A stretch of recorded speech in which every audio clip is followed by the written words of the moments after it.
Lombard. You can see just how difficult it was getting Lombard, having to use a little bit extra parts of the track as well to stay ahead of the hard charger in the Chevy Lumina behind him, that Mobile 1. And Cafe 9 Automotive Chevy Lumina was looking dangerous. Thomas Reeb eventually having a look on the inside. Warren Lombard was having nothing of it, shutting the door, keeping him out and keeping him at bay. But with that fight, unfortunately, the two of them let Terry Wolford get away. And Wolford was way on his way for a victory at Red Star Raceway. Super run there from Reeb, closed things down in the final stages. But as I said, that N4 Autocraft and a chic and liquid moly machine of Terry Wolford was Fuchs Lubricants, Fuchs Lubricants, pardon that one. He was, of course, the man who was going to be untroubled, literally from flag to flag, and went across the line to take the victory in heat number 1. Coming through, looking in the background, no other cars even near him. Lombard would hang on for second, and Reeb would take third. That'll be the first 3 cars across the line, of course, in the GT1 class. And then, of course, it was Alki Kampan. With that, Alki Kampan, of course, had to resume the duties of the pole man. Lombard pulling off the track literally at the word go, and he was out of it, unfortunately. So it left Alki Kampan to try and fend off the attack from Thomas Reeb and from the race 1 winner, Terry Wolford. Kampan, remember, running in the slightly, not slightly slower cars, but of course with cars that have got not as new rubber. The rubber that they run on is slightly older rubber. They have to run on second-hand rubber in GT2. And with that, of course, the extra grip that comes from those powerful cars in the GT1 class was being seen literally from the word go. And Terry Wolford already started to put the pressure on. Got up into the lead again, and it looks like it was going to be more of the same. It was definitely up for the double at Red Star Raceway. Kampan was looking for a double as well in his class. It was going to be too difficult for him to do that. It was pretty tasty, and just cruising along. Then there were problems.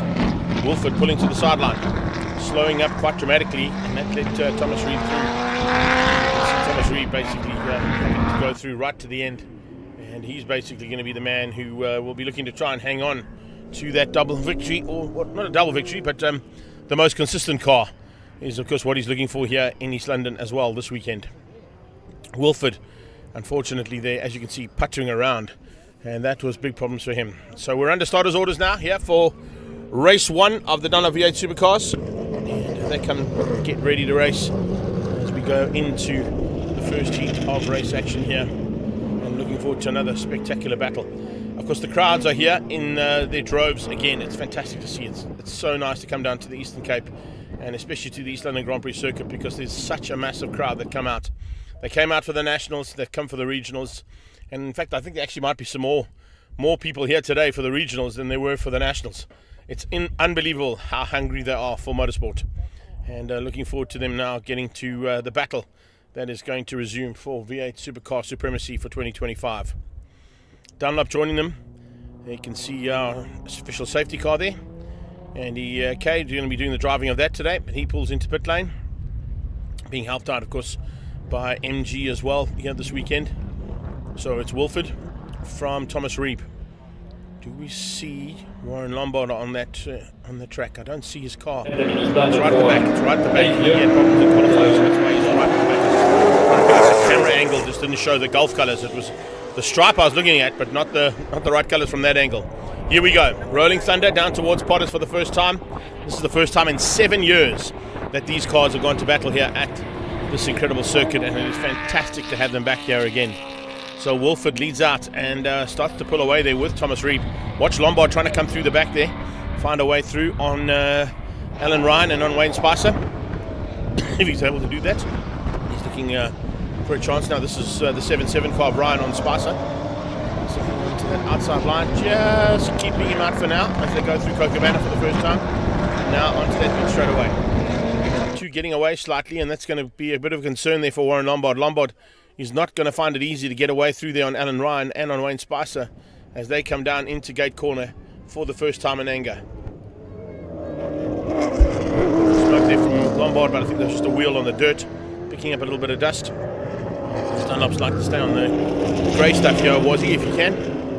Try not to push them onto the outside and onto those curbs, because that can be pretty dangerous. In the background as well, nice to see Johan van der Westhuizen joining us Hasn't been involved with V8 Supercars for a long time, but it's fantastic to see that Chevy out on track again. A little bit of history behind that car, coming through multiple drivers in its racing heritage and career. So nice to see that red machine back on track.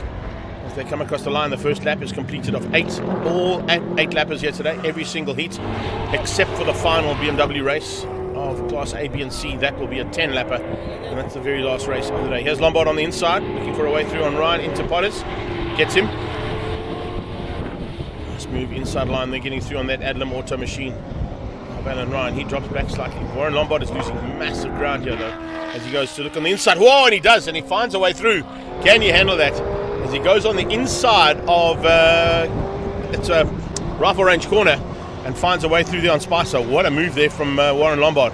So Lombard getting through on 2 cars in the space of about 800 meters. Nice to see that maneuver, and makes it stick. Now it goes hunting to try and catch Aki Kampan, who is 3rd on the road, but he's about 8.5 seconds off the top 2 at the front end of the field. So into the complex they go, having a bit of a ding-dong here between Warren Lombard. Nice little fight between Spicer and Ryan as well. Alan Ryan applying the pressure onto the back of the Wellness Group machine there, trying to find a way past, but hasn't quite got there yet. Lombard's got through. Lombard squeezes out the other Mustang and says, okay, Aki, come with me, let's go hunting. Let's take these 2 wild horses and try and catch the Falcon and the Lumina out front. We're going to lock up a brakes there. That was from Lombard. He got sideways. Look at those black lines of Dunlop rubber lit up as he came out of Beacon Corner. Amazing start to see that thing sliding like that already. You can see how difficult it's been for him to get through, and maybe just how difficult the frustration levels are at Lombard's point of view. So let's see how he goes now, coming into Potter's Pass to try and close that gap down. It was 15 seconds he's got to try and find over the next 6 laps or so. That's not going to be easy. That is for sure. But you can see with Lombard's pace, hopefully he can try and find a way to at least get up to 3rd place and be in the hunt for the reverse grid, which comes later on this afternoon in Heat 2.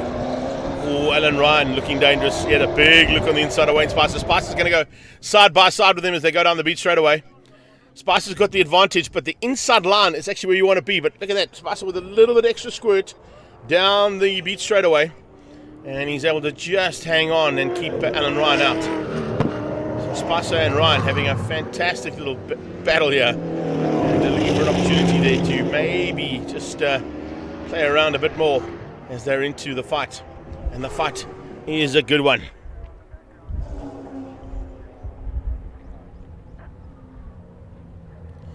If you look at the classes right now, of course, it's Wilford from Reeb and Lombard. That's your GT1 class. GT2 is about to change up as there's a move on the inside from Alan Ryan up towards Beacon. He moves himself up into 2nd place now. Aki Kampan leads the GT2 class. That's the white Mustang with the black and orange stripes coming through the shot down towards Potters. But it's now Spicer into 3rd place and Alan Ryan into 2nd.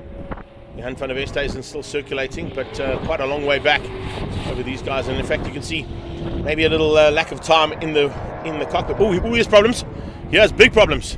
There's 2 sets of problems. One coming out of Potters down towards Rifle. That was Alan Ryan, who went a little bit wayward, and you don't want to do that coming out of Potters. Not in a V8 Supercar. You'll end up on that banking in amongst the crowd. But also saw a problem there for Thomas Reeb. Reeb slowing. Yeah, Reeb's got a problem. The Chevy Lumina from Cafe 9 Automotive and Mobile 1 is pulling to the sideline. So he's circulating very slowly, and that is a massive concern there for him. That is not what he wanted. We saw that he was looking for an opportunity to stay consistent, and that's not going to happen. This is Van der Westhuizen in the Chevy. The old Chevy heading up there. One of Rian Botman's. Okay, so he went for a drive-through pit lane. I'm not quite sure why he did that, but that's left Terry Wilford now all on his own with a massive advantage of it's probably about 20 or 25 seconds over Warren Lombard. So Terry with a little, I was going to say, it didn't look like a bit of smoke, but it wasn't. It was just picking up a bit of the dirt on the road there as he went down towards Rifle. Here he comes onto the brakes into Cochabana. No problem at all there for him. He's literally got a massive advantage at the halfway stage of this race over Lombard. He's up to 2nd. It's 21 seconds exactly as they go across the line. And then behind that, the battle resumes between Alan Ryan and Wayne Spicer. Now, Alan Ryan, the last time they came out of Potters, was on the grass. So we'll wait and see if he gets it slightly better this time. Yeah, this time he stays inside that rumble strip and stays on the grey stuff. So as they head down towards Kokobana, he could possibly close down there on Aki. Aki Kampan could be in a bit of trouble if he's slowing up any more than what he is right now, because there's some good pace coming out of Alan Ryan. He's doing 28.9s, but of course Kampan on the last pass got a 28.9 as well. So it's about 700ths of a second there difference between the lead car in GT2 and the second place and third place cars of Ryan and Spicer.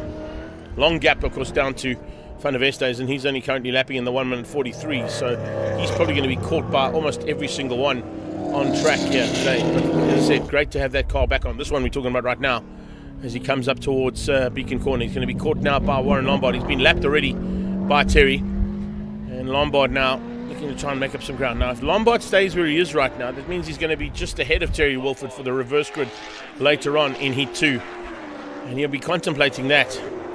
There's a possibility that he will still be looking for a chance to start on pole, because that second place would give him pole in GT1. It'll be interesting to see if they mix it up like they did at Red Star Raceway and put Wayne Spicer or possibly even Alan Ryan on pole. I don't think Jan van der Westhuizen will be put on pole because his lap times are not as consistent, and even though he has been lapped, it means that he's not going to put himself into the running for the inverted grid that they do for race 2. So it could possibly be Spicer and Ryan ahead of Aki Kampan and Warren Lombard. And if they can get Reeb's car fixed, he'll take up the rear end of the field. Same thing that Warren Lombard had to do here in race 1 after not having a good qualifying session. There is Reeb parked on the sideline. That's not good. So the car hasn't even made it around into the pit lane, and you can see just how disappointed Thomas is. He's not happy about that. It looks like a couple of guys in the background there as well, also not happy about having to turn around, not realizing that the public road that this track is on a normal day is no longer available to them on a race day. They have to turn around and go back down the beach straight and onto the old part of the original Grand Prix circuit and back into the harbour. A couple of 4x4s in the back of our shot getting turned around and sent back into town.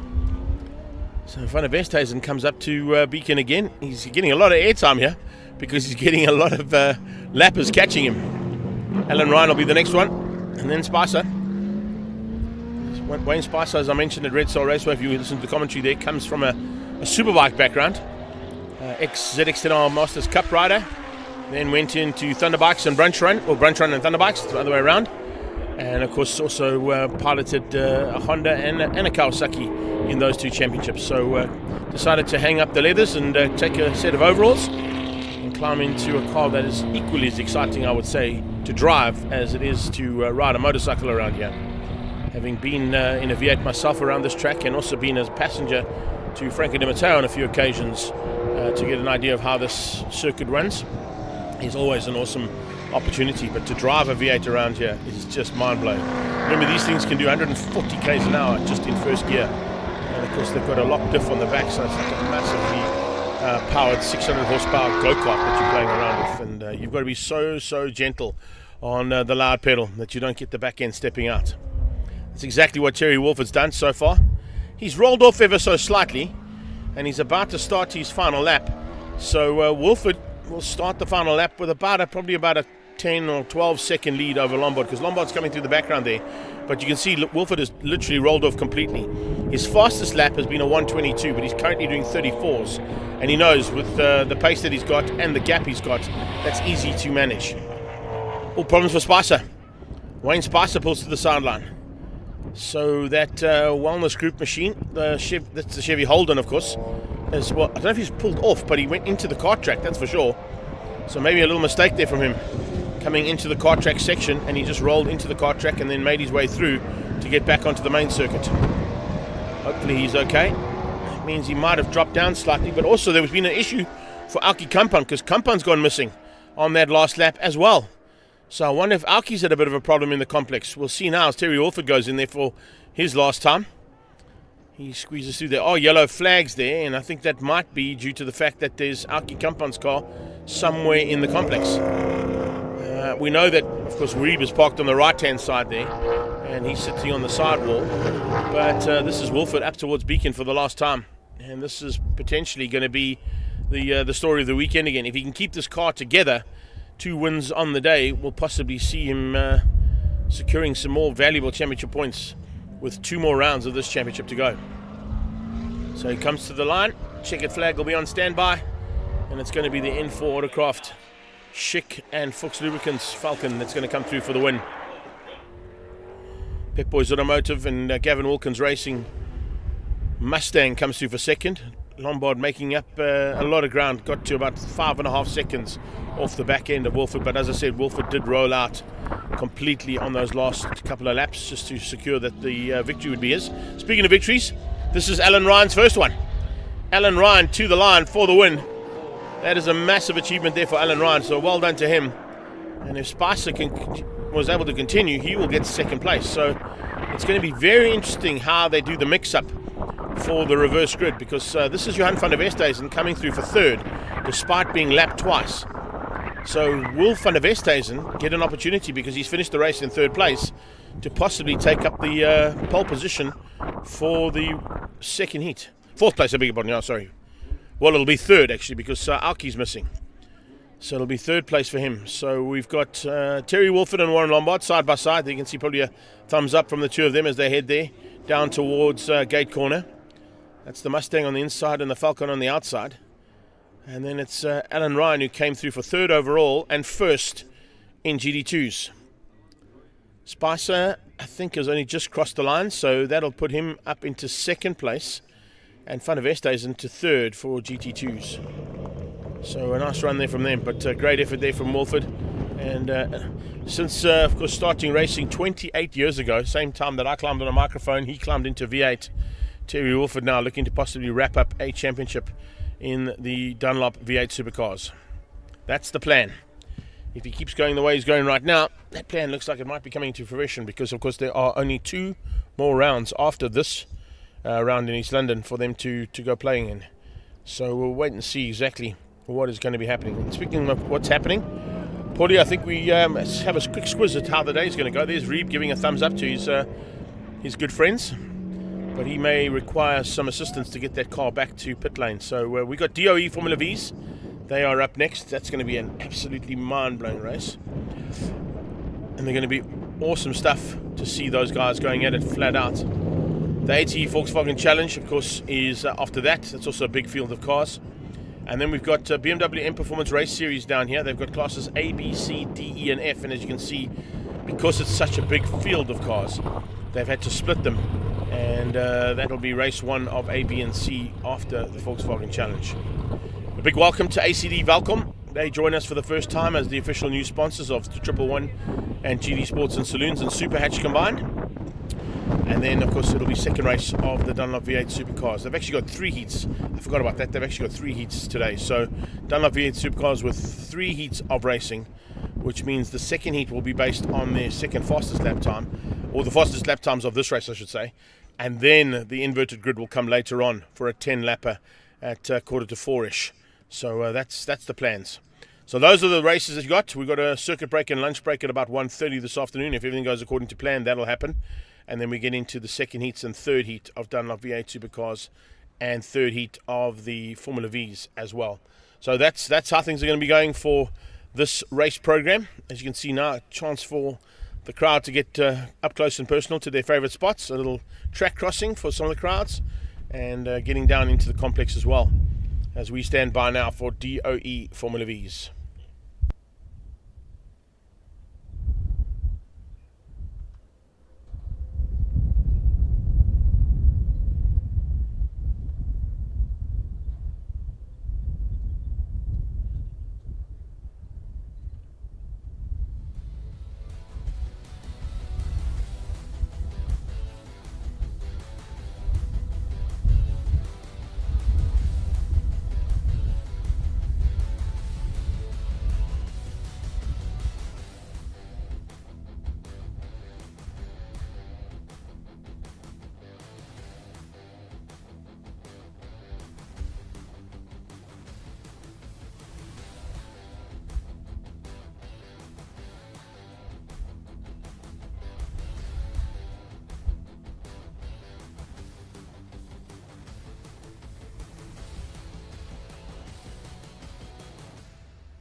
guys are racing as well.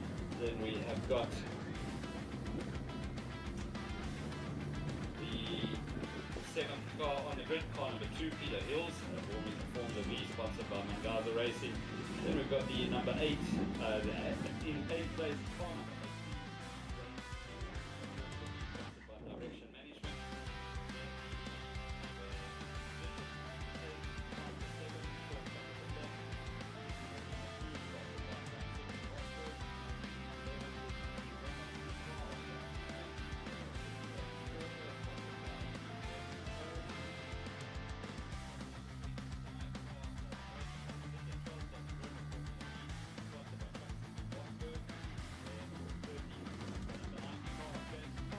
So as we're standing by now for DOE Formula Vees to go out onto the track here at East London Grand Prix Circuit, let's have a look and see what happened at the previous round at Red Star Raceway. They always put on a show of note. Jaco Schricks unfortunately wasn't around for this particular outing, but even though he wasn't there, it was still an incredible battle at the front end, which saw the current championship leader, Lionel Janssen, have to go fighting hard amongst the Hills boys. Gert van den Berg. And fantastic to see such great little battles all the way around the track as well. They always put on a good show. You can see just in the association class also some great little battles too. But interesting to see how things changed up here. The Hills boys came hunting, and they came hunting 3 abreast, heading down into the bottom end of the circuit. But it was Van der Berg who was leading the pack at this stage. Eventually, though, Lionel Janssen would find his way to the front end because Van der Berg would just fall back into the clutches of Janssen and Peter Hills. And in race 1, it was literally Lionel Janssen that would open up in a margin that no one else, I don't think, was able to catch. So interesting to see how things are turning around here. The champion, of course, is Lionel Janssen. And sometimes, a majority of the time actually, with the championship being so close and the cars so evenly matched, particularly in the DOE Formula Vees, it's always nice to see how tight the battles are. Great to see some international prospects as well. One of Theo van Mark's good friends from the UK coming to join us for the first time, and it was great to have him here, as of course he came to battle for the first time ever in South Africa, and we said to him, listen, by the time we get to East London, we'd like a couple more of your friends to come and join us because they're going to love this track. But Red Star Raceway, first race, all about Janssen. He took the victory. Hills hung on for second, and Van der Berg came through for third place, which would put Lionel Janssen onto pole position. Problems on the line there for Dane Stewart. He got off the line a little slow, but everybody else got going and avoided the slightly slower car. This time, though, there was no holding back, and Janssen hit the front with the whole shot. So he was going to be the man to beat. Race 2, he would lead things out as they got onto a long, almost 1 kilometre straight there down Red Star Raceway. Van der Berg was still up for a challenge, though. He wasn't going to give it up without a fight, and neither were the 3 Hills boys behind him. Further back in the pack, we had some great battles, as I said, amongst our international friends and the usual pack as they came into it. There was a bit of a change-up, of course, for the teams that were around for that day, and a couple of guys had to jump into some spare cars due to the fact there was so many little incidents in some of them. Jaco Schmidt was having a good run too. I think he closed down on gaps that had basically opened up earlier on, but there was like kind of 2 packs of cars that were facing and racing against each other in the Red Star Raceway's 4 kilometre track. Side by side, Smitty was looking around the outside, looking to try and show the international guest the way around. Unfortunately, it all went haywire. He went sideways. He got back on though, fortunately, and he would eventually finish up just outside the top 10. But a nice run from Janssen. Look at the power of that man when he comes across the line and he's in that kind of form. If he's in that kind of form this weekend, we're going to be in a bit of a tough one.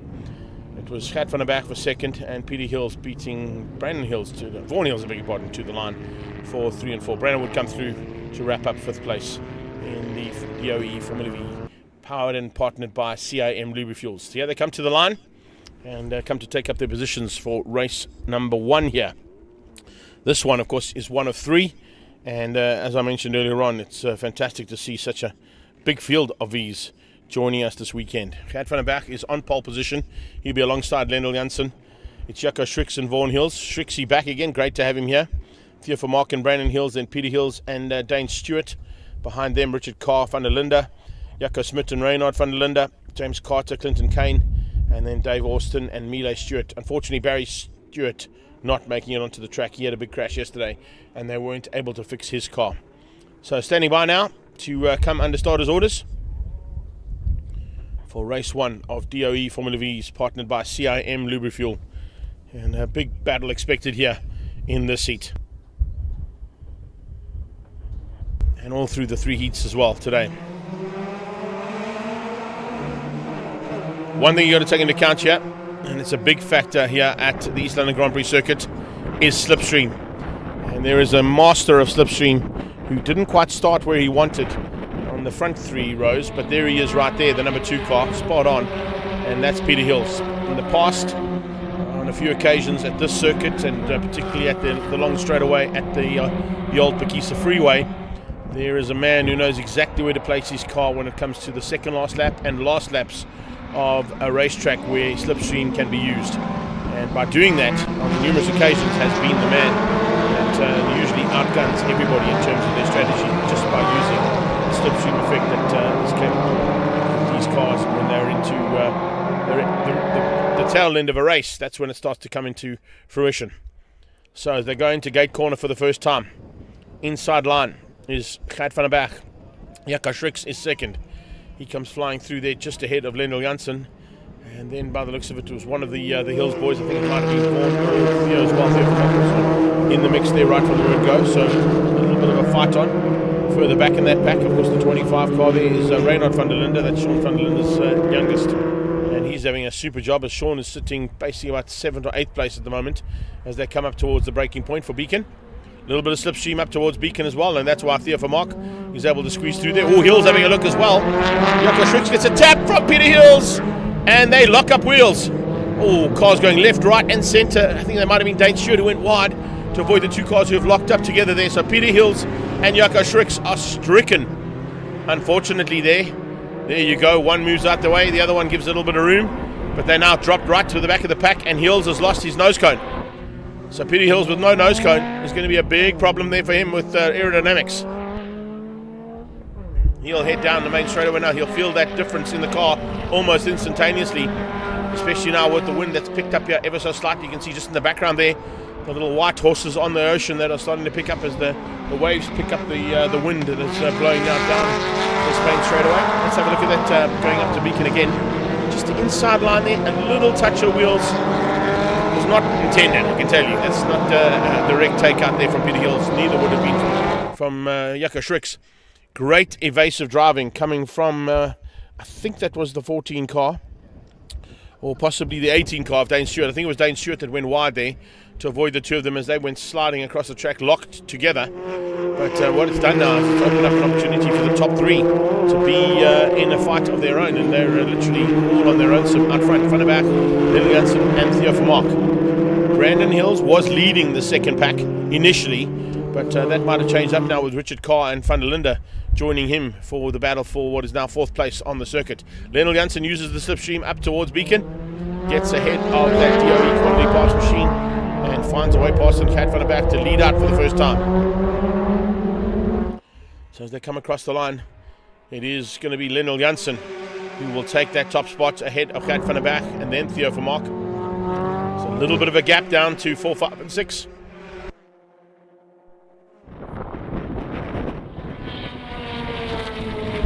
Fourth place, incredibly, is actually Sean van der Linde. Didn't expect that. Richard Carr's behind him. He's come all the way from Cape Town. Great to have him here. And Brandon Hills is on his tail. So they're kind of hunting in packs of 3 or 4 here. Vaughan Hills has just joined the party, so it would have been 3, but with Vaughan joining it now, we make it a pack of 4, fighting for 4th. 4, 5, 6, 7. And in 8th place, it's Jaco Smith and Dane Stewart who are about to join these 4. They close that gap down rapidly, actually. Jaco running a little wide, putting some wheels on the dirt there. That's not quite what you want to do there, buddy. Keep it on the grey stuff if you can, as they head down the beach straight away. Leaders already into gate and through the S's. So as they come through there, they're going to come into Cox's corner, and then from there through the very tricky right-hander. It's an off-camber, it's got a big bump in it, and it can catch you out if you don't get the line spot on. Back from that, James Carter tucked in just behind that. Here we go, slipstream is coming into effect. They are going to be seeing a lot of that evasive driving to try and keep the slipstream effect at bay. And well, Theo was trying it, didn't quite get it right, but he certainly looked like he was going to give his teammate a bit of a run for his money there. The two DOE quality parts cars going at it here for second and third behind Lennell Janssen. Janssen's qualifying was a 33.6. He's now down to 34.6, so he's just about a second off qualifying time at this point of the race. But leading is the most important thing. And behind that, this is a super run here from the 49 car, Richard Carr. Didn't quite recognize him at first, because if I remember correctly, Richard Carr, his Formula V used to be red. So he's changed up the colors there, which is why I didn't quite work out who that white car was, and I kind of maybe mistook him for one of the Stewart boys, but it's definitely Carr there who locks up just ahead of Van der Linde into Kokobana. Behind him, it's Vaughan Hills. And Stewart is there, but Yucca hasn't been able to bridge that gap just yet, but he might get the move on if James Carter catches him. And Carter's not too far behind him. Your champion leads out into the complex again. They're coming up to complete the halfway stage of this first race. So going to be interesting to see what happens with these guys as they head up towards Beacon Corner. Will there be some slipstream effect coming into play? Van der Linde's dropped back slightly, unfortunately. Looks like he's lost a little bit of ground there to Vaughan Hills and to that pack he was fighting with Carr and Dane Stewart. But let's see if they use that slipstream. The top three didn't. So maneuver out there from Stewart. He's late on the brakes, gets through, finds a way past on Richard Carr. So a little change up as they come across the line there. There's the nose cone on the left hand side there, still of Peter Hills' car. He'll try and pick that up, I'm sure, before he gets into pit lane. But as they come down this little main straightaway towards Potters, this is where the slipstream can really come into play and can catch you out, because remember, you've got to make sure that you've got good corner speed through Potters, but not too fast through Potters, because going through Potters in a single seater, and if you get it wrong, that can be really hurtful. There is a prime example of how well that slipstream effect works, as we've got a new leader here for Mark, slipstreaming both of the cars ahead of him and getting up into the lead of the race by the time they got down to Kokobana. So you've got to just get this time to perfection. You've got to make sure that there's a chance there for you to not only be at the front end on time, but also to be at the front end at the right time, because this could change up dramatically if you're not in the right place at the right time by the time that last lap comes out, because that was where you want to make it thick. So maybe Lennell Janssen has just said, okay, well, yeah, if you want to go, you can go. I'm going to just sit behind you for now, and for the next 3.5 laps I'll watch where your chinks in your armor are and try and put the pressure onto you there. Maybe have a little look here just to get you a bit worried about a potential overtake into Beacon, but not able to make it stick this time. They stay line astern. Top three there, literally split by half a second. Great to see that. Come across the line now for a run to complete the first half of the race and start the second. 5 laps down, 3 to go. Slipstream again from Lennell Janssen, gets through on Theo van Mark. So there's an example for Theo van Mark to maybe return the favour. He's going to pick up the slipstream now, got a rifle. So you see, it's all about placement of the cars and where you want to use that slipstream.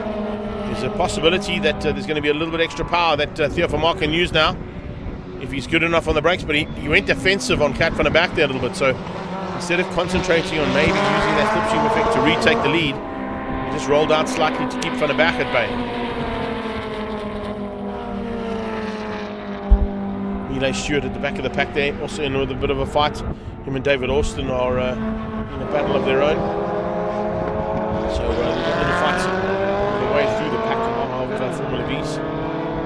Peter Hills, who's coming up on Hills, of course, is going to be taking a bit of strain there because of the lack of that nose cone. It's unbelievable to think that that little piece of carbon fiber at the front end makes such a big difference to the handling of the car, but on a track where there is lots of long straights and lots of areas where you need to put the car into top gear and flat out, it does certainly affect the car's ability to go fast through a straight line. Still at it. Bit of a drop off here. It's coming from Vaughan Hills. Pressure is being applied onto Brandon by Richard Carr.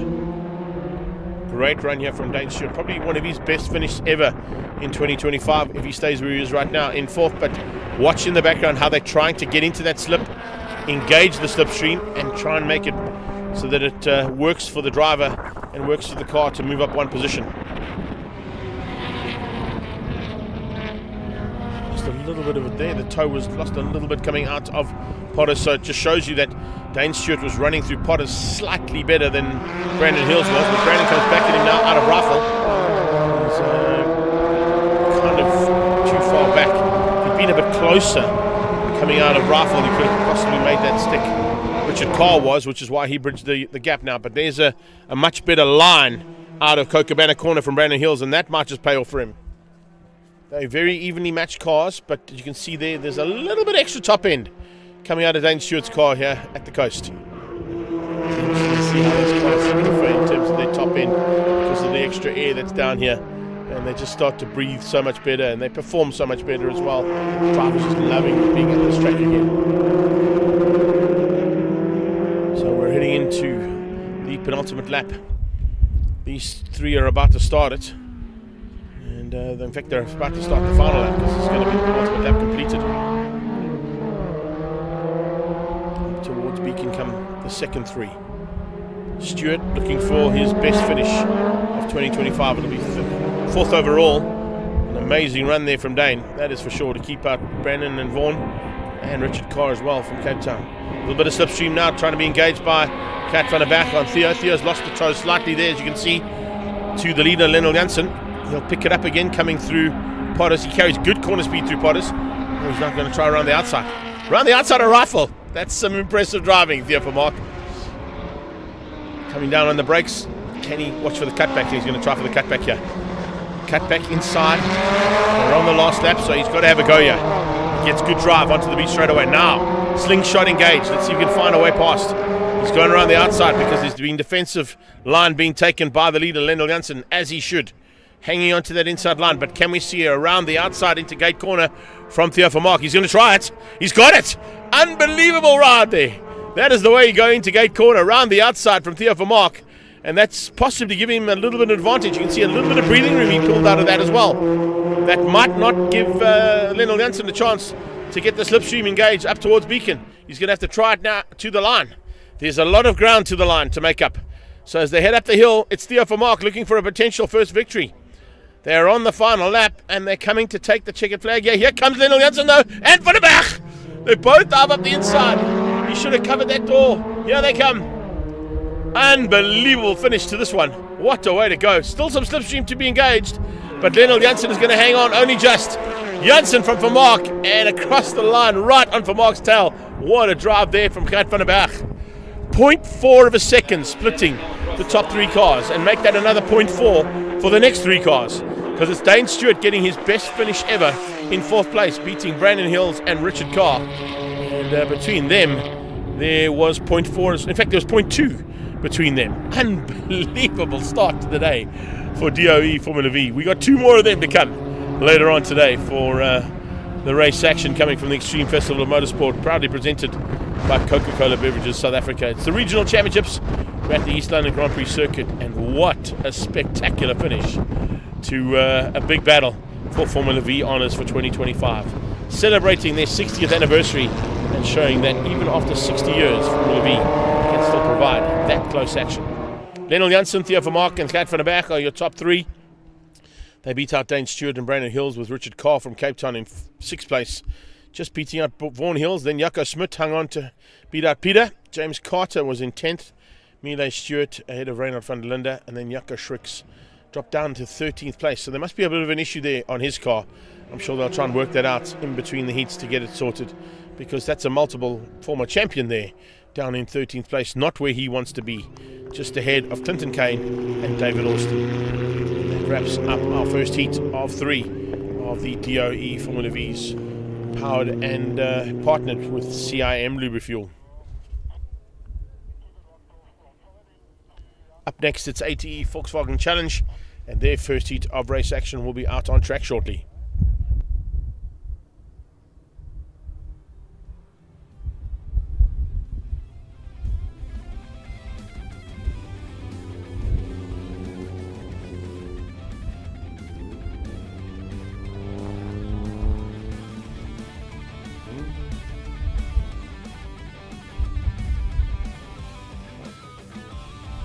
Gold Protec and Prominent Paint, and then Newton Painters, as well as Build It. A massive thank you to you guys, AEZ, for providing us with a pace car this weekend, as well as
Let's have a look and see what happened at Red Star Raceway at round 4 for the ATE Volkswagen Challenge. Big field coming out as always, and looking forward to big battles. Nice to see a nice crowd at Red Star Raceway as well to come and support round 4 of the regional extreme festivals. And they're of course now with Coca-Cola on board. The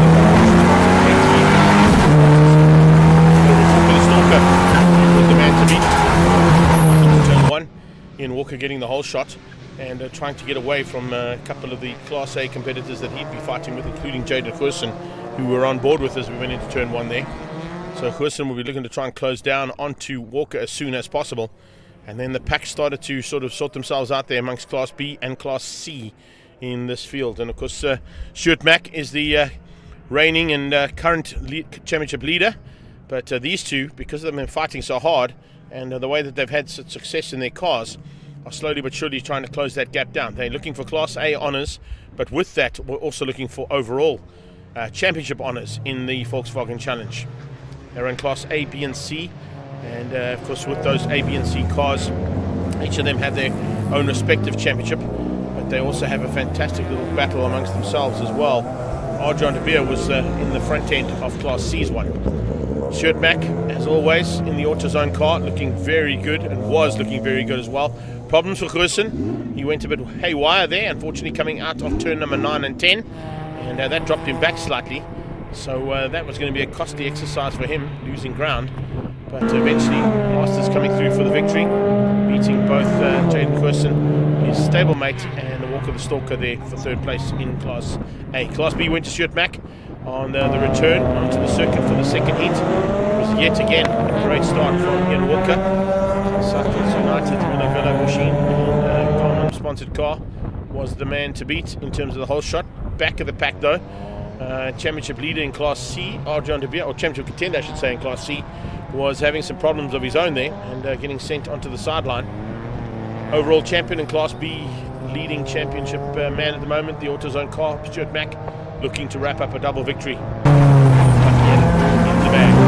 Masters again fighting hard, forcing Walker wide out of the bottom turn, heading into the dog bone section, and of course a little bit of a change up there. A little bit closer this time as the flag came out though.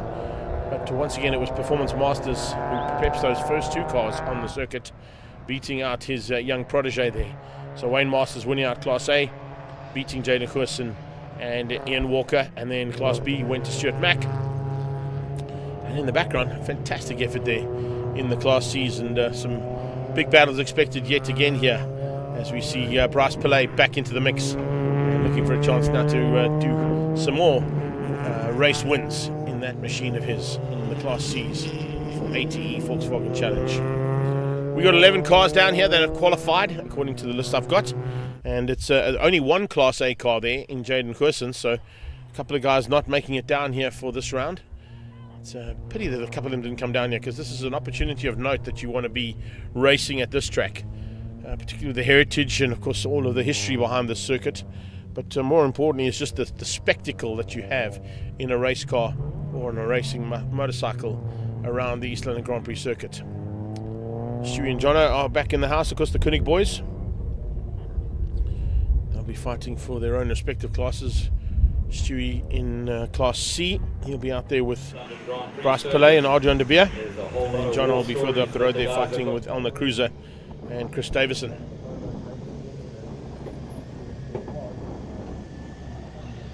To the line there and on pole position,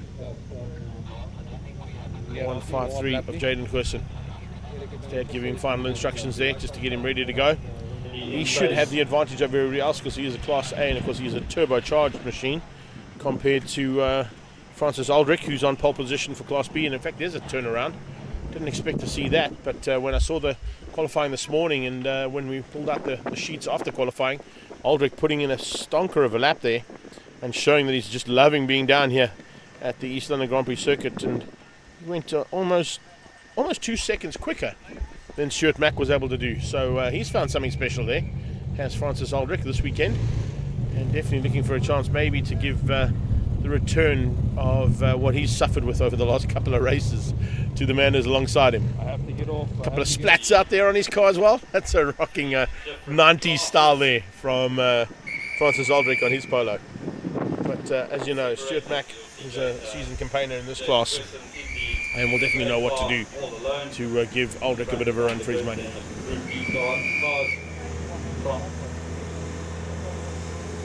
So, COC, Derek Schultz, about to flip it around for the 5-second board now. We watch for the lights. Jaden will get off the line and hopefully stay ahead of the pack behind him. That's exactly what should happen. They all start at the same time, but there's just grid positions between them left open, between Class A, B and C.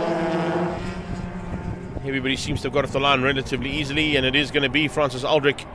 But whole shot, of course, easily done by Jaden Goosen. But Class B's whole shot goes to Aldrich, and sneaking through there. Oh, what a move from Koenig. Koenig moves up ahead of Stuart Mack. Mack tucks in just ahead of the GSI car there of Chris Davison. Davison chatting to him yesterday, walking down to the bottom end of pit lane where their pit is, and he's saying the last time he came here was when he battled in his Super Boss against yours truly, and we had an epic fight, of course, in 111 GD Sports and Saloons on that day. Oh, that's an epic mistake though, down towards that treacherous corner with some cold tyres. somebody has to take evasive action as well. Koenig went off the track, and I think in the background that might have been Dimitri Zafirio, who had to go wide, and possibly even Bryce Pillay. So some problems there with the spinning car down into Cochabana of Stewie Koenig, the Northern Bolton tool car, having made a slight mistake under braking down into Cochabana. Tyres are Dunlops, but they are still a bit chilly. They're not quite up to race temperature, and I think that's what caught Stewie out down onto the braking point.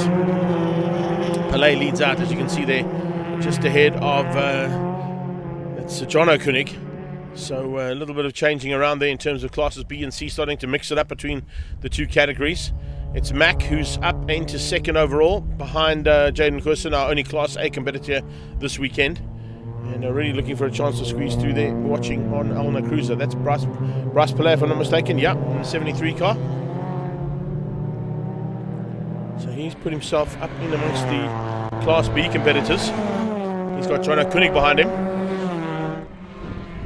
As they cross the line, Davison hangs on for second in Class B. And then his tail is that. I'm trying to work out who that is. Who's tucked in there behind Chris Davison? That's Aldrich.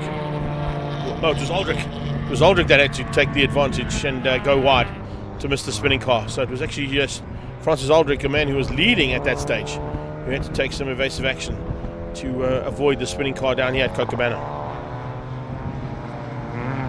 It's Elna Cruiser. The reason I didn't recognise her is that's not the usual car she'd be driving. The car's normally in ATE colours. Oh, and there's problems for De Beer now. Arjan De Beer makes a similar mistake down towards Cochabana. Didn't spin out as far as the previous spinner, but certainly a similar mistake down into Cochabana corner there from Arjan De Beer, who's now dropped in behind Dimitri Zafirio. So the Insure Risk car is now getting gifted a couple of positions up there without even having to do anything about it. Demi won't be too concerned about that. He'll be enjoying that, that's for sure. Now trying to make up ground. He's going to be kicking himself. He realises that having to go wide and avoid the spinning car ahead of him has cost him dearly, because he's now lost ground to Mac, Davison and Cruiser. And in fact, Pillay is up the road from him as well. So he's got to try and still find a way through there on the Class C car, Bryce Pillay. Davison fending off Elna Cruiser. Elna, I can tell you exactly, I know exactly how that feels. Trying to find a way through there on that GSI. This time it's the GSI sponsored Polo, as opposed to the Opel Kadett GSI that I was fighting with only a couple of seasons ago. I think probably about 8 or 10 years ago is when we had that little battle. Aldrich is closing in though, slowly but surely onto the back end of Cruiser. We saw he had good pace. He was about 2 seconds quicker, as I said, in qualifying. So Francis Aldrich has found something special here this weekend. If he can find his way at least up to second place, that'll be at least some kind of a salvage job. 2, 3 and 4 in B's as Aldrich sneaks up on the inside of Rifle. Gets through on 1, possibly on 2 as they get to Cochabana. Yeah, easily done to Cochabana from Francis Aldrich to get through there on Chris Davison. Nice move. Absolutely brilliant stuff there as they come through. So we've got Chris Davison, Cruiser and Francis Aldrich. A little bit off track again there. Just hanging on in the background. You can see Andy Gossman's having some fun too, as Gossman went slightly wide coming out of Cochabana corner. Aldrich back up into what is now going to be second place in Class B, third on the road. He's ahead of Davison and he's ahead now of Stuart Mack.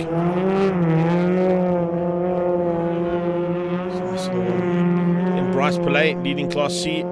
Koenig is Class B, remember, so Stewie Koenig and Jono Koenig in their own little fights there, but at this point in time, let's see whether or not we get a return of investment as they head up towards Beacon Corner again.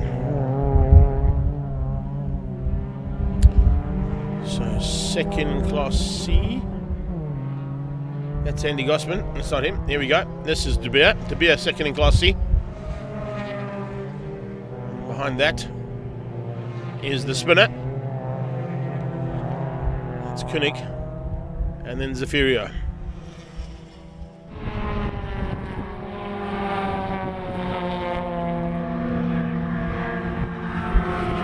Nice move there from Cruiser. She seems to be wanting to engage that slipstream slightly. Looking for a chance now maybe to find a little bit extra pace from the back end to get ahead of Chris Davison on the brakes.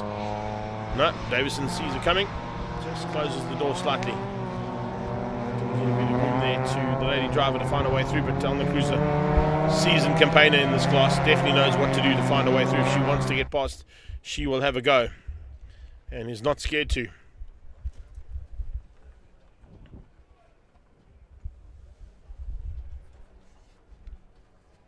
So here they come towards gate corner again. Background, you can see a bit of a change up. That'll going to be possibly Koenig coming back at Dimitri Severio and Adrian de Beer. There is your leader in Class C, Bryce Pillay.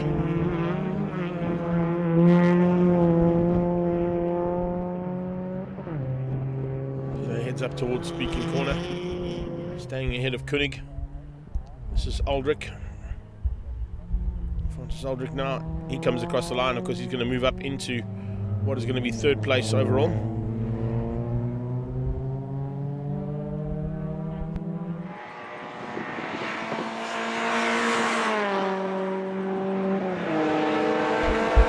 Taylor McPherson, Stuart Mack, Francis Aldrich, those are your first three cars.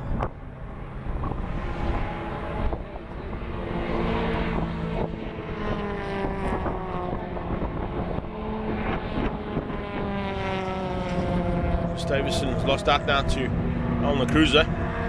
Cruiser's found a way through there. Used, I think, a little bit of slipstream heading towards Potter's Pass to find a way past. And now, when she's got past, she was actually, by the looks of it, being held up there by Chris.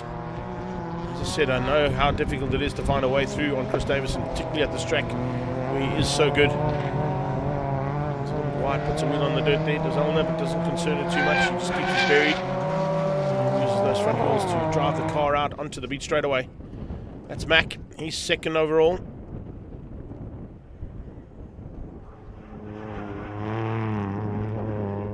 So Stewie Mack looking for second overall, but an overall win for Class B, which will keep him in the lead of the overall championship for 2025. That's his most important role here today, is just score as many points as possible, particularly considering there's only one Class A car here. So, of course, with the majority of the field coming from Class B and Class C, it means that they score full points, whereas Class A, with only one car, and he's not really going to close that gap down, is Jalen Ferguson, despite him having a 10.5 second lead over the rest of the field.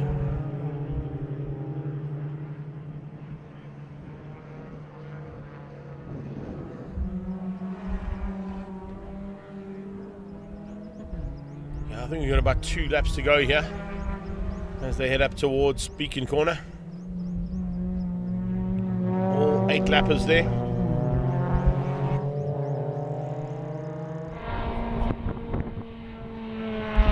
Three laps to go, sorry, not 2.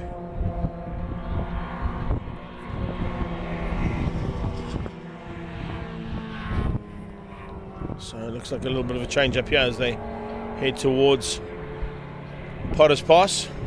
Attempted change up there between the two brothers.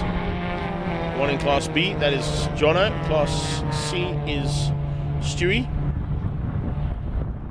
Two of them fighting hard and bringing along for the ride there. Some more of the Class C competitors in Gosman and De Beer.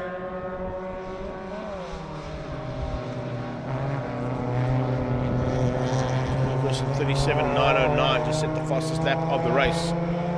So having a fantastic outing there for Class A.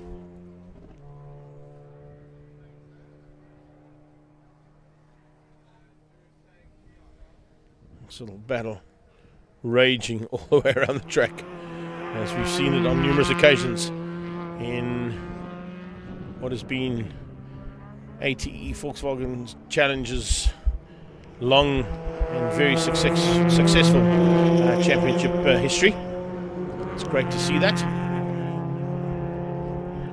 Hussen, of course, leading by a long way at this point in time, so not really any concerns for him. There shouldn't be, because of course he's all on his own. So for Class A, he'll take the overall victory and score those probably 2 sets of top points for Class A. But it's Stuart Mack and Aldrich for Class B, ahead of Alna Cruiser and Chris Davison 4, 2, 3, 4, and 5. Pillay now has dropped behind Davison, so he's now leading, still leading Class C. But how far back is his next competitor? It's Jonathan Koenig, and they're about 8 seconds adrift on the leading car for Class C. So some gaps have opened up here for Class B and C.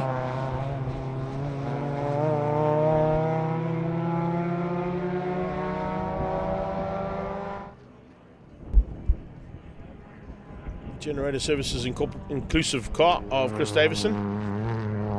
Really having an answer there to the ATE Brakes car in new colours there for Elna Cruiser. I think she might be in a spare car though, because her car's normally the blue and white colours that ATE runs. That's Aldrich, our pole man from Class B.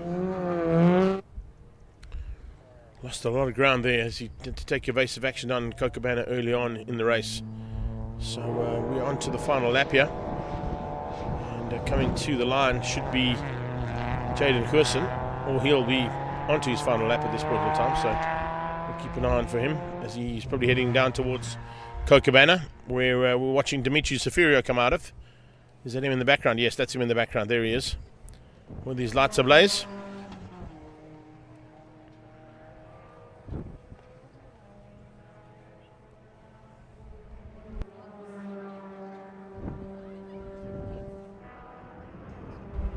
E. Thompson Racing, of course, prepping that car with AA pre-owned colours on it.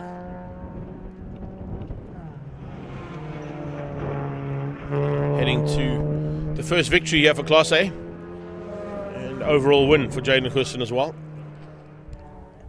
As I said, about 25 seconds up the road on Stuart Mack for Class B's win, and almost catching the back end of the Class C's here with Dimitri Safirio about to start his last lap in the Insurus car.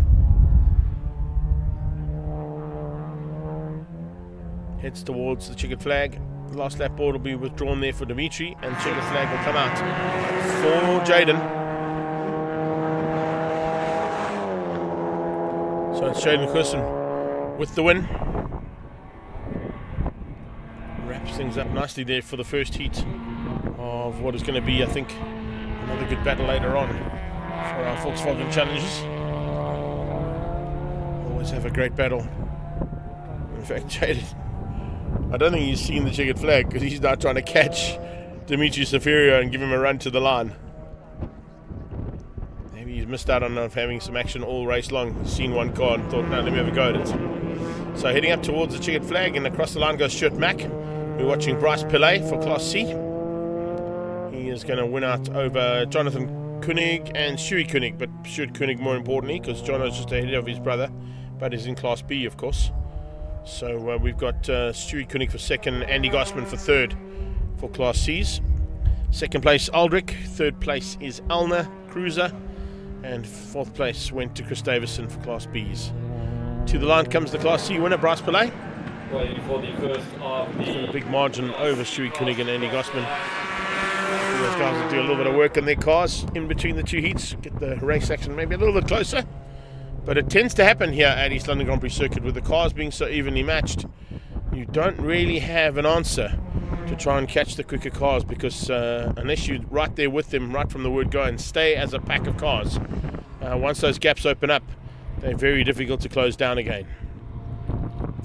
Well, we closed down one set of races in ATE's first heat of Volkswagen Challenge, and we stand by now for the first heat of the BMW M Performance Racing Series. They'll be making their way out onto the track shortly.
So round 4 highlights of the In Performance Racing Series from Red Star Raceway.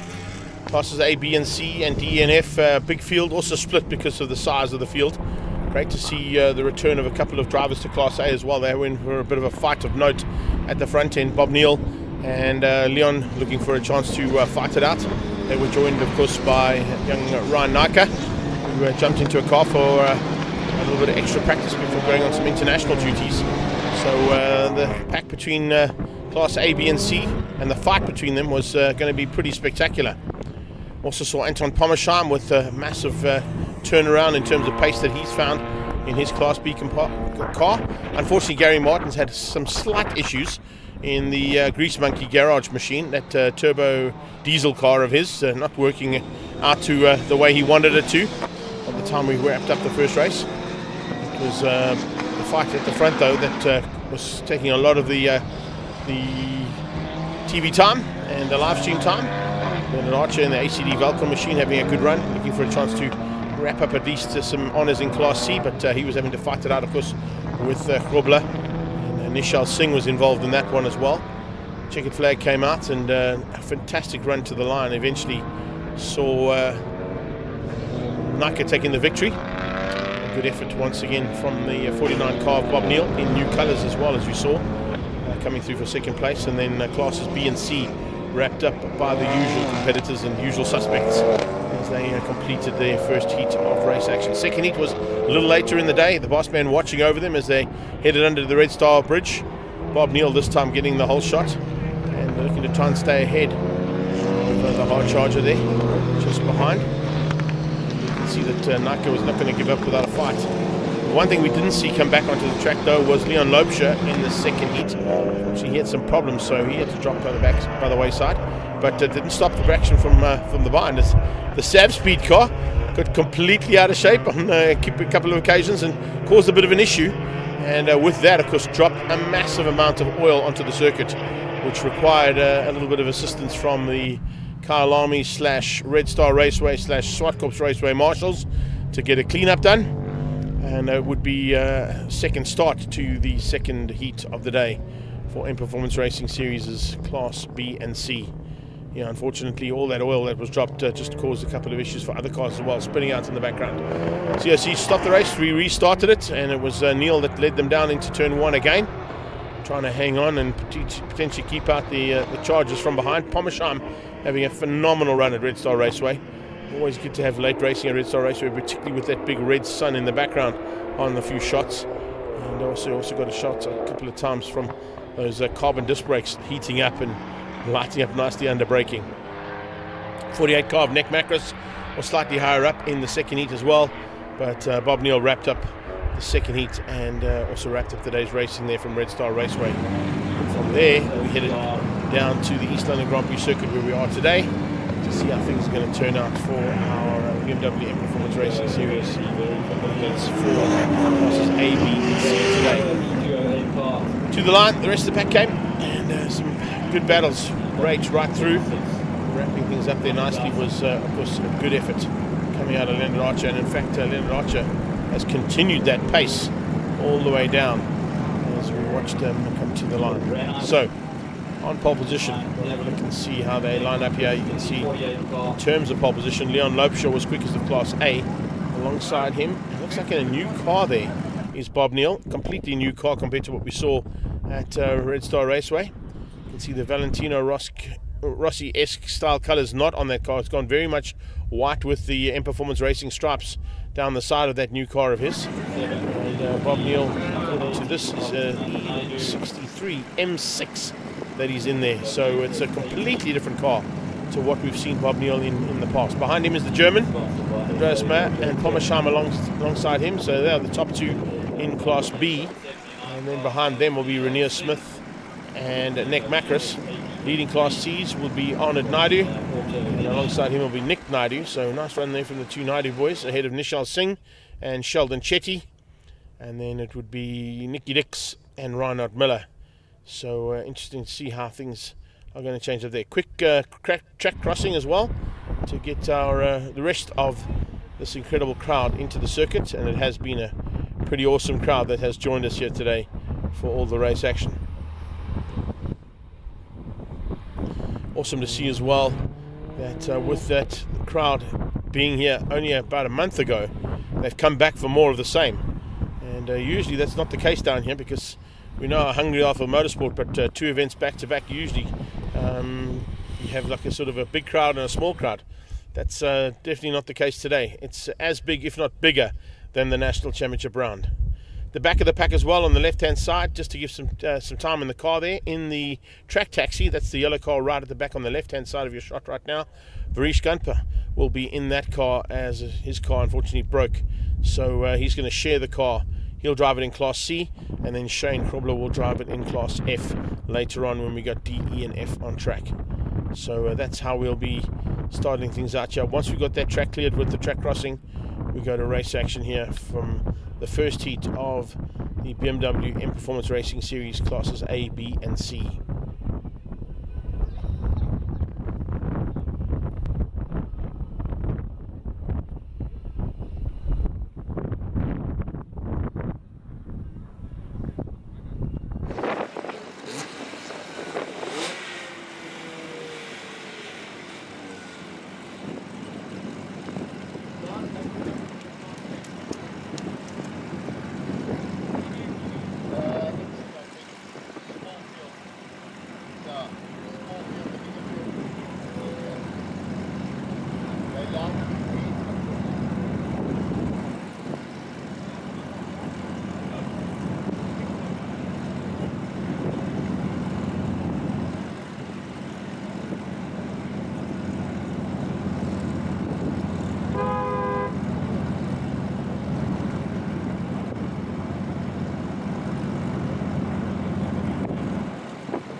So we're on warm-up lap, and we've got, of course, a nice field of BMWs coming to join us here this weekend. It's one of the biggest fields that have been down here for the M Performance Racing Series, and also getting a chance here to get a bit of a fanboy going on here, because I've got a fan of mine jumping into the car here, and Galen Scott, who follows me, of course, all around the world, watching the TT coverage as well as all the Extreme Festival coverage, has now got a chance to meet yours truly up close and personal. So we might get a couple of comments from her through the race, so we'll see what happens. But she's going to sit with us just to see how this race turns out and how it all works on our live stream coverage of the Extreme Festival of Motorsport, proudly presented by Coca-Cola Beverages South Africa. So as we stand by here, as you can see, it's classes A, B and C. Class A at the front end, Leon Lopescher and Bob Neal. Andreas Mayer leading out the Class Bs, the German there ahead of Anton Pommersheim. Nick Macris and Renier Smith will be looking to try and close things down on them. The fastest in qualifying, though, this morning was actually Leonard Archer. So he's going to be a man to watch as well in that ACD Welkom BMW of his. He found some spectacular pace this morning and really got to grips with the car right from the word go. Loving life down here at the East London Grand Prix circuit. And, of course, his class that he sponsors joins us for the very first time straight after this one in the ACD Welkom 111 GD Sports and Saloons. So as we're into the starting order now, that Nissan GTR, that is our official safety car and pace car today, we'll move to the sideline. Andrew Koshagan is, of course, the man driving that car, and he'll now give the advantage to Leon Lopescher to try and catch the rest of this pack out. Watch out for Bob Neal. Remember, in a brand new car, that's an M6 BMW. now being developed by Lee Thompson Racing for the Delmon Mining Man. And at the back of the pack, Varish Gunpath in the track taxi. He, of course, will be driving in Class C today, just to get a bit of extra points if he can score them. As the flag drops and lights go out, we go racing. And down towards turn 1 they go. Potter's Pass in a BMW. It's an M6 that is in second place, under attack already from the German. And Andreas Mayer sneaks up the inside there in the old Sat car, just finding a way through there. Remember, that's a 2-litre turbo now. It doesn't run the original engine anymore. Running a little bit of a hairdryer machine on that car. And it looks like the M6 taking a bit of strain because he's being outgunned by not only Andreas Mayer, but Pommersheimer's got through, Nick Macris has got through, and I think Renier Smith, I should say, also stuck ahead of that M6 of Bob Neal. Yes, he drops down in behind, and now, no, Renier Smith just behind him. He was actually coming through there pretty rapidly. A good move. Ooh, and Miller runs wide. Miller just running a little bit wide, coming out of Cocobana corner. So that's how it all starts. Unbelievable stuff here.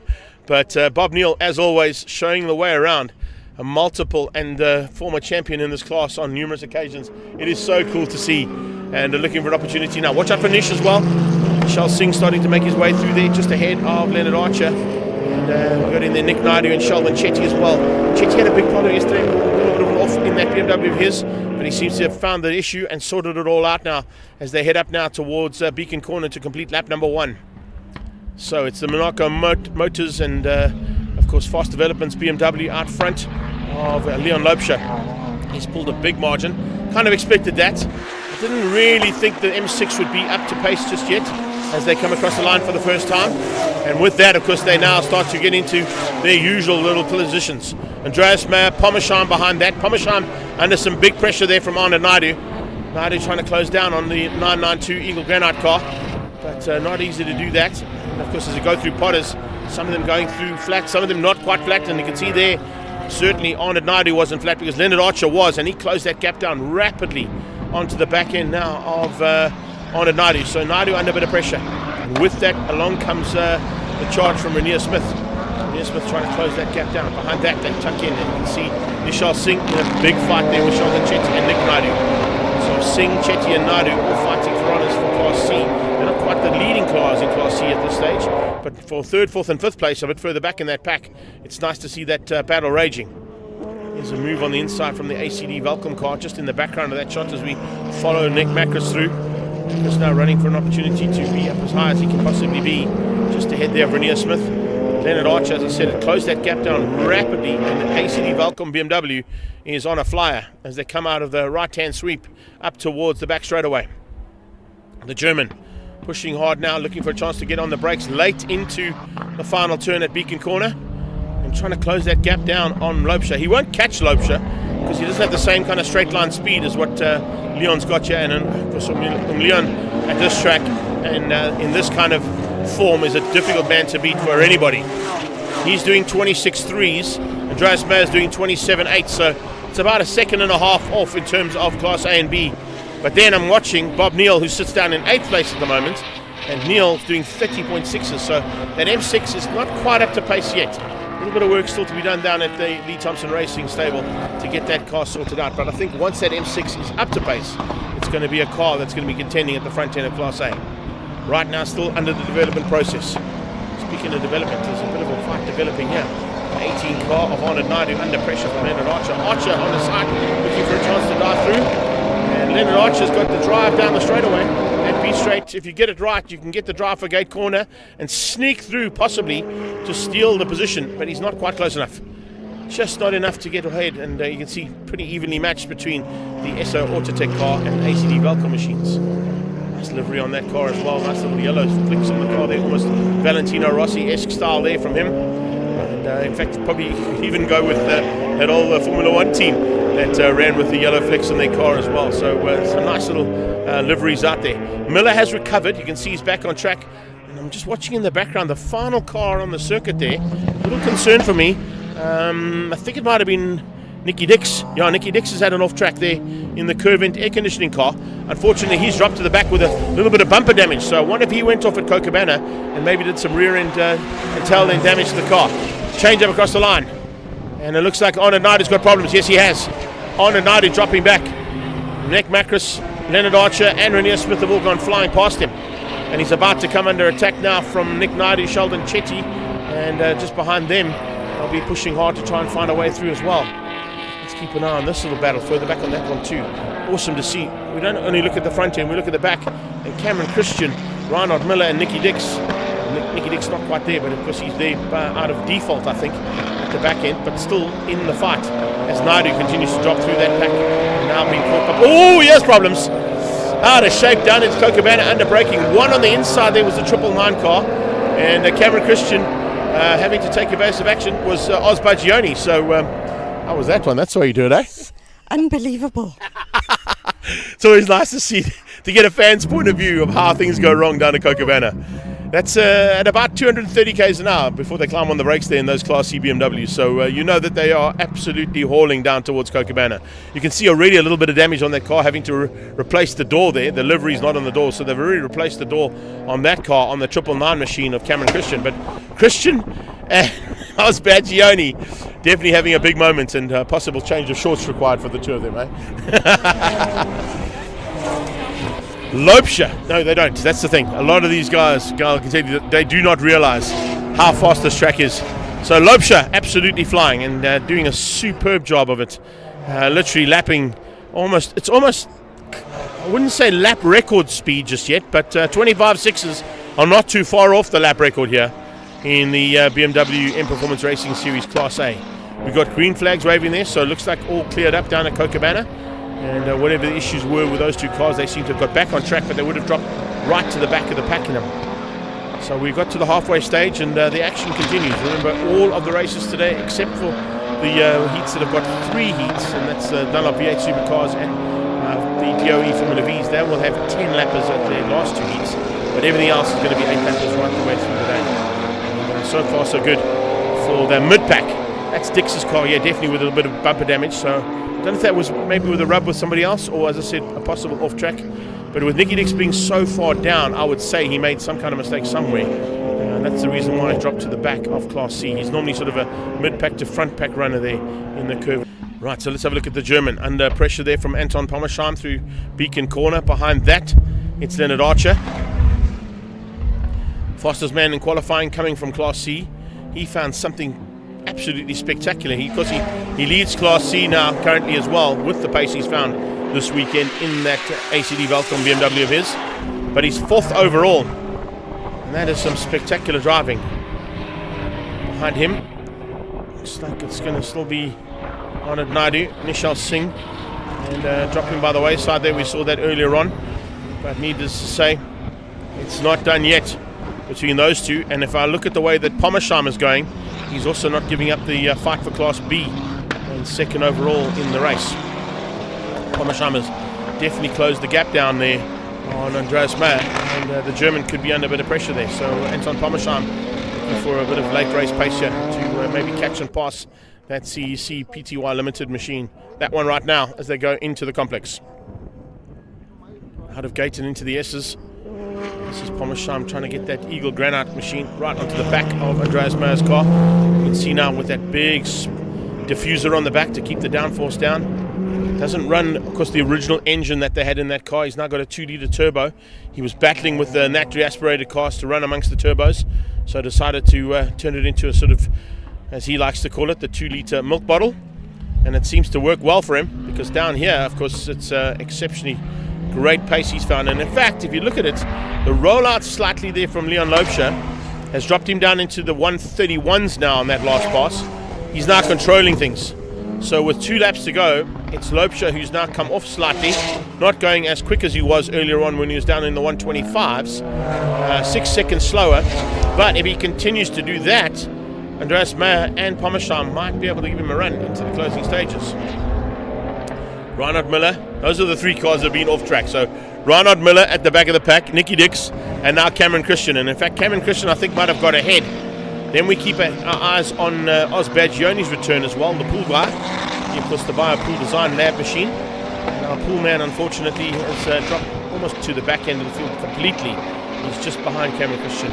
Barish Gunpath, of course, running in the track taxi in his usual car after it broke yesterday, getting a chance there to at least have some fun in Class C in a car that's not shouldn't even be competing in Class C, to be honest with you. But Varish, of course, just wanting to get some championship points and didn't want to miss out on the opportunity, which no one should ever do, of racing at the East London Grand Prix circuit. So the guys who didn't make it down here, and of course have kept their budget for Kyalami, are going to be kicking themselves, realizing that they've had an opportunity to be at arguably one of the most historic circuits in the country. So here they come, up to the corner at Beacon for the second last time, in anger, about to start the final lap. And how far? Now Leon's turned the wick up slightly, so Gunpath about to be caught. There is the track taxi, about to be caught and passed. And in fact, it's possibly going to be Nick Macris at the back as well. So Macris, after he dropped by the wayside, has now been outgunned and passed by Class A, and is about to be caught by his fellow competitors in Class B and C as well, who are just on his tail. And they'll be looking to try and spoil his day even more, because Macris won't be happy about the fact that he's dropped down into 13th overall. It's definitely not lucky for him today in that 13th spot. Here is the German about to go past the Greek. It's kind of like a European war out there at this stage of time as they go onto the beat straight away. So Andreas Mayer, his nickname is the German. Of course, the Greek is Nick Macris, has now been caught and passed by his arch rival in the Class B Championship, and lapped by that arch rival is something you definitely don't want. However, because there's so little Class B competitors here, it's the reason why Nick has stayed out there and circulated to try and score possibly some third or fourth place championship points in Class B. No one's going to catch this car. Monaco Motors, if I can get my teeth in there correctly, will come up to the line with the fast development BMW, and it'll be Leon Lopscher to take the victory. One of our oldest competitors in this class as well, but still knows how to pedal a BMW around a racetrack, and takes the checkered flag and the overall win for Class A, beating out Andreas Mayer, who will take Class B ahead of Anton Pommersheim. And then it's Class C's winner, Leonard Archer, who comes through for the victory just ahead of the track taxi there, and Varish Gunpath. Second in Class C's will be Renier Smith. He will finish up, in fact it's Arnold Naidu, I beg your pardon. Naidu first and then Renier, just missed him in the background behind Nick Macris' car there. So Arnold Naidu comes through for second in Class C, and then a good run there, as I said, from Renier Smith. He will finish second in Class B. That wraps up our Class A, B and C action from BMW M Performance Racing Series.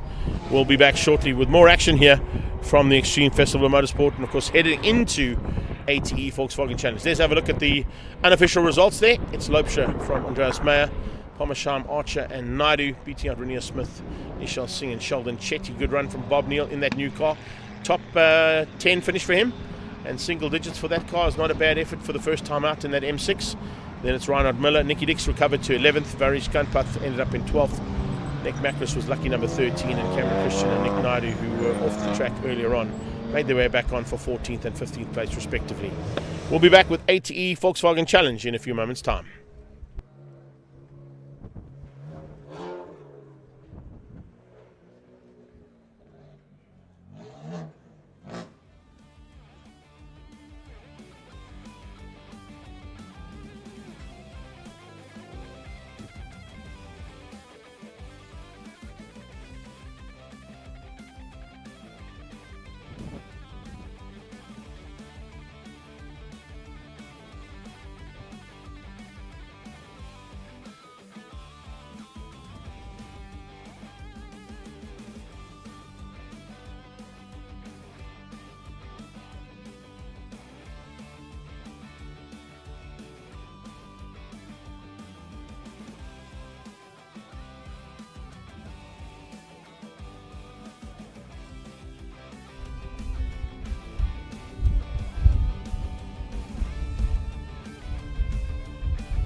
how was the race?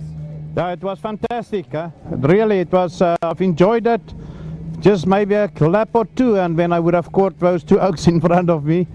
But it was nice. It was perfect. Awful. It was right. Like, how's it taking this car around the East London Grand Prix circuit? it's fantastic, and it's handling nicely. Car is well prepared by Lee Thompson Racing, and everything is lekker. Well done. Thanks, sir.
BM Loebscher, winner there in Class A. How was the race? It was very good. The car was good. I love the track and everything was good. Yeah. So talk me about taking that bigger beast of a BMW around this track. How was that? No, it's quite a thing, especially down there. Well, it's my first time ever on this track, so I'm not used to going through corners at 250. I've never done it, so it's a bit scary. But my pants are still dry, so I'm fine. Did you go flat through corners? No, not yet. All the best, well done. Okay, thank you very much. Thanks for this.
The spot, Bernard de Gavea, took me through that race. How was it?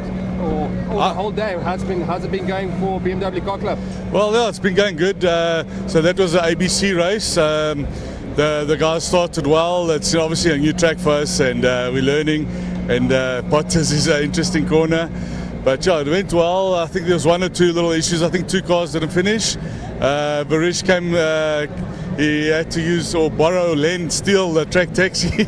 So yeah, he's at the back. At least he's racing. Came all the way, so at least he's had the opportunity to race. your exploits so far in your car? How's it been? Well, it's been okay.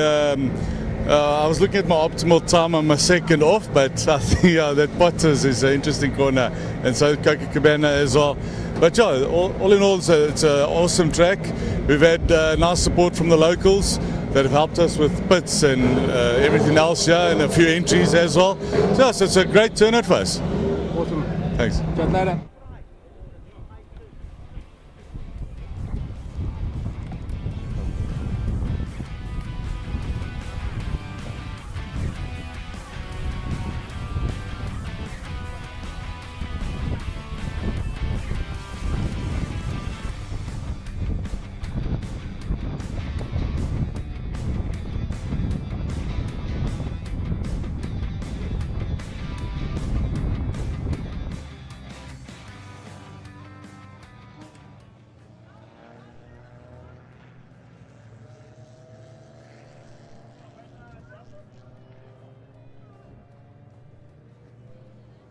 So let's have a look and see what happened last time out at Red Star Raceway with the 111 GD Sports and Saloons. We welcome ACD Welkom as our new sponsor of this class. And as they went to battle in Red Star, it was literally a BMW Porsche battle at the front end for the GT category. And then Class A would be a resumption, of course, of the usual contenders in Class A, including Vota Rus in the Origin Oil Golf, looking for a chance to be at least at the front end of Class A and continue to potentially look for Class A honours. Wayne Robb had a fantastic start in the front end of the field too, but it was kind of a four-way fight, which included Mr. Truter. A couple of cars running off in the background there in the Super Hatch category. Because remember, it was a combination of Super Hatch, 111 GD Sports and Saloons, and the Sports and Saloon category that, of course, are run around the country. And with them running around the country, the other factor, of course, is that they each get given an allocation of lap times. So, for instance, when we go to a circuit like Red Star Raceway, the lap times, of course, are adjusted slightly compared to what they would be anywhere else. And at Swartkops, it's a 111. That's why they're known as 111. So 1 minute 11 is what they're allowed to do. East London Grand Prix circuit, though, is a 1 minute 30. That is the breakout time for the 111 Class A's. So they would have to look at that, as we saw lots of action, including Chris Tate going off track as well. That's a big mistake there from one of our top Rookie Cup competitors in the closing stages. The Porsche of Philip Meyer took the victory, though, and right on his tail, it was a good battle as well, but there with Vota Rus coming through in the Origin Oil Golf.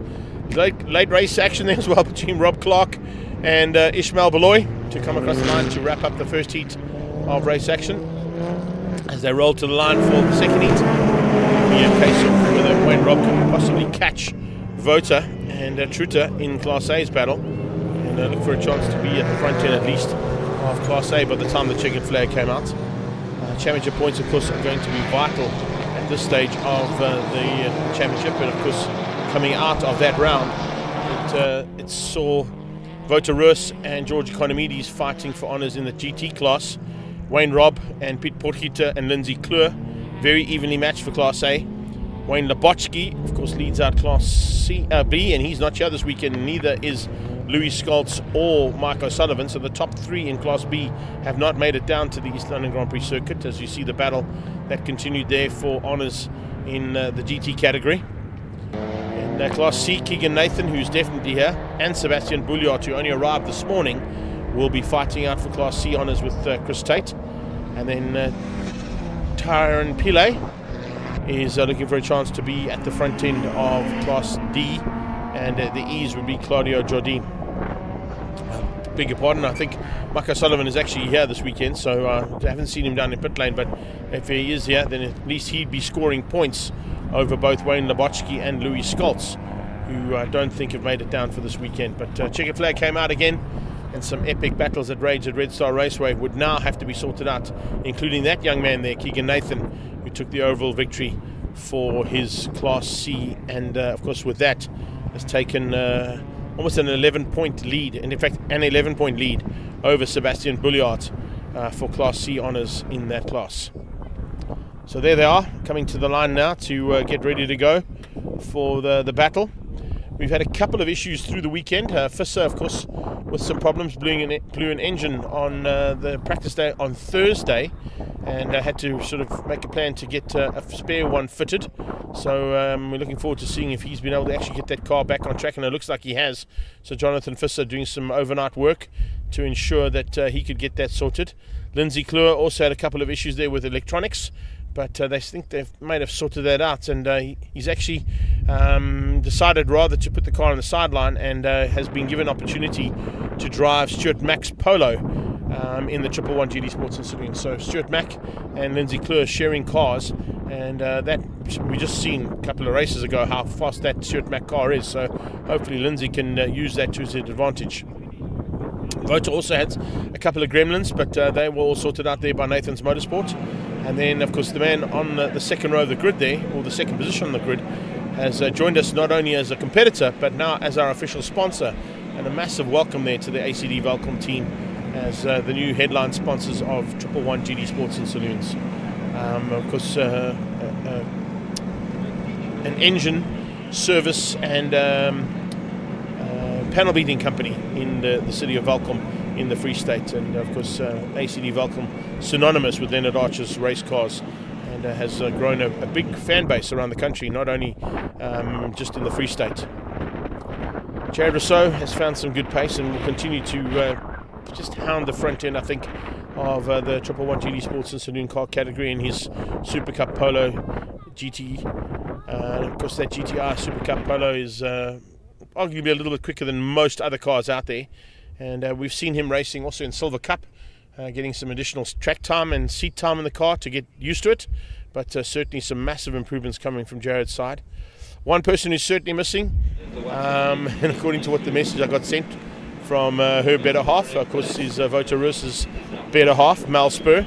She's decided that she's not quite ready yet to come back into the race car, and hopefully we'll have her at the final round at Swartkops just to finish off the season, and then she'll be ready for 2026 and resuming her role in her championship fight for what would be Class B and C. As always, we've got some big fights expected in this class, and looking forward to seeing whether or not Class A can possibly find some kind of an answer there to the pace that Wayne Robb has found with a new exhaust pipe fitted to his Ford Focus ST.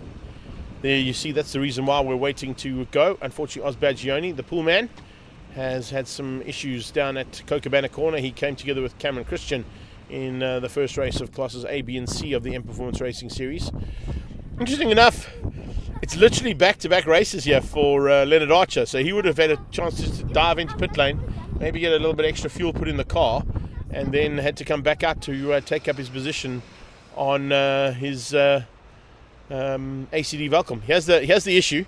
You can see just coming down there, I think something broke on Badgioni's car. If you look at the front right wheel, just before there's the collision, Badgioni was literally in a straight line and came across, and Christian had nowhere to go.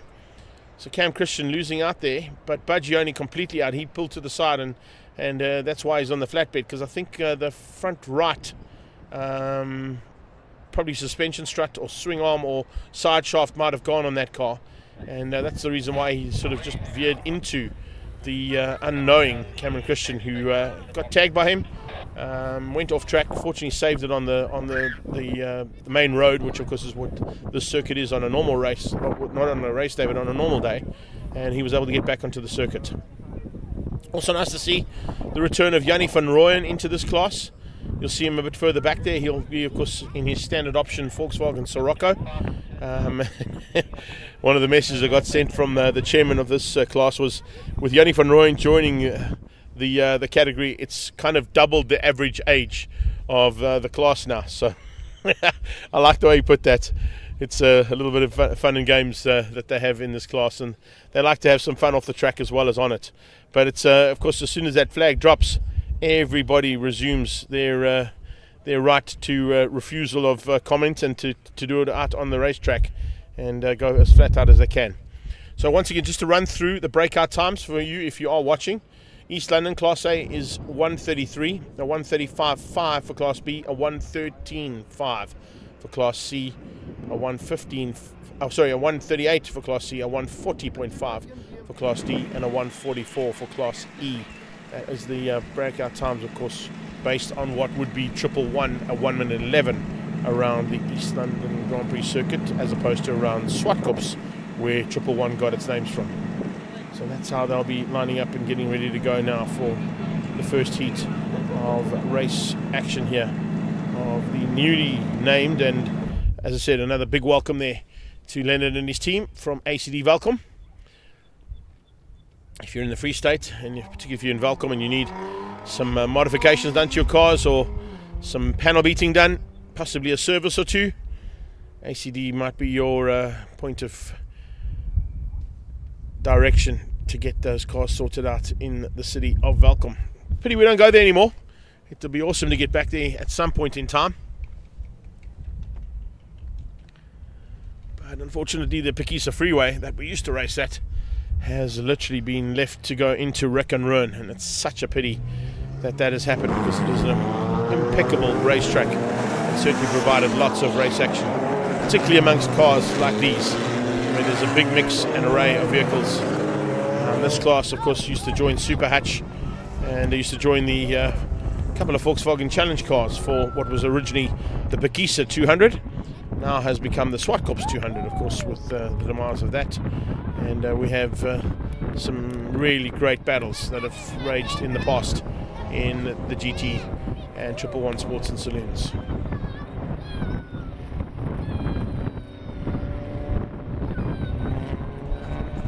So Archer and Russ will be fighting for GT honours with Jonathan Visser. Sean Gradwell has joined the pack. He's the Class X car. Wayne Robb is the leader of Class A. Jaden Quirson will be the leader of Class B. Berry will be the leader of Class F. So a couple of the locals have joined the party and come to be part and parcel of this round of the championship. It's round 5 of the Extreme Festival of Motorsports regional side of the championships, and proudly presented as always by Coca-Cola Beverages South Africa.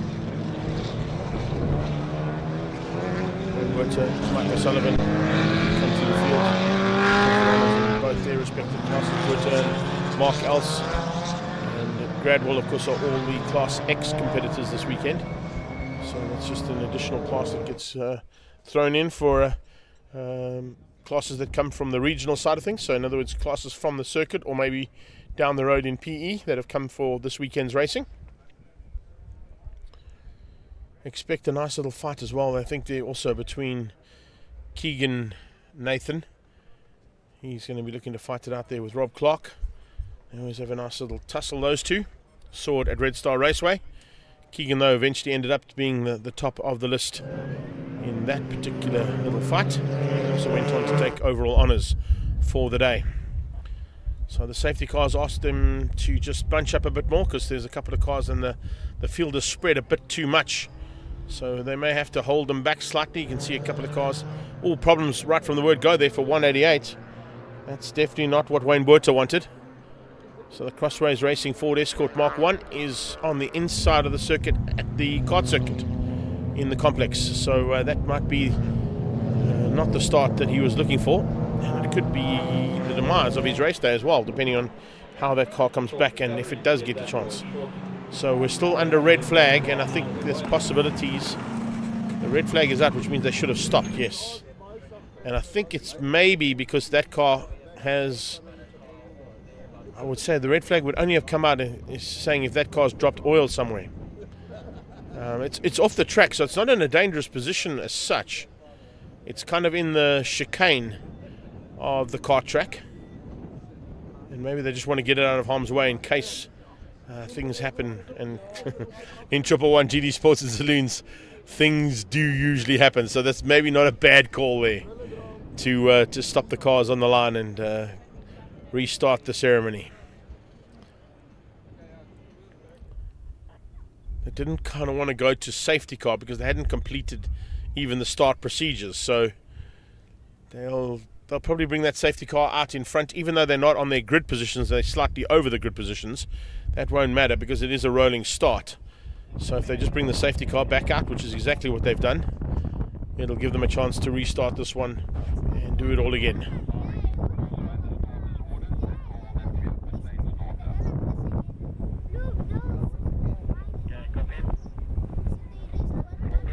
So it gives us a chance to sort of just chat about I mentioned the array of cars, but if you look at how things stand, you've got a 335i alongside a Polo Super Cup GTI. You have a Volkswagen Golf 7 with Votorus at the wheel. You've got a Ford Focus ST with Wayne Robb at the wheel. You've got Jonathan Visser in a Volkswagen Polo GTI 6RZ. You've got Jaden Hussen in a Polo Turbo. You've got Paul Berry in a BMW E36 328i. Pete Potgieter in a Volkswagen Golf 7. Mark Elson in an E36 BMW. Wayne Buerter was in the Ford Escort, but it looks like he's done. Mike O'Sullivan in a Honda Ballard. Chris Tate in a 2-litre Volkswagen Polo. Tyron Pillay in a Golf 3. Kiesha Potgieter's in an Audi A3. Keegan Nathan in a Volkswagen Polo. Rob Clark in a Honda Ballard. Lindsay Kleur, as you heard, will be in a Volkswagen Polo.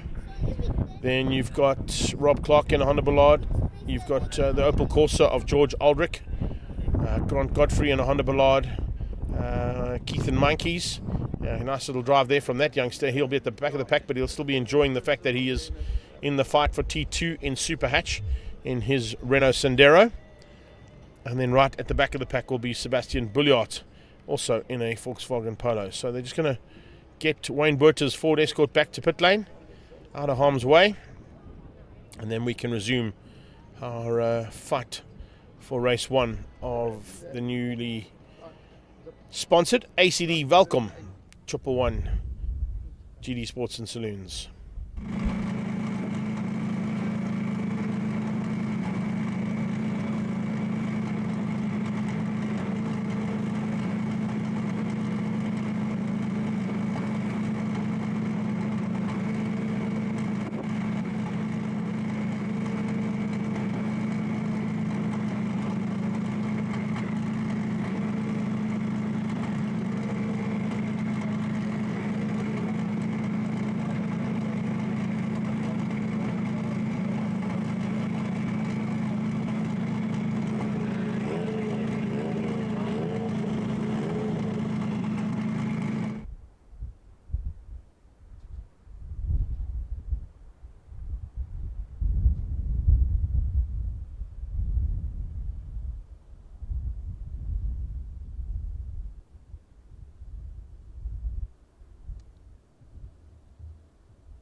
Also gives us a chance to run through once more time the overall championship standings. Votorus, George Economides, Mark de Toy, Jonathan Visser, Philip Meyer, Manus Duplessis, Marius Chuta, Jared Rousseau and Charles Falds are the top 9 in GT. So Roos is here, Visser is here and Rousseau is here.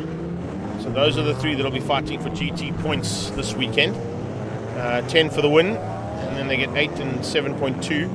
And then Wayne Robb is here, Pete Potgieter is here, Lindsay Kleur is here, so they'll all be fighting for honours in Class A.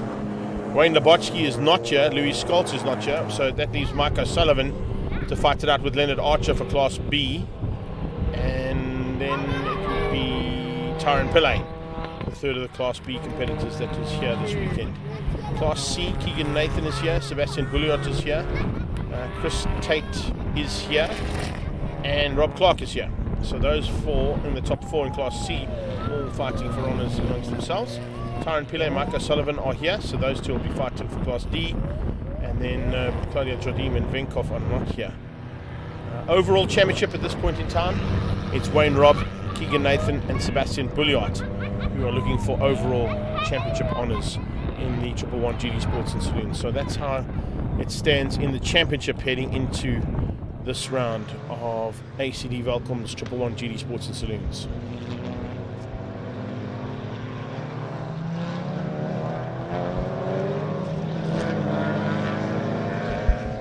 Making their way around now for the second time under the starter's pace car.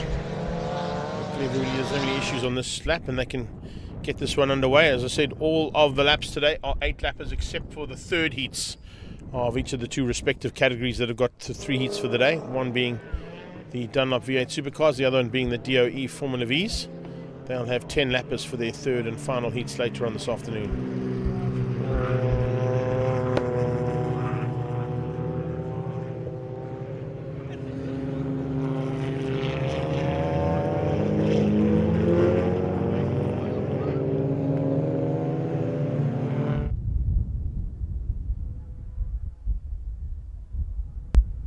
Safety car once again just backing them up onto the back straight. Getting Rousseau and Archer to just slow the pace down slightly to allow the slightly slower cars in the background to make up that ground that they've lost on that warm-up lap. And then eventually Mr. Andrew Koshagan just puts the hammer down on that Nissan GTR. Special pace car here today. He will now hand the duties over to that Super Cup Polo. Front row now making their way back down towards the start line, hopefully this time for a start. A couple of cars getting caught out here, just not up to pace. They should be a little bit further up the road there, and Mike O'Sullivan certainly knows he should be a little bit closer to the front end of those or to the front end cars. As the lights go out, we go racing, and it's 8 laps to come your way.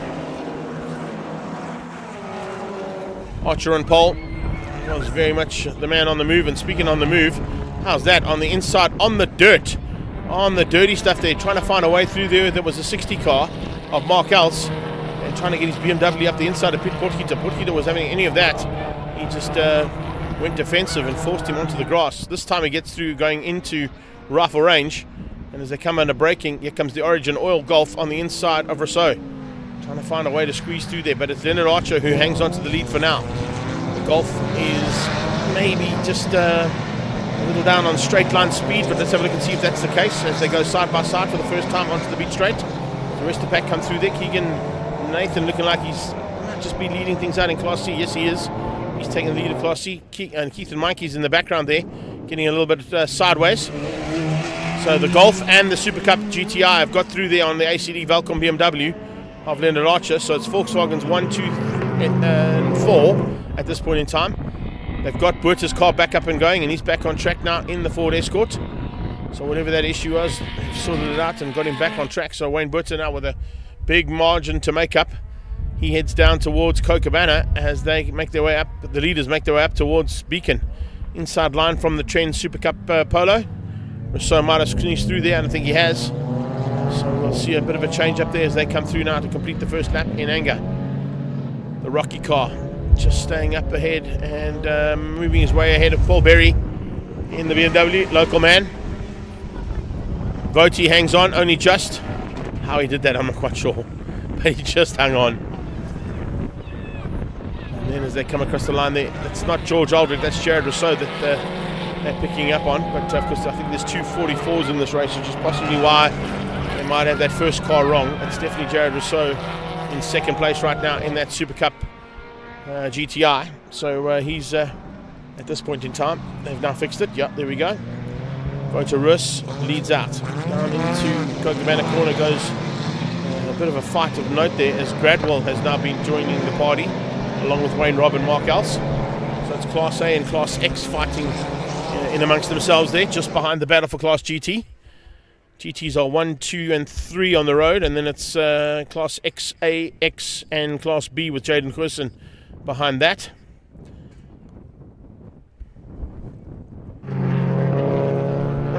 He's got Paul Berry into the back end of his Polo. Berry also a man who knows this track very, very well. Has spent a couple of times in combination classes like this in the past. He was actually part and parcel of a whole bunch of the BMWs and local class cars that joined production cars Class T for a while in some of the championship rounds that we had down at the East London Grand Prix circuit on a couple of occasions. Push to pass mechanism being engaged there by Rousseau, which gives him a little bit extra power, but he's going to try and use that to get into the slipstream there of that Origin Oil car of Vota Rus. Rus hangs on as they cross the line, but he might lose out heading down towards Potters.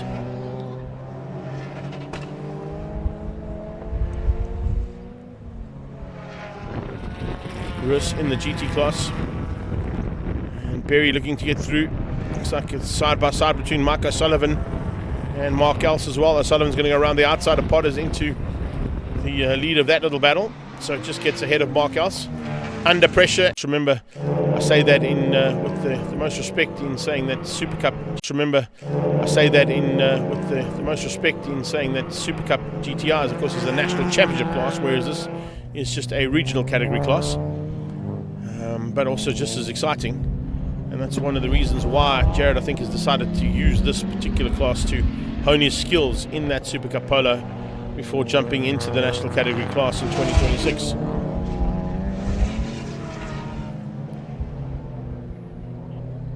Tate looks like he's got the lead of Class C.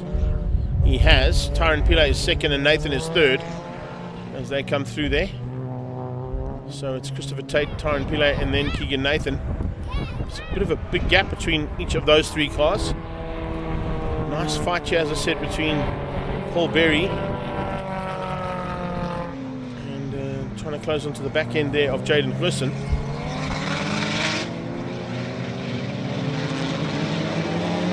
GT category starting to heat up a little bit as well. A little manoeuvring happening there from Leonard Archer to get to the front end.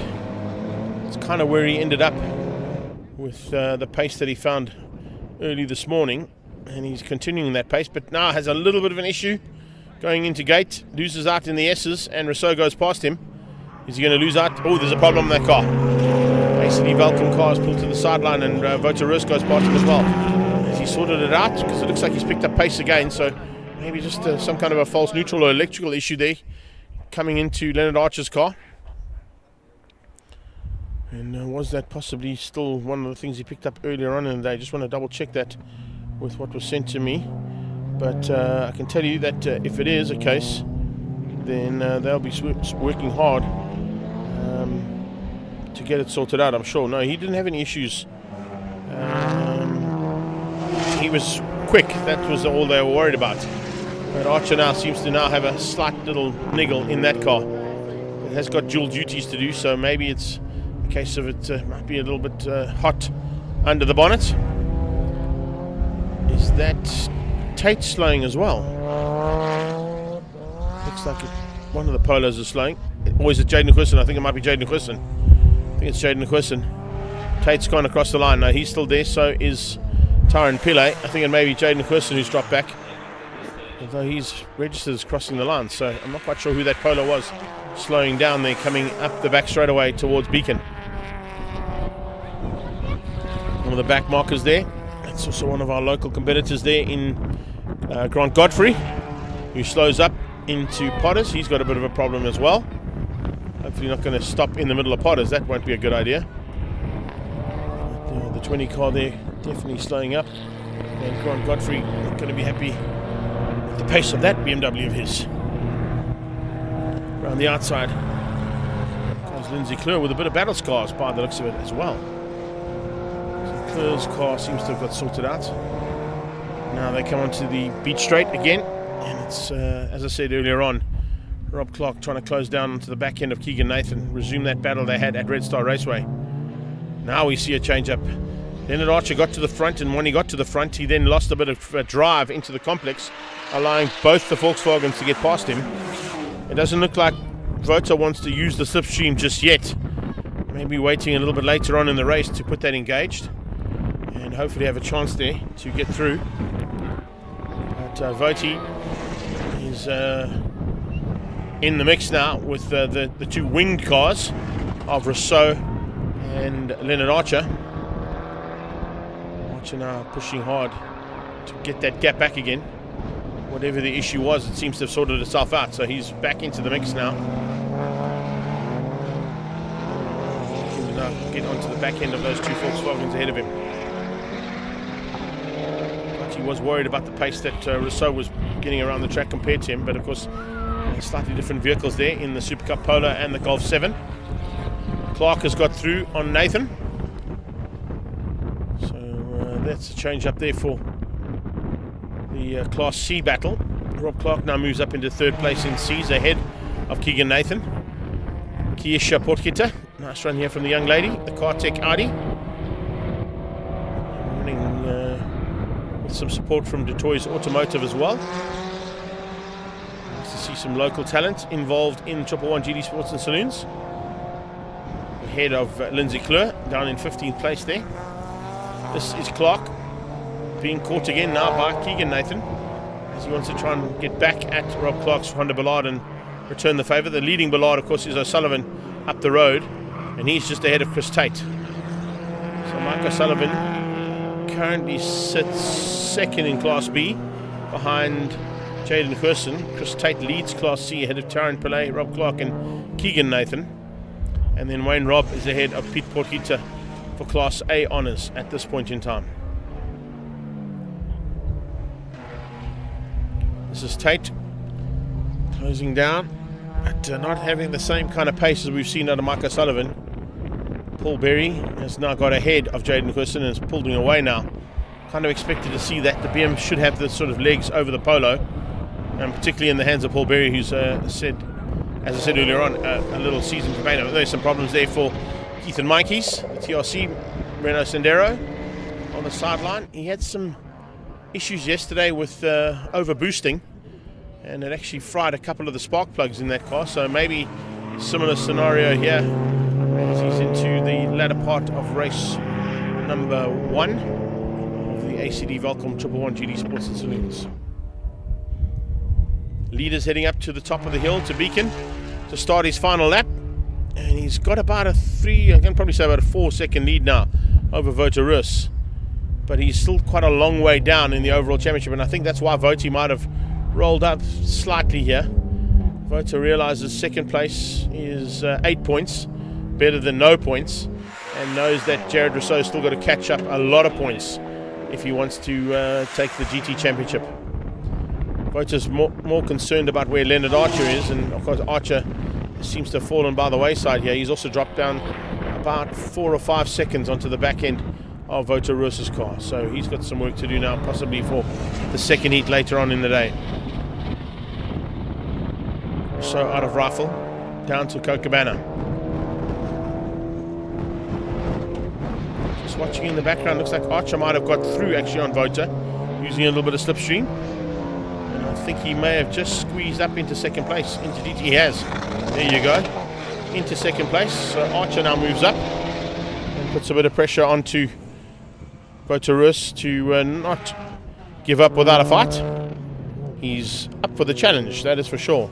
And with that, of course, he's going to move himself up nicely as well in the overall championship, because GTs,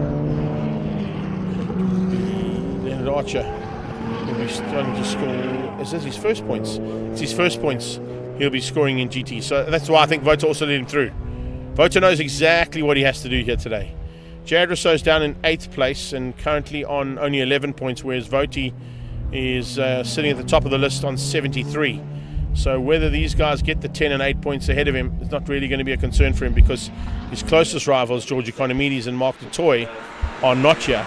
And with Jonathan Fisser having some problems in his car, he's not going to be scoring in the GT class this weekend. So that's the reason why the Origin car comes through in 3rd place. I think Wouter is playing the long game here and realizing that he does not have to push as hard to score the maximum points he needs to stay at the front end of the GT class. Wayne Robb will come through to take honours in Class A, and he wins out there over Sean Gradwell, who will take Class X. Good effort there from the local man. Portgieter is going to come through for 2nd in Class A, so the battle will remain the same between the top two there. It's 98 plays 66, so it'll be 108 playing 74. So 108 plays 74 now for the Class B competitors. This is going to be Tate to take the victory in Class C, and with 10 points will probably move himself up ahead now of Sebastian Bulliard, but probably not into the lead of the championship just yet, because Keegan Nathan is still going to score points for 4th place. Looks like Keith and Mikey's got that car going again, and he's back on track and will complete the race and crosses the line to take the checkered flag. So well done to him. And then of course we'll look for Tyron Pillay to wrap things up in Class D for 111 GD Sports and Saloons. Now proudly sponsored by ACD Welkom. There are your unofficial results. Rousseau, Archer and Roos, the top 3, and the top 3 in the GT class. Wayne Robb takes the victory over Peter Portgieter and Jaden Curson for Class A. And then it's Mike O'Sullivan for Class B ahead of Chris Tate's winner. Class C's winner, Chris Tate, I beg your pardon, in 10th place. Then Tyron Pillay, Rob Clark, Kiesha Potkita, well done to her, in 13th, beating out Keegan Nathan and Lindsay Klur for the top 15. Up next, we should be heading into the second heat of Dunlop V8 Supercars. And then it'll be the first heat of the BMW M Performance Racing Series classes D, E and F. And then into a small lunch break. So stand by for action here from the East London Grand Prix Circuit and the Extreme Festival of Motorsport, proudly presented by Coca-Cola Beverages South Africa.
Jared Rousseau. So how is it you're so fucking quick, Jared? That was live. Uncle Gray.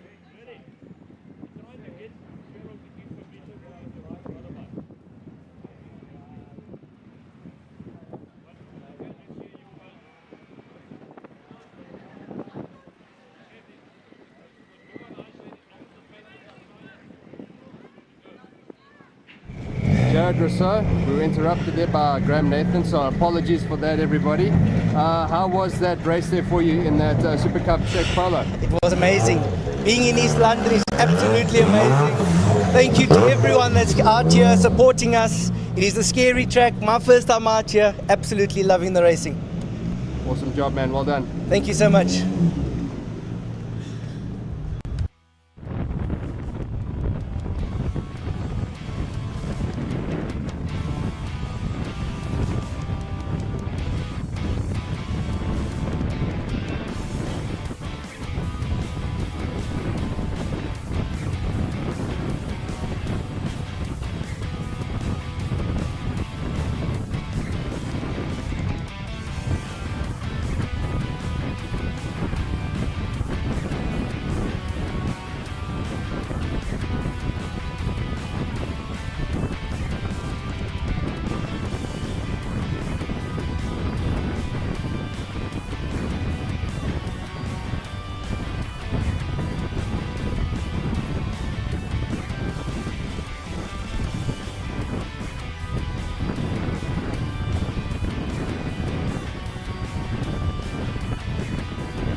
Lindsay Kleur in the Flying Archie there.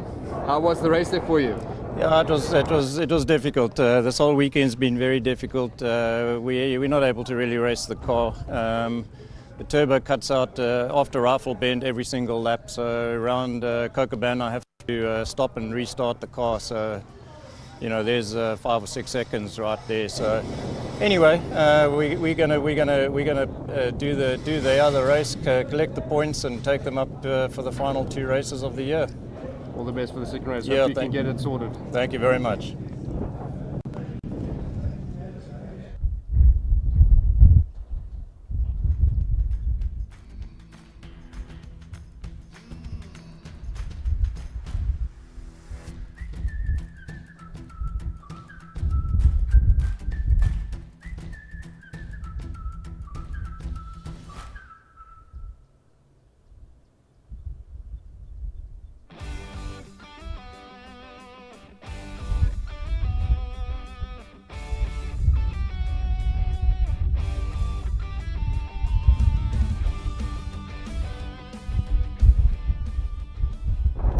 Stuart Koenig, a bit of a challenging day there for you in East London.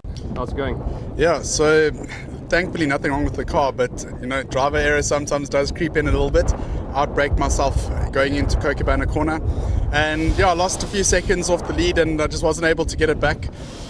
But really enjoying the track, really enjoying the car and the competitors and the social aspect. So looking forward to race 2. Hopefully I can keep it on the black stuff and really push it and keep a nice competitive race, and yeah, maybe we can challenge for a win. We'll see how it goes. Are you going flat through Potters though? Easy flat. Oh, easy. I love that corner. It is fast. But yeah, one of my favorite in the country.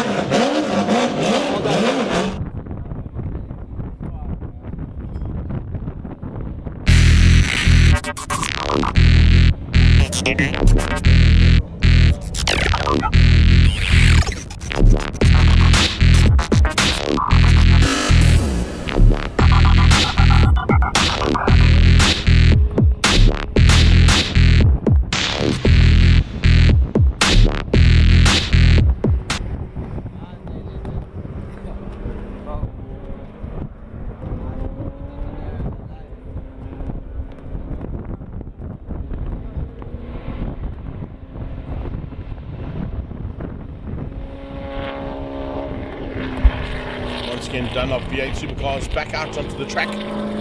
Their second heat of race action today. This one, of course, will bring Terry Wolford into a chance of possibly going to do a big double here on everybody. But I think Warren Lombard might want to change that up dramatically after it didn't quite go according to plan in qualifying this morning, and him having to come through the field to eventually finish up just behind the N4 Autocraft full Falcon Arcade. So let's see whether or not there'll be a change up in the standings there. I just want to see how they're going to line them up, because I've got Terry Wolford and Thomas Reeb on the front row, with Aki Kampan and Wayne Spicer, then Johan van der Westhuizen and Alan Ryan and Warren Lombard at the back of the pack. That would have been based on fast lap times and their second fastest laps in qualifying. So that's how they're going to line up there for, that's why Warren's at the back of the pack, because he didn't make it out for qualifying. He had to eventually find a plan to just get in a lap of some nature to get him at least onto the grid. So based on their second fastest laps for qualifying, that's how they're going to line up. And then of course they'll do the inverted grid for the third and final heat later on this afternoon. So Wolford and Reeb share the front row, Kampan and Spicer the second, Van der Westhuizen and Ryan the third, and Warren Lombard will be just behind the two of them. One thing you got to take into account, of course, is Alan Ryan having taken a victory, and they're giving them 2 warm-up laps. Not quite sure why.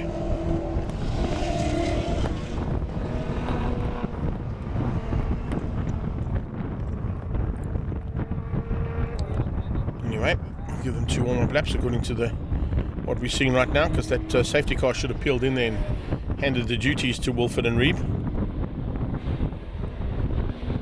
Let's see if that's possibly because they need a little bit of extra heat in that Dunlop rubber.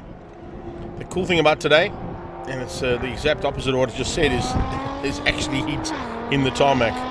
which allows for the Dunlop rubber that these cars run on to perform better than when it's cold and cool and wet, like it was here at the Nationals. And those guys in the Nationals backed a little bit with the conditions that were thrown at the cars and drivers on that day.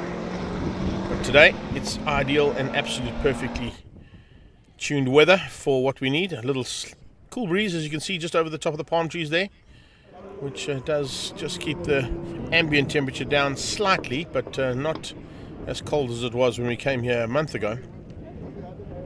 That's definitely going to be a big factor when you're in a cockpit that V8 Supercars pilots have to sit in. It gets exceptionally warm inside those cockpits, even though they've got the open windows either side, left and right. The airflow does not go directly into the driver's window or the passenger's window, and those cockpits tend to get up into the sort of high 45 to 50 degree Celsius mark. Right, now time to move that safety car off the circuit, or not just yet. I thought it had moved up already. It's now just bunching them up with Terry Wilford to take the duties of the pole position and lead them to the line. Thomas Reeb holding back slightly there. Maybe looking for a bit of a slingshot on Terry. If he can stay with him, Spicer will move across and allow Aki Kampan to squeeze through. In fact, Aki's not there. Just realised that now. Aki Kampan's actually not up there, so Spicer will be the lone car on row 3. It'll be Lombard and Van der Westhuizen who should line up behind that, but Van der Westhuizen has decided to drop to the back. We're on one Lombard to get ahead of Alan Ryan as we are going lights out and racing. Rolling Thunder making their way down towards Potters again for the second time today of 3. And it's Wilford from Reeb. Reeb hopefully has got that car sorted out. I'm sure between himself and Gavin Wilkins they would have got under the bonnet to see what the gremlin was that stopped that car from completing the first heat and having to park it down in the complex. Oh, he is pushing hard, putting wheels on the inside of Rifle Range Bend already as they come down to the braking point at Cochabana, getting away now from Spicer, who's under attack. And it's a big push coming from the number 6 car. I'm trying to remember what Warren Lombard car was. The number 6 car of Warren Lombard, who's applying the pressure there onto Wayne Spicer. So it's Wellness Group versus the Pep Boys Automotive machine there of Warren Lombard. And of course looking for a way through as quickly as possible, because you can see the top 2 getting away. He cannot afford to be behind this Chevrolet Holden of Wayne Spicer's.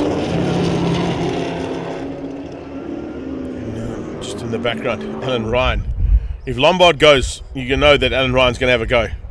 He's going to try and see if Warren Lombard can open up the door for him and maybe use it to his advantage. Well, Spicer comes across to defend, but he'll probably realise that Lombard sticks in behind there, so maybe he hasn't got the same amount of squirt. I know that he was battling with a couple of gremlins inside the car with a blown head gasket yesterday, so maybe he's just nursing the car.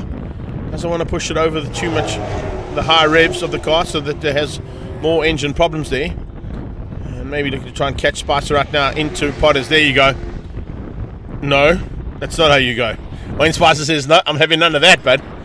If you want to get through, you're going to have to push hard to get through. And Warren Lombard, I think, is worried about pushing that car too hard, because if he does not want to break the engine again, and that's, I think, what his biggest concern is. Now, late on the brakes for Cochabana, has another look. Spicer's later. Spicer comes from Superbike racing. You must know he's going to be exceptionally late on the brakes. He knows where he can climb on the anchors, where he would have on his CBR, on his ZX-10 in the past. And he's going to probably try and test the abilities of that Chevrolet Holden of his to see if they can brake at a similar braking point. If you've got the car set up, it should be able to do that.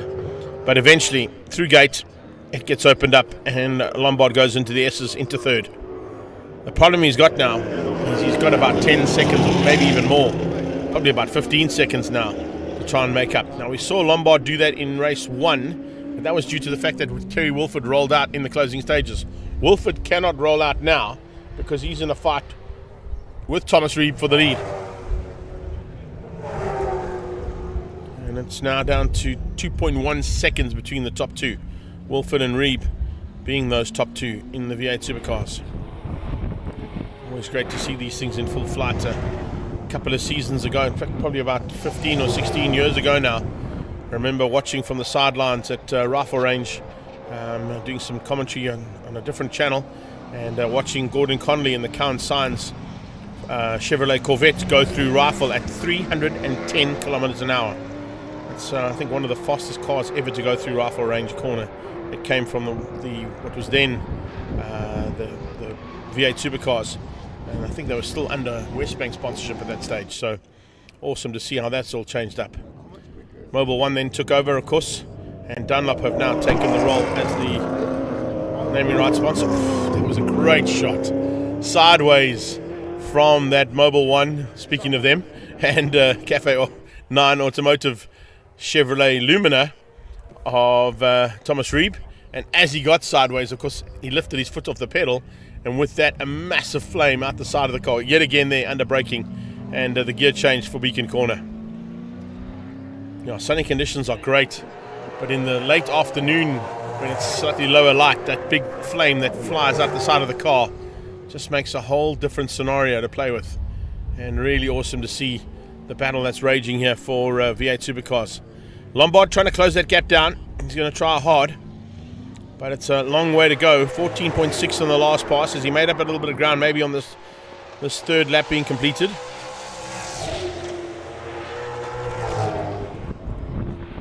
Let's have a look at that replay. Look at this. This is Reeb sideways. He catches it. As he catches it, he rolls off, and there it is. Oh, that is spectacular. So cool. Oh, very nicely done. Great catch there from our cameraman. And putting it into slow-mo there as well, just to show you just how that car was sideways, how he caught it, and then that massive ball of flame out the side of the exhaust pipe. It's such a good shot. This time it's a lot smoother. Still the flame, but not the sideways action. That's what we need, Thomas Reeb. It looks like Reeb's a little bit more comfortable in that car in the second heat as well. So whatever the gremlin was, he seems to have sorted it out. Speaking of gremlins, is that a car dropping back there? I think it may be.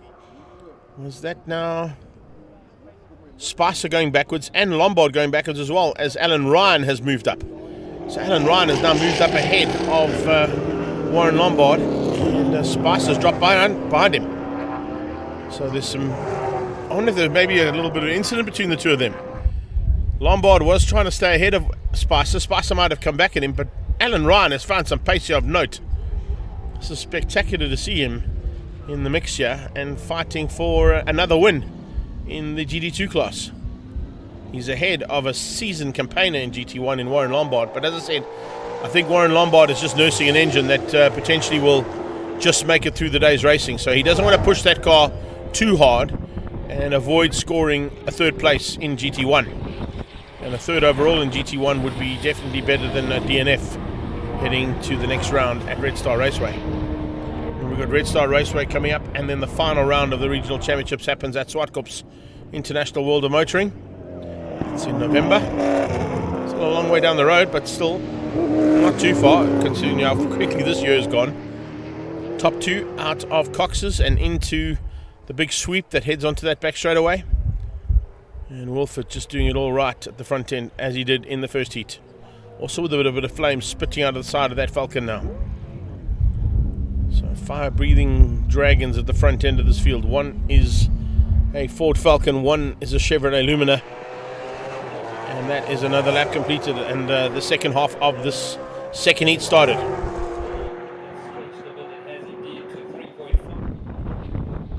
Down towards turn one, there you go.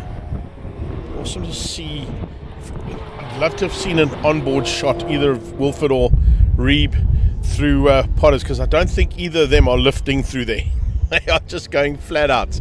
They've got the grip, they've got the wing, which gives them the downforce, which means that they can go through Potter's Pass literally flat out. Oh, Spicer sideways in the background as well. The back end got real tail happy on that V8 of his. That Holden was sideways coming out of Beacon, but he caught it. Using a bit of superbike skills there to bring it back into pace. When in doubt, pin it. That's exactly what he did. So he just geared down and put the foot flat and it pulled the car straight. It's a gingerly flat foot though. You can't just jam it into the floorboard, otherwise it will spin out on you and loop the car out. But so well held there from Wayne Spicer's point of view in the Wellness Group Chevrolet Holden. Or should I say the Holden Lumina. It's the Holden Lumina. It's the Australian version of Chevrolet, of course. So nice to see these guys fighting in cars that have been involved in this championship over the last 30 odd years, and these cars still showing that they've got what it takes to provide great entertainment for this big crowd that's come out here yet again at the East London Grand Prix circuit.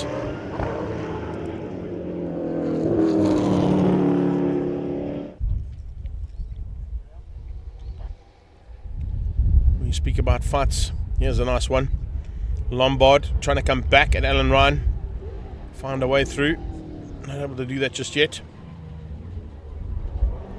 Alan Ryan also running in Wellness Group colours as well as Adlam Auto. And then your top two onto the beat straight.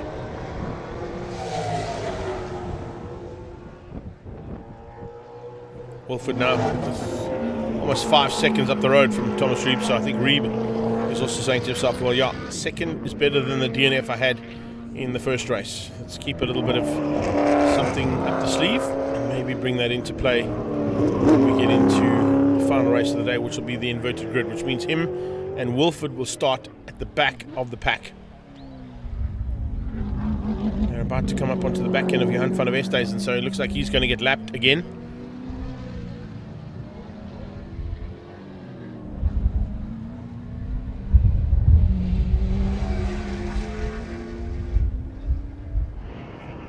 And is now starting the final lap. So 1 to go for Wilford and for Reeb. Can Lombard find a way through here? He's still going to get third in his class. I don't think he's really going to fight as hard as what he would normally do, knowing that he's going to try and nurse that engine for at least another 10 laps. It's 1 more in this race and 10 more in the third and final one later on today. If I'm not mistaken, I stand to be corrected, but I think that might be the old Rian Botma car. He's in there.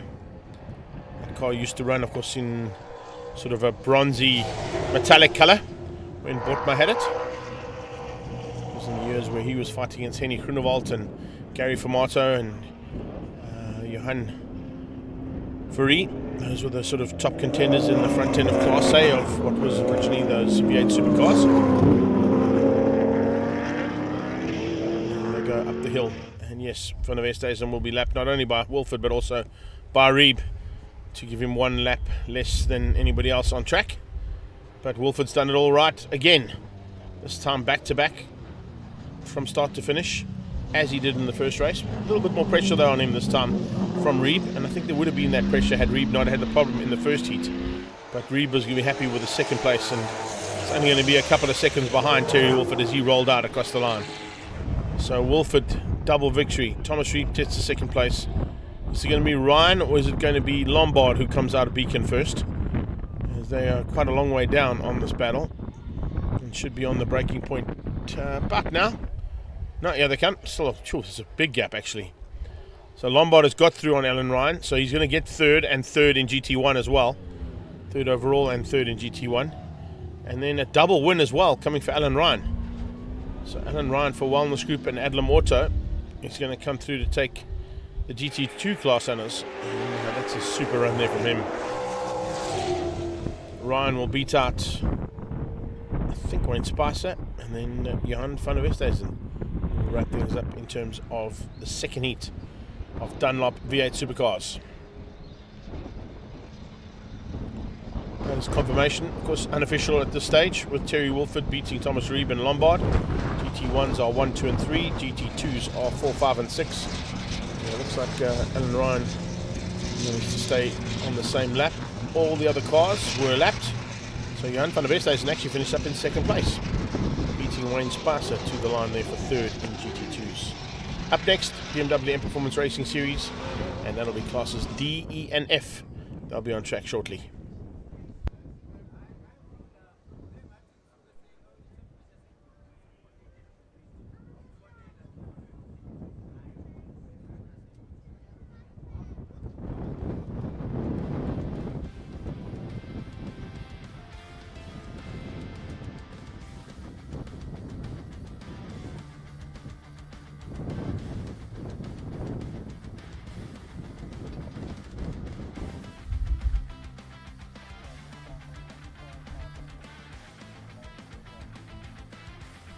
There you can actually see Wayne Spicer parked. That's at the Exeter Beacon. So he got out of shape there, and I wonder if something broke on the car, because we saw in the previous lap he got a little tail happy coming out of Beacon Corner, and it's going to take probably a little extrication just to get him back across the circuit. It's not too far to go, fortunately for him, but not always good to see that man sat on the side of a racetrack. He prefers to be on it, whether it's on two wheels or four. It's his preferred choice is more the four-wheelers right now, but in his day, of course, a great superbike racer in Thunderbikes and the ZX10R Masters Cup. So we'll look forward to seeing his return. Hopefully they can get that car sorted, and he'll be back on the grid for the inverted option of race 3 of Dunlop V8 Supercars.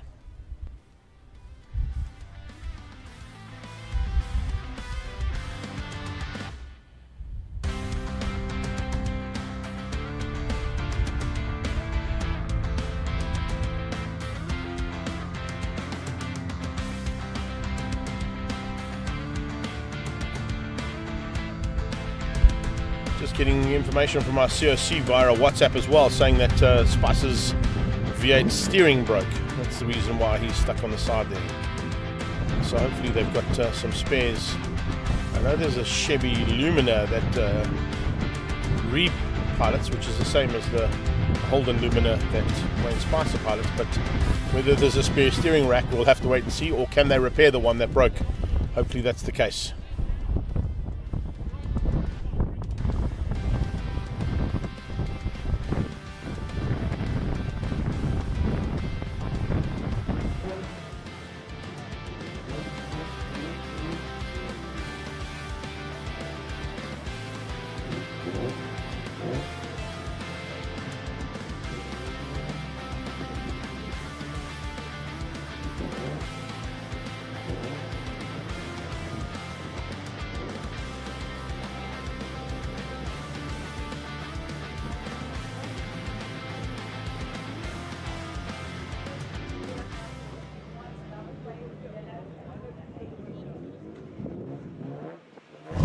Thomas Reed, you had problems there in race 1, and now you made up for it in race 2 with the second place. How was that race? Yeah, so race 1 we broke a gearbox. Unfortunately, we had a very strong car, so we had to put up the reserve gearbox, the old faithful, but it was a fantastic race. Terry's got a bit of legs on me on the straight, just enough to keep me away, but it was a fantastic race.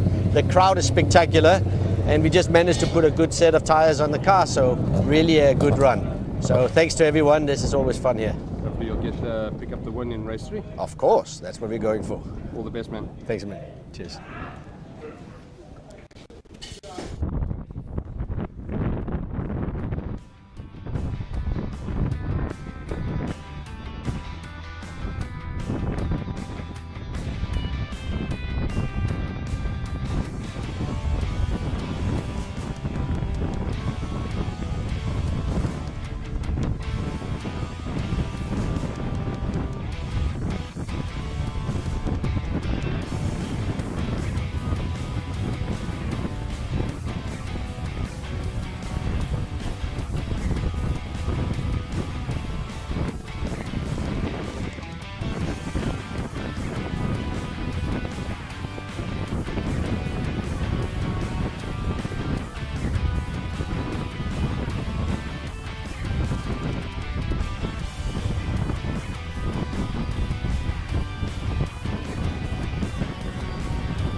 Terry Wilford, that is 2 for 2. Are you going to try and go for the East London Triple Crown?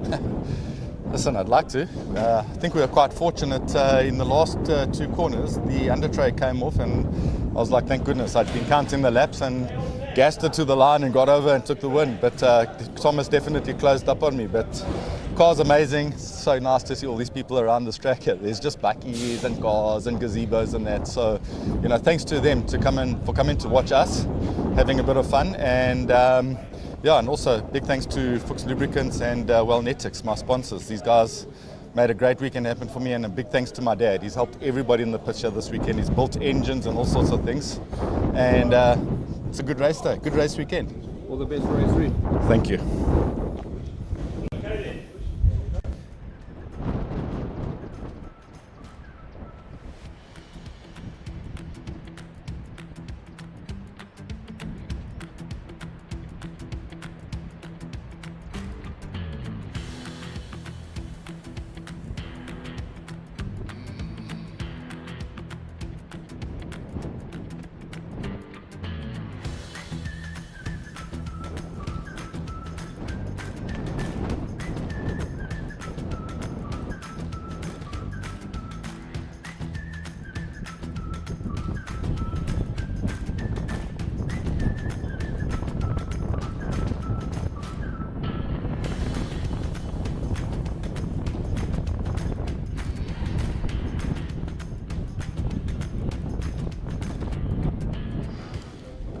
Lauren, problems yesterday. Now you seem to be getting along quite nicely there. Took me through race 1 and race 2. Yes, before we actually did any races, we had 5 laps on Thursday, and we've just had endless drama since then. And we made it through race 1. We actually finished second. Very happy with that. Race 2, we managed to do third place. So now we've got a reverse grid. I'm going to put some new tyres on, and hopefully I can find a bit of time. I'll actually use those 2 races as a practice session, so hopefully it gets better from here. All the best for race 3. Thank you. Thanks, bro.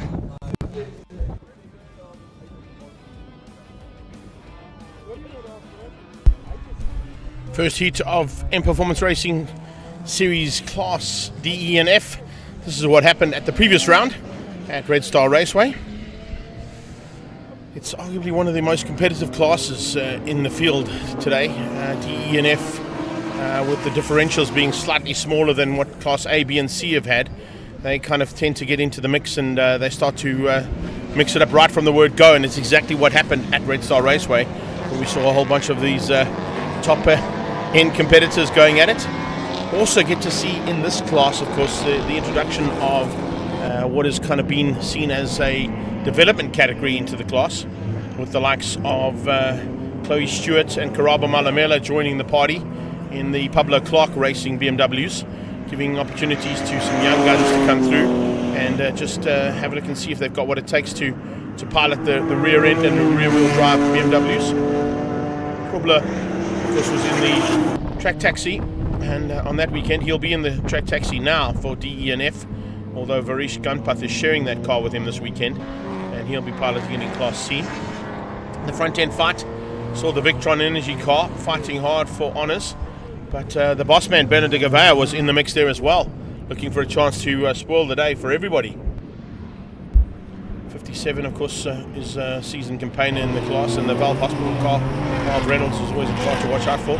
Dupi, unfortunately having some problems, but of course he's now at a track that he's got a lot of support at, and the Dup Civils and Plant Hire BMW will be looking to be slightly higher up in the proceedings by the time the checkered flag comes out today.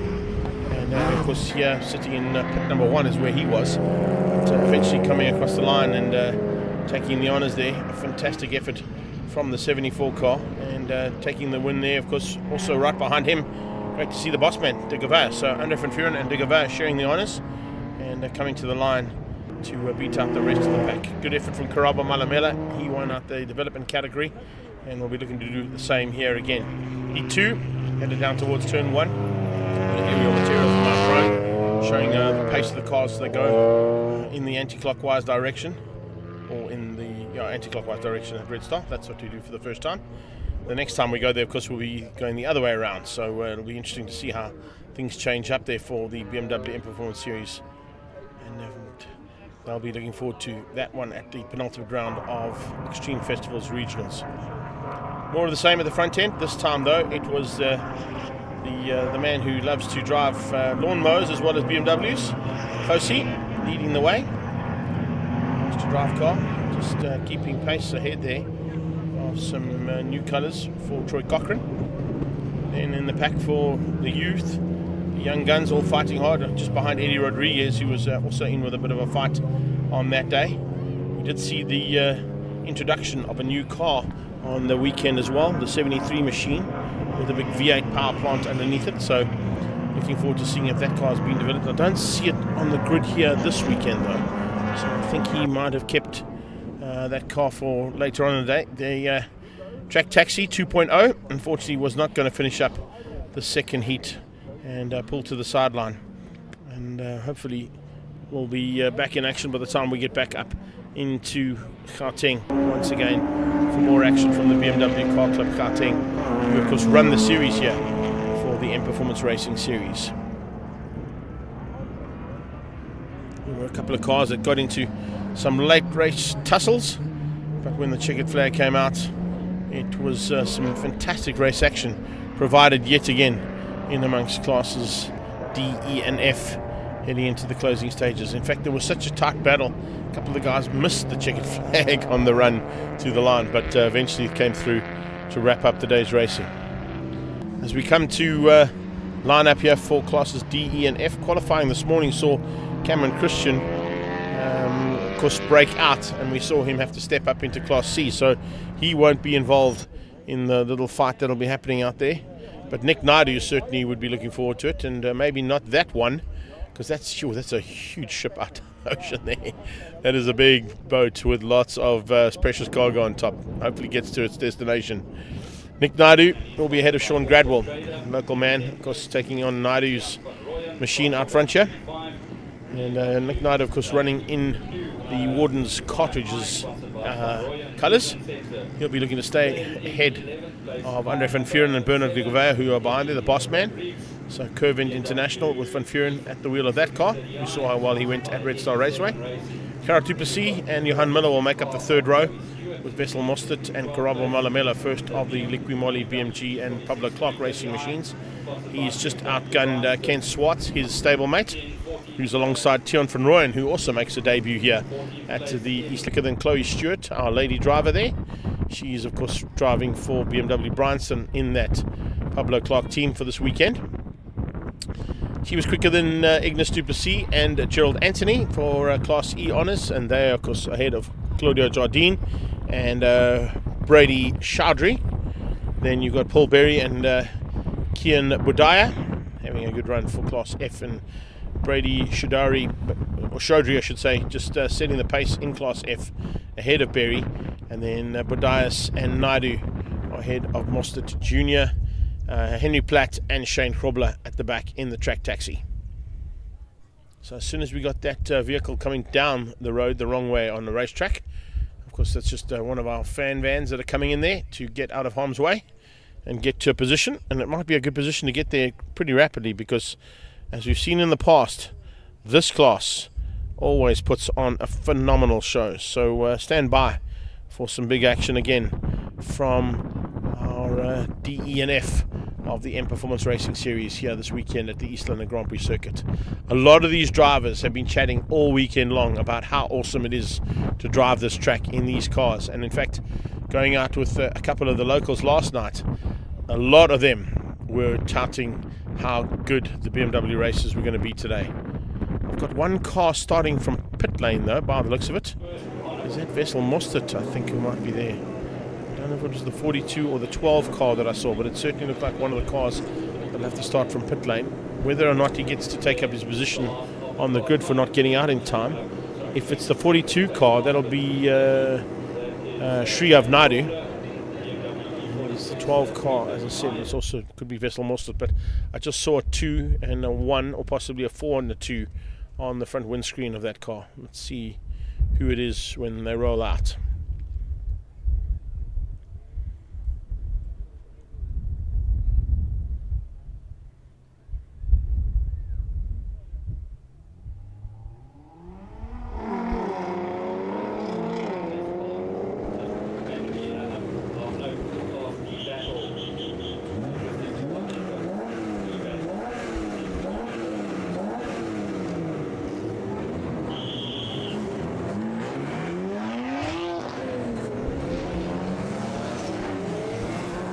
So the big field rolls down towards Potter's Pass under the safety car.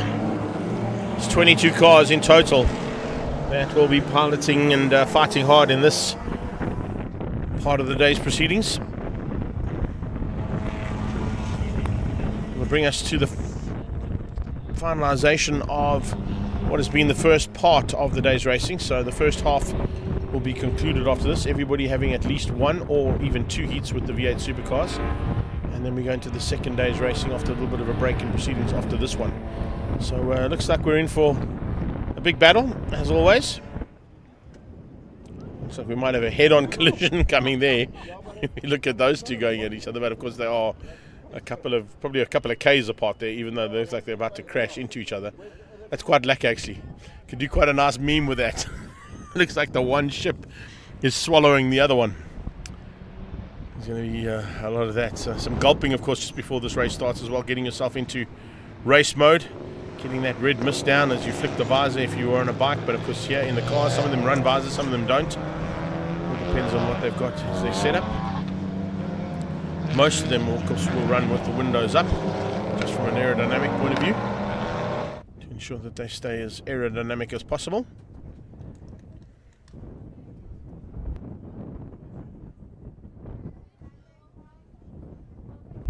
One big factor that Paul Berry and Sean Gradwell are going to have is they're going to have a slight advantage as to what the conditions are like out there, having raced in the ACD Welkom 111 GD Sports and Saloons. So they've got an idea of what track temperatures are like, so they can play around with the tyre pressures a bit more. Whether they shared that knowledge with other drivers in the stables would be interesting. Shane Krobler in the track taxi. Back Z3.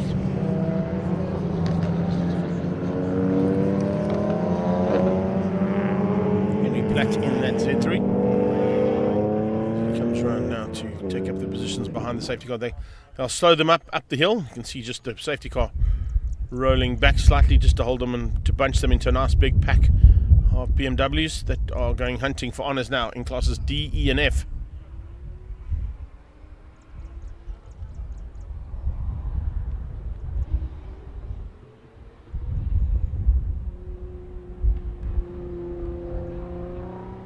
So Nick Naidu and Sean Gradwell will set the pace. Van Vuuren and Bernard de Gouveia behind them, Duplessis and Miller, Mostert and Malamela. Carabo would like to just keep Ken Swartz behind him or keep an eye on that battle. The 10 car comes through there, that's the Warden's machine of Kian Badaya. And now we're under starters orders. Lights will go out.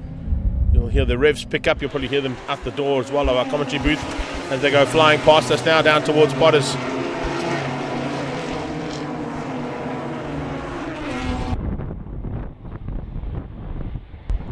Good jump there from Nick Naidu to get away from Sean Gradwell. And it looks like the boss man, Bernard de Gouveia, under a little bit of pressure there from Duplessis.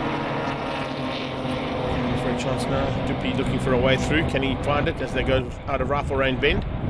And now down towards Cochabana. Dups looking to go on the inside. Bernard sees him coming, shuts the door. Carabo Malamela's made up one place. He's gone on the inside. Looks a bit from the Moscow car. Then Tian van Rooyen has joined him. Tian van Rooyen finding a way through there as well. So the rest of the pack as they come out of Cochabana corner. Everybody through Cochabana smoothly and no one off track. That's a good start to this first lap of 8. So Dups now looking for a chance just to get away now. He's found a way through along the beach straight to get past Bernard de Gouveia. Carabo Malamela's joined him sideways in the background. That's Rodriguez. Eddie Rodriguez completely lit out of the second S. And the back end stepped out on him. He's caught it, but I think he might have stalled it. He gets going again. Yes, there we go. But that's going to drop Eddie Rodriguez right to the back of the pack and out of contention for Class E. Carabo Malamela dives on the inside of Bernard de Gouveia. Joining him for the party is the 12 car of Mostert. De Gouveia forced wide by Mostert onto the dirty stuff. Oh, it's getting real. Ken Swartz joins the party. Ken Swartz opens up the opportunity and says, I'll take that. If you want to run wide, I'll have that opportunity, and gets through. So Swartz ahead now of Bernard de Gouveia as well. So they cross the line, and it's de Gouveia who's the biggest loser on that first lap. Going from 3rd on the grid, dropping down into what is now 8th place. Trying to come back at the 12 car of Johan Miller.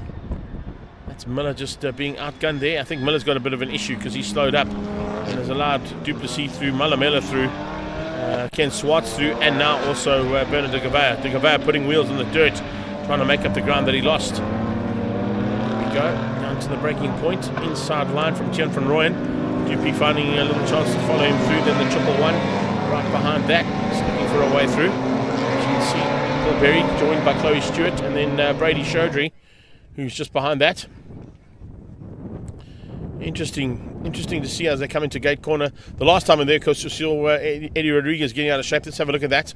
You can see the back end just stepped out there, and he went sliding into the chicane of the kart track. That's where he caught it. I think he stalled it because he had to get it restarted again. By the time he got it started, the entire pack had gone through. So he dropped right to the back of this pack of 22 cars. It's a lot of cars to get through to get back into contention. De Gouveia with the problem. Looks like he might have slowed out as well going into the complex. Yeah, he's had a problem of some nature. I think he's just pulled to the sideline. So that's a problem there for Bernard de Gouveia, the boss man, the chairman of our Gauteng BMW Car Club Racing Series. He's on the sideline. This is the mid-pack fight. How awesome is this fight? Great to see. Problems on the side there as well. I think that was earlier on where we saw Claudio Darjims slowing down and possibly out of this one. But we'll keep an eye on that. Here's a move into Cocobana corner. Let's see who that was though. I'm just trying to pick up. I think it might have been Van Vuuren and no, this is Van Vuuren and Dupi now. So this is the battle for second.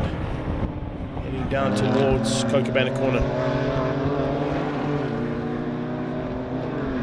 He's got away. This is Tiaan van Rooyen actually, so I probably didn't know that one. Tiaan van Rooyen. It's Ignis du Plessis, so it's the second of the Dupi Civils cars. And yellow flags waving there. I'm not quite sure what the yellow flags are. Is that possibly for the inside of gate corner, or the S is where we see? Yeah, that's the better flag to have, the stationary flag. Here's where the wave one has to be, yes. That's because you're going to see that car on the sideline of Banda de Gouveia. So the cautionary flag is out at Cocobana, which means no overtaking as well. But it's the waved yellow one that will tell you where the incident is, and that's coming out of gate corner into the S's. Tiaan van Rooyen opening up a little bit of a margin now over Paul Berry, Brady Chaudhry, and Sriyav Naidu. It's a fantastic fight here. It really is a good one. The 42 car getting in the mix there as well now. Starting to throw his weight around a bit more. It's always good to see as Naidu puts the pressure on. It's about a 7-way fight there. And it's not for anything less than what is currently, where is... I'm just trying to pick on with Tiaan. Tiaan is 7, so it's 8, 9, 10, 11, 12, 13 and 14th place. It's the battle we're watching for as the doctor goes through there. 47 is Brady Chaudhry in the doctor's car. As he heads down, it's not the official doctor's car, of course. His nickname is the doctor. Yellow flags waving out a rifle as well. So is there a problem down here at Cocobana? There's possibly a car that might have gone off here at Cocobana. You might not be seeing it because there's waved yellows here at Cocobana as well. I'm not sure if that waved yellow at rifle is for the car that's maybe parked between Potters and rifle, but that shouldn't be a waved yellow for that one. Double wave yellows here, that's of course for the Gouvea's car.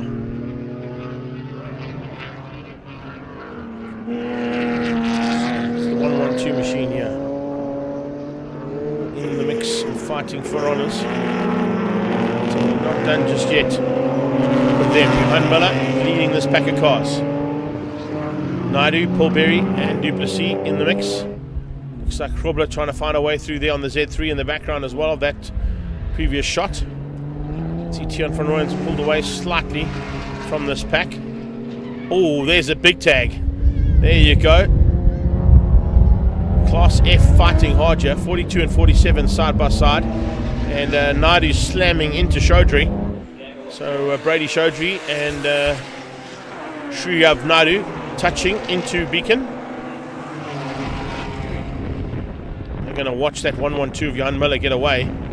If they continue to fight it out like this, it's opened up a chance there for Naidu, and in fact I think there might be a bit of damage on the 47 car there because Brady's car dropped back slightly. This is Karabo Malamela trying to close things down there on du Plessis just up the road. Ken Swartz in that mix as well. So it's Swartz, du Plessis and Karabo. Class C, of course, being led out here by Karabo. That's the battle that we're watching right now as they come onto the back end of du Plessis. Du Plessis, of course, is a Class D competitor in that Dupe Civils BMW of his. There's a move. What a move. Great drive there from Karabo. Darby on the inside as the door opened up. And Ken Swartz going to do the same thing. Around the outside into the sweep, which becomes the inside line. So it's a battle of note between the youngsters from the Pablo Clark Racing Development Series in this category. Giving some contenders a good run in the form of Gerard du Plessis. Mostert fighting at the back end as well. So not only at the front but at the back. Chloe Stewart, of course, is the car he's fighting with right now in 446. First time down here for her in a BMW. Completely different animal. She was telling me about it yesterday, just how difficult it is to get to grips with these cars. And of course that's on a normal racetrack. When you come to a racetrack that's as busy as this one and can get as busy as what we're seeing in this pack. How's this pack of cars? Absolutely brilliant stuff. Brady Chaudhry, Paul Berry, Kian Budaya, Ignis du Plessis, Philip Mostert Jr. all in the hunt. And all 6 cars so evenly matched.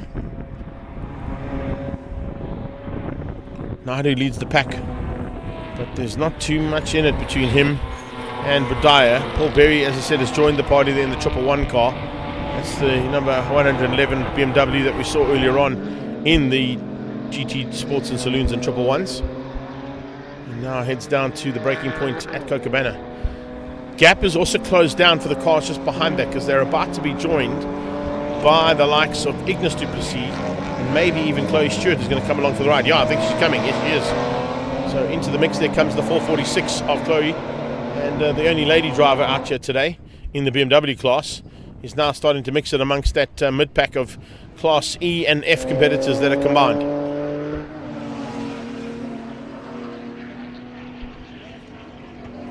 So SO Autotech BMW leads out the Warden's machine of Kian Budaya. That's Dupree further up the road ahead of Tian van Rooyen. We'll wait for that pack to come out of the sweep up towards Beacon. Here they come. Third in that pack will be Brady Chaudhry, and then Paul Berry on his tail, as Berry goes late on the brakes to close down on the Doctor. The Warden's car out front though, we haven't seen much of it. He's also in a bit of a fight, as you can tell. We're into the latter part of this race now. Nick Naidu with a little bit of pressure coming from Van Vuren. But Van Vuren now in with a chance to maybe pounce here on this last lap, or wait until the last lap to pounce. Bringing that Curve International Air Conditioners car right onto the tailpiece of the Warden's car. Nicky Dix's partner, of course, there. Running stablemate colours there is Van Vuren and Dix. Gradwell leads out Class D's sort of attempt from the local competitors. Remember that every time the In Performance Racing Series goes away, they tend to pick up a couple of followers, and they want to come and be part and parcel of what In Performance Racing Series runs in Gauteng as the Gauteng Base Club. But they've also started an Eastern Cape branch, and they've got a Western Cape branch of that BMW car club as well. So it works out nicely that everywhere we go, a couple of extra BMWs get thrown into the mix from the regional classes and join the party as part of the regional championship of In Performance Racing Series. So it's Naidu. He's pulled a little bit of a margin now, I think, realizing that the move was coming from Van Vuren. He's now opened up a little bit of breathing room for himself over Andre Van Vuren.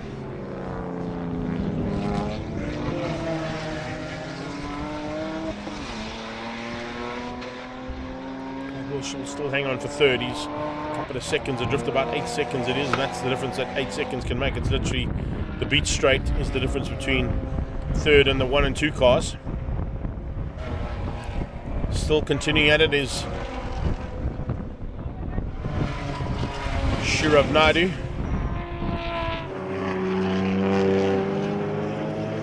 To the line and up towards Beacon go the top 2. Kian Budaya, Paul Berry and Brady Chaudhry still in the fight though for what is 7th. And they want to try and get up to that 8th spot that Naidu currently holds. Will they have enough time on this last lap? Oh, a little bit of squirrely braking there from the Warden's car. Maybe a little bit extra pressure on Nick Naidu there, coming from Van Vuren. He soaked it up.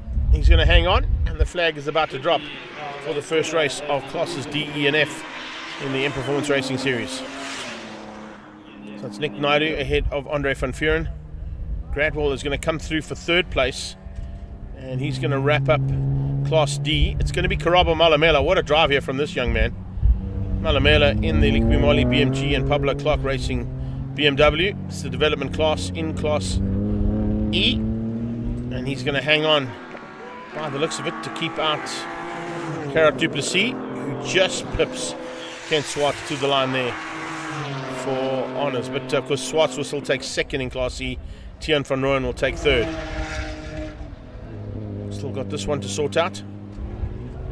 The Warden's car of Budaya. Oh! Around the outside. as there's a little bit of a problem there for one of them. I think it might have been Naidu who had a problem, and they still tagged him, trying to avoid the car that slowed up right across the line. So massive change up there right in the closing stages. Sees Kian Bodaya come around the outside of Shriyov Naidu, tag him, and still go across the line for the victory there in that fight. Because it wasn't for the honours in the class, but Kian Naidu would have taken Class F with that move. Whatever happened to Shriyov Naidu cost him dearly, because he finishes in second place with Paul Berry in third. So didn't go according to plan there for Naidu. As whatever happened, looked like he must have missed a gear or something, or put it into the wrong gear coming out of Beacon. It allowed a late dive to avoid the slowed car, but still tagged him from Kian Bodaya, but he wins out Class F ahead of Naidu and Paul Berry. And that wraps up classes D, E and F, and also the first half of the day's racing.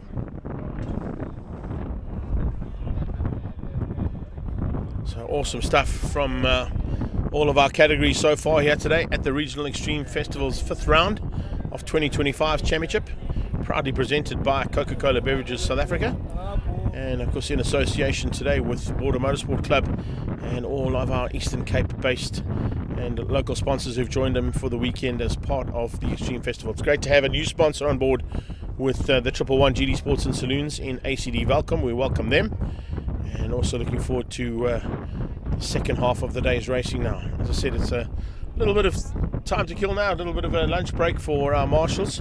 But before we go, there is Bernard de Gavin on the sideline.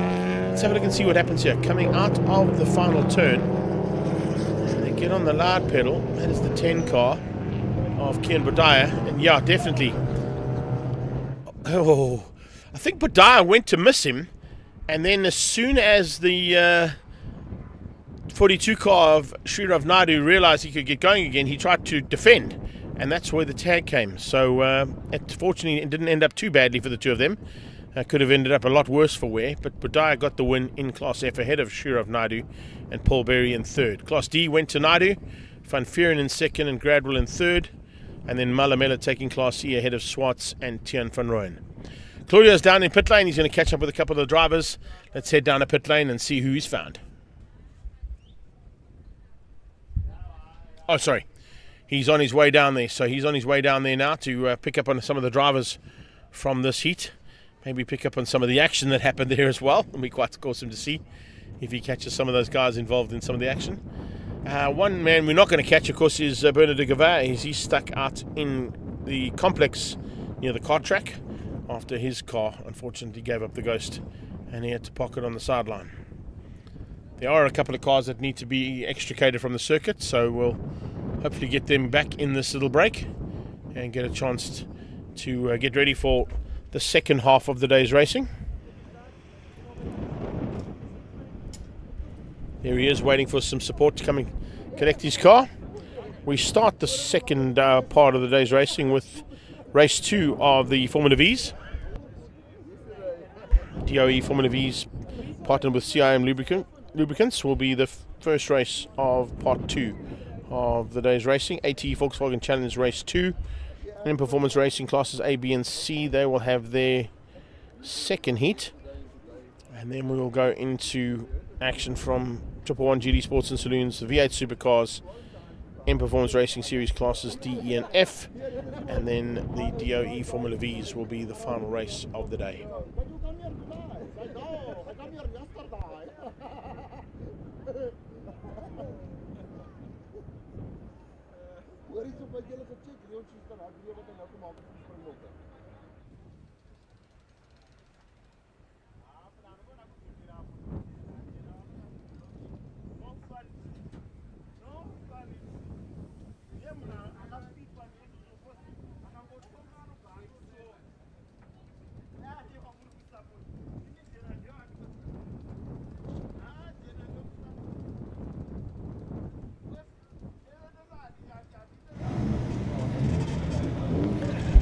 So Claudio's down in pit lane there with Nick Naidu, our race 1 winner from classes D and F. Let's catch up with him.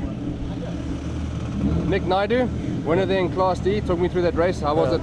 It was a good start for me. I created quite a nice gap up the front, and then obviously I had to start managing my tires, so I had to go off a bit, and then Andre caught up with me, and basically we just had to manage it and go through. But it was beautiful out there, and we had a good session. And now for race 2, with your tires being a little bit worn, what's the plan? I'm going to have a look at it and most probably rotate them or have them changed. So I need some grip there. Yeah. All the best for race 2, man. Thank you. Cheers.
Winner of Class C was Karabo Malamela, and we catch up with him down in pit lane. Karabo Malamela, a little bit different coming here in a tin top in East London, but you picked up the win there in Class E. Talk me through that race. Yeah, it was a very good. It's a good lap. I think we did a good lap in qualifying. It just put us ahead. And yeah, being here in East London, the tin top is completely different. The body weight, the body roll, you have to get used to it. But yeah, happy with the win.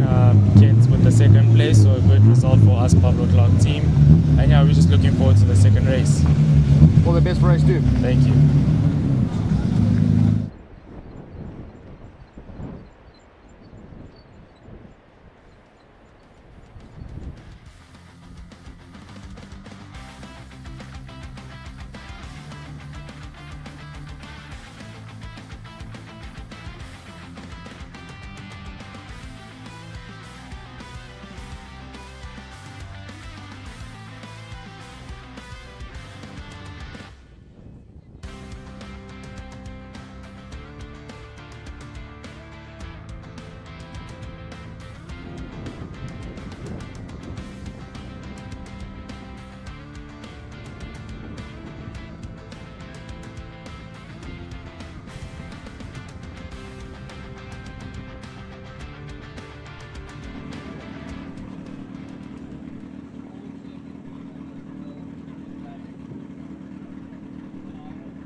Let's go a bit off script and get our media manager to do something mechanic.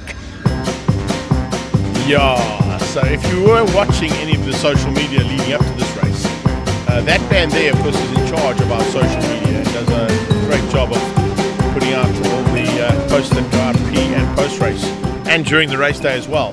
But at Cars in the Park, we got him a chance to go and see if he can do a tyre change challenge. And as you can see, Reynard, Formula One do 4 tyres in the space of about 6 or 7 seconds in the old days. They don't do tyre changes anymore, of course, in Formula One.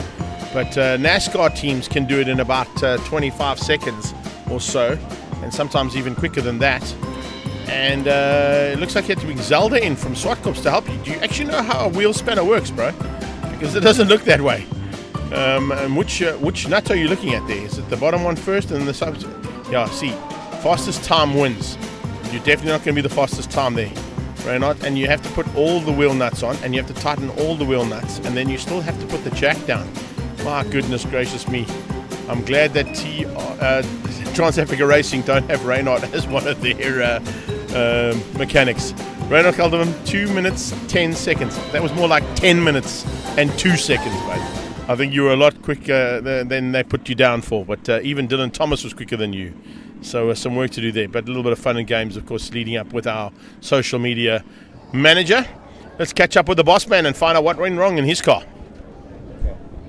Bernard de Gavea, you seemed positive when we spoke earlier in pit lane, and now this race didn't go according to plan. Tell me what happened.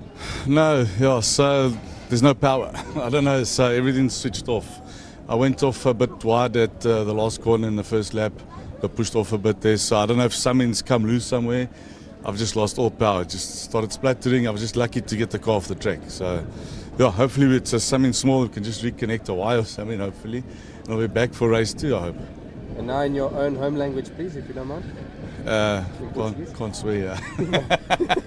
All the best for race 2. Thanks, man. Cheers.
Of course, all the tyres that are supplied to each of the categories today come from ATS Motorsport and Sumitomo Rubber.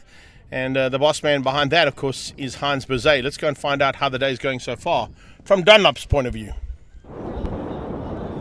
Heinz Berzé from ATS. Talk me through the weekend. How's it been so far as the tyre supplier? It's been a bit of a tough one. You know, this circuit's very hard on tyres, but we're getting through it. Guys are very happy, doing incredible race times here this weekend. I think the BM's here for the first time, so they're putting down lap records left, right and centre. People are breaking out. It's been very, very interesting, yeah. And an eye-opener to a lot of the drivers. Obviously the challenge and the Vees have been here before, so they're loving it, and there's been some very close racing, so very happy for them.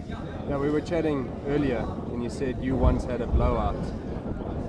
On a sister brand, yes, at over 233 rifles. So yeah, it's not fun, you know, when you have tyre failures. But it's all been that's good. Why everybody runs Dunlops now. Yeah, exactly. Yeah, but yes. Well, all the best for the weekend, Hans. Thank you. Yeah, thanks to all the competitors.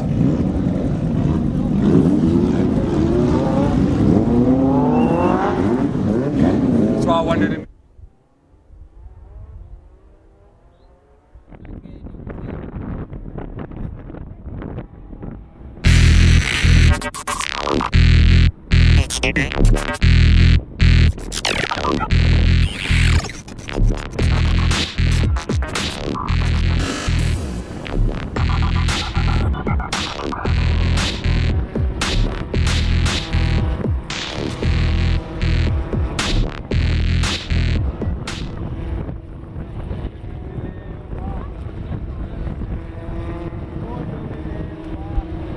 So out of the small break, it wasn't even a break really, got a chance to chat to a couple of people and have some fun with our social media manager. But we go straight into the second part of the day's racing, and it's DOE Formula Vees, partnered by CIM Lubricants. And Lionel Janssen, Theo van Mark, Kat van der Berg looking to resume their battle, but I think wanting to join them will be Dane Stewart, the Three Hills boys, Peter being sort of the most prominent of those three, having had a little tangle with the return of Yoko Shricks, and they ended up on the sideline with the nose cone going missing on Peter Hills' car, eventually coming into, I think, 9th place at the end of race number 1. So we'll wait and see if he's able to make up some ground now. He'll be starting a long way back in 9th, ahead of James Carter and then Mealy Stewart. So I think we're going to see more of the same Formula Vees always provide phenomenal action, celebrating their 60th anniversary, the second longest standing single-seater class in the country. Formula M is the longest standing one, but not too far behind is Formula V. Action plenty in Formula V's, and give the track to go to. That is exactly what we're expecting now for heat 2 of 3 in this awesome category.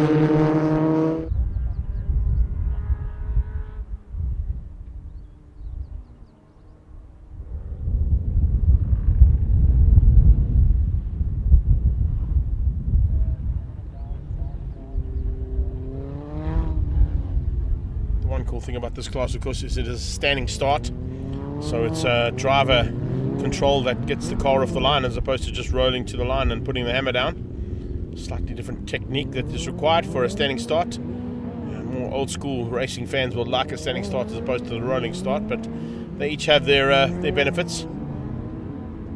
Big cars like the V8s, of course, that run such long first gears battle off the line with a standing start, so that's why they have to do a rolling start, but a couple of them could be brought back into standing start formats in the current categories in this regional championship. Just gives that little bit of extra driver skill that has to come in to get off the line fast, avoid wheel spin, try and get through a pack of almost 30 odd cars of similar nature, just showing you a completely different way of handling yourselves in a race car as well. Stability has to be tested when those lights go out. So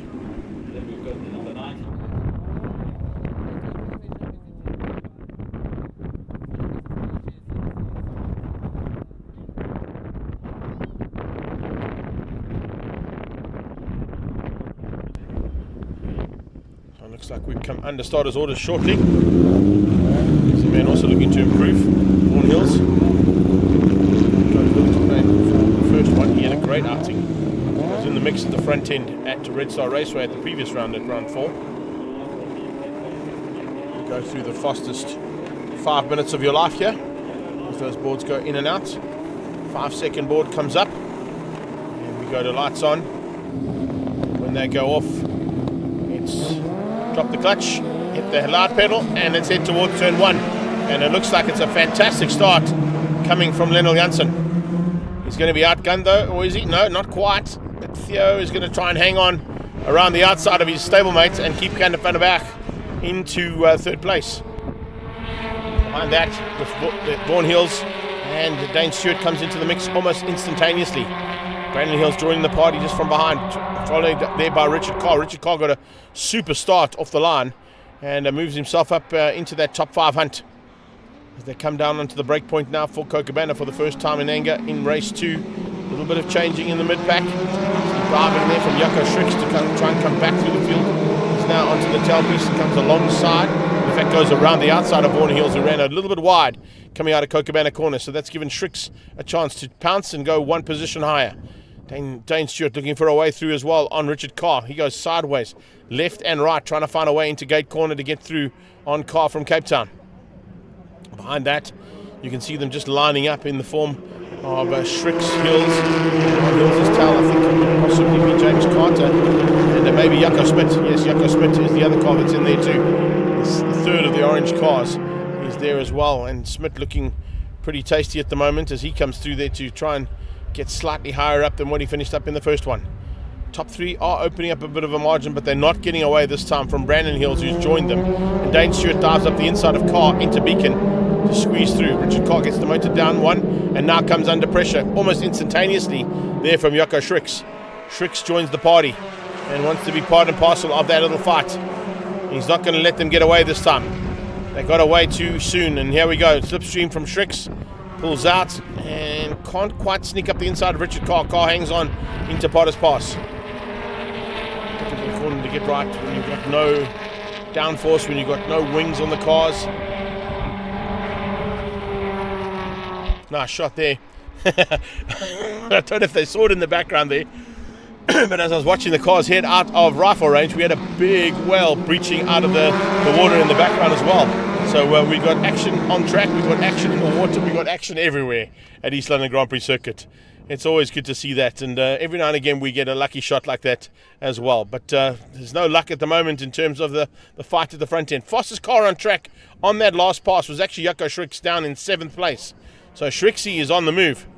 He's got to find a way of getting through on Carr, Stewart, Hills, and Van der Berg if he wants to get into the top 3. And as a former champion in this class, you'll know exactly how that has to be done. He'll be attempting it, I'm sure, in the very near future. He's got Carr right behind him now, and looks like Richard Carr wants to come with him because he's seeing that gap opening up.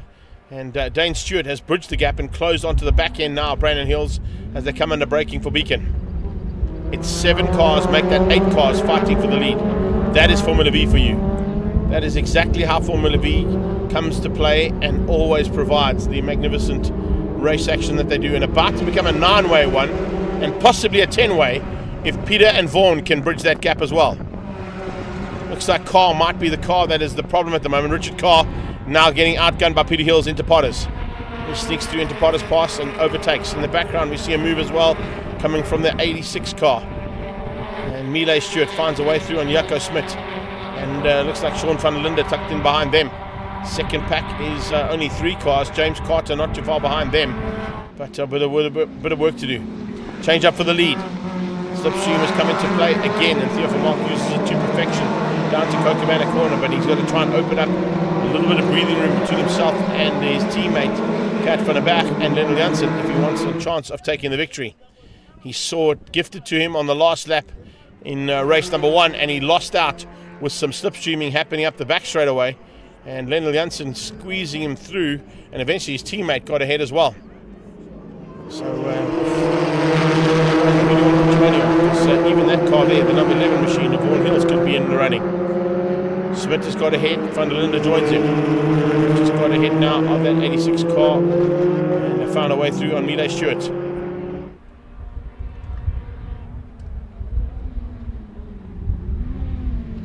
Schricksy with some late braking.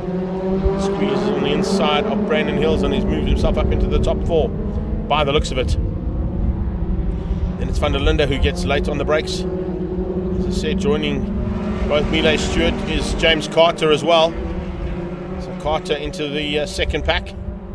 It's 4 cars in the second pack. It's 8 cars in the front pack.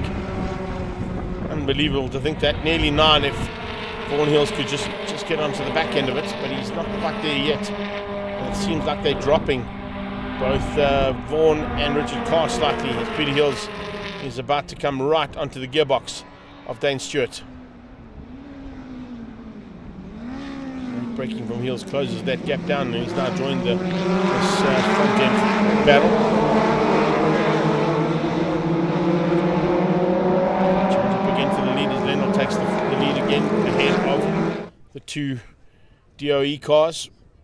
And in fact, it's the DOE cars that are split by Jaco Smit now as well, because he's got up into 3rd place ahead of Van der Berg.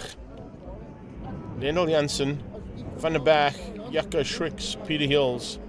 That's the names we would have been mentioning about 4 or 5 years ago, fighting for championship honours. They've now been joined by the likes of Vermaak, Brandon Hills, Vaughan Hills, Richard Carr as contenders for the crown as well.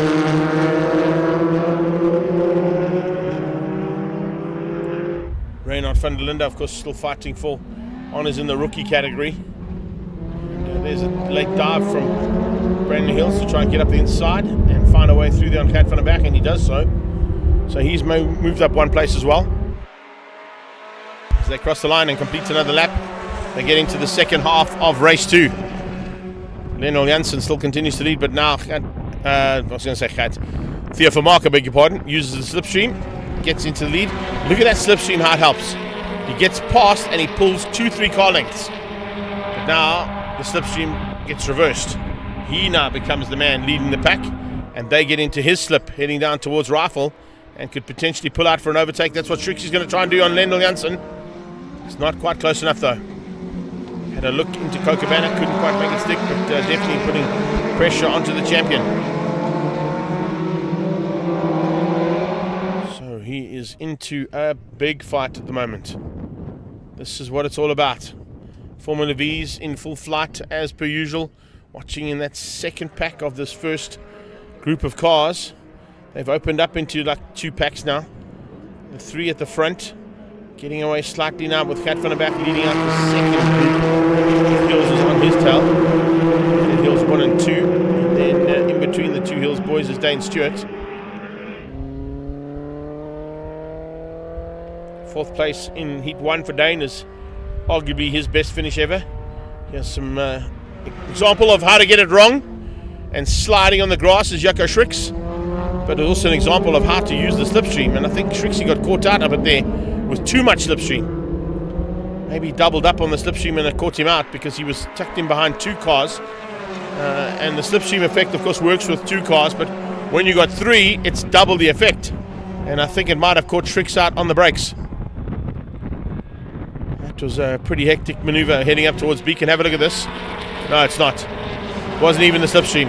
Trixie was trying to go around the outside of Lennell Janssen. He just had his car incorrectly placed and went onto the grass. Was looking for a birdie there by the looks of things. Just saw one of the kiwis flying for its life there. Remember, we are supporting the SPCA this weekend there, Jaco Schricks. Please not try and take out the local wildlife. That's their job.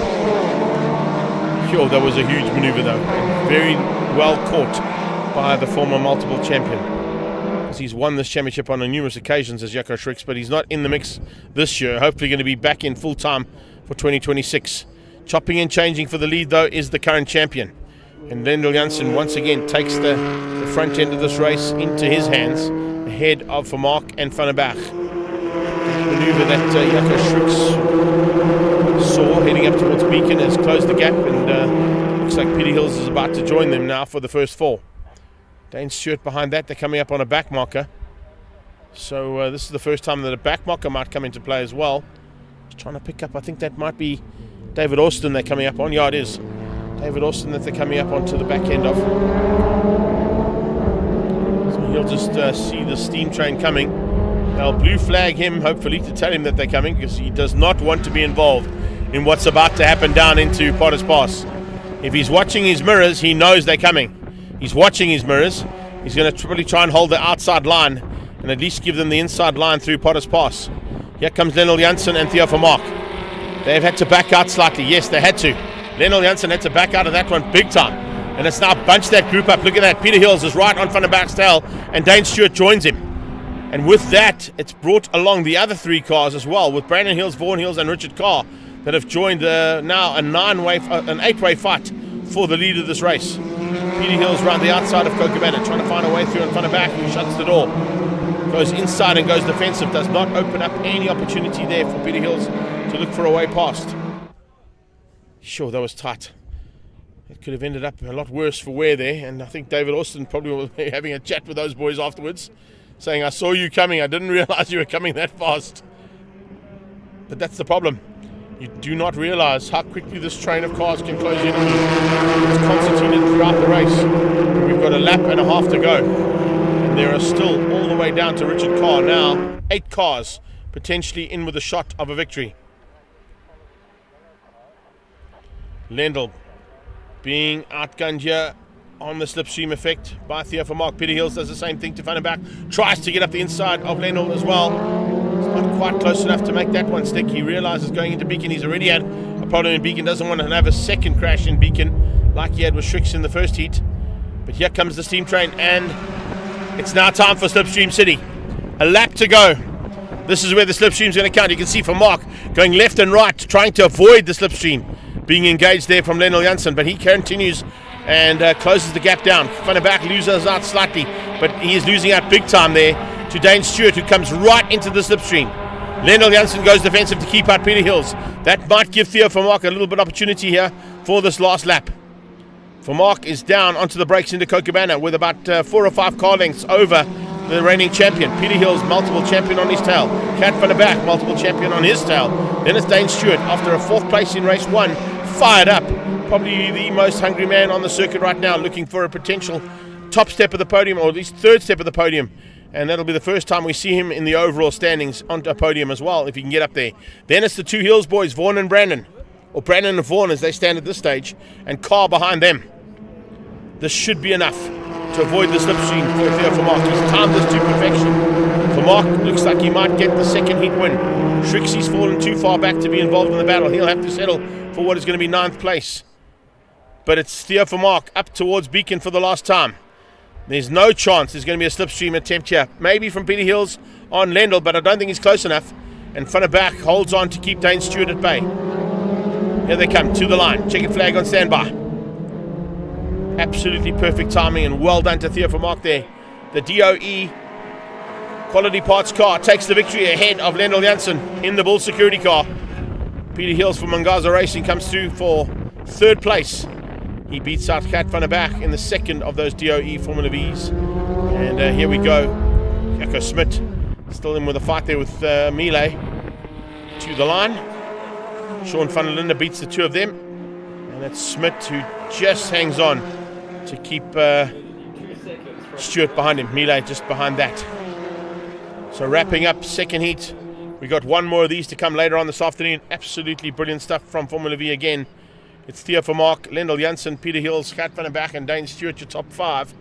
Brandon Hills, Vaughan Hills and Richard Carr. But have a look at that. The first 8 cars are split by 2 seconds. The first 3 cars split by 0.7. Once again, Formula Vee bringing top-class race action to the Extreme Festival of Motorsport, proudly presented by Coca-Cola Beverages South Africa.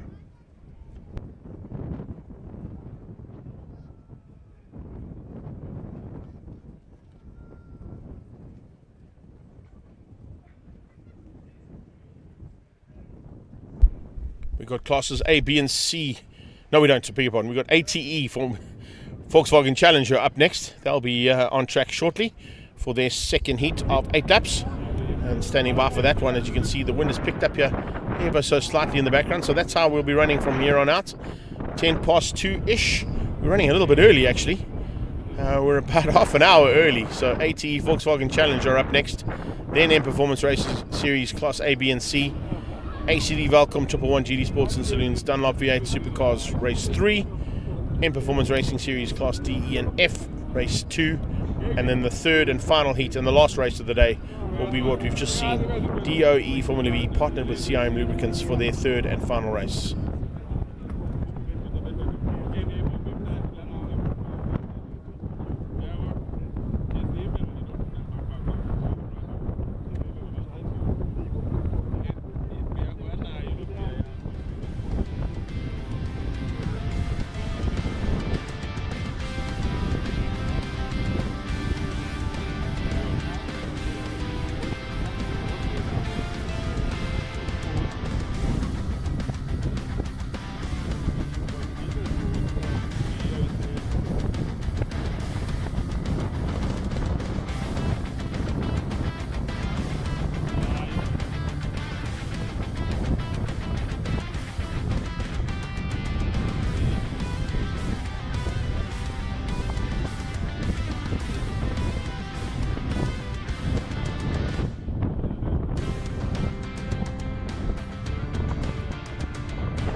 looks like Claudio's down in pit lane there, going to be catching up with our second race winner, Theo Vermaak, after a fantastic effort there in DOE Formula Vee's, partnered by CIM Lubricants.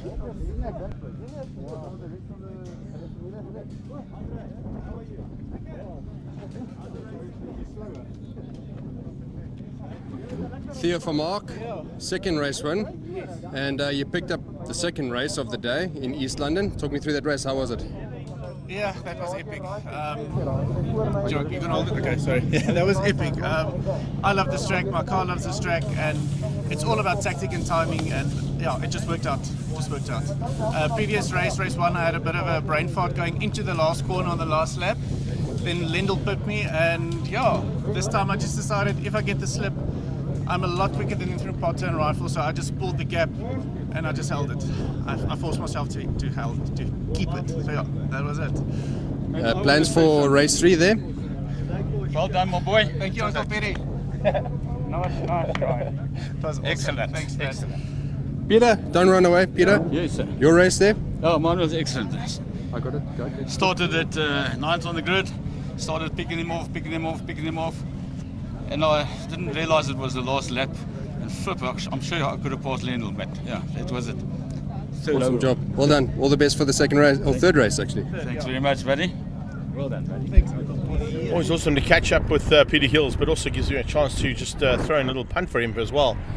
His grandson has now become, I think it's the 4th generation or the 3rd generation to make a South African team of some nature. Peter Hills, of course, being a multiple SA champion in motocross and a 4 or 5-time winner of the national championship in Formula V's.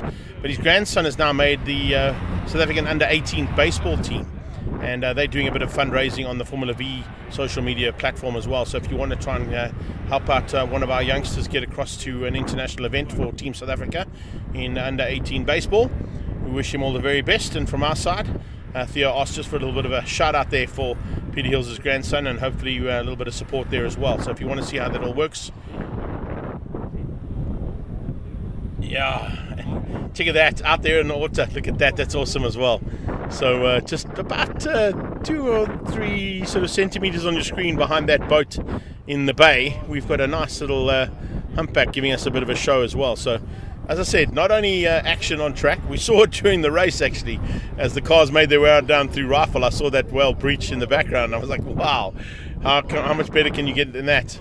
We saw it at the Nationals as well. One of the grids, the touring cars were on the grid, and in the background of the grid, massive breach from a huge big humpback whale that launched itself out of the water as well. So yeah, coming to East London Grand Prix circuit has its benefits. Not only great racing on track, but some magnificent scenery, and arguably one of the most picturesque circuits in the world here at the East London Grand Prix circuit and Border Motorsport Club.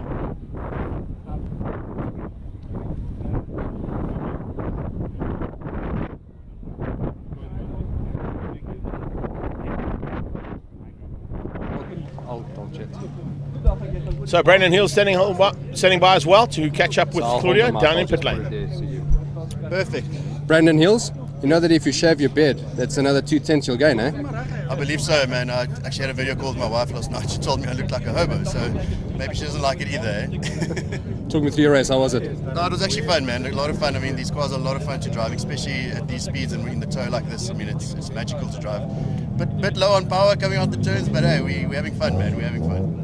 Hopefully you'll get that sorted out for race 3. Yeah, hopefully. Thank you. All the best. Thank you very much.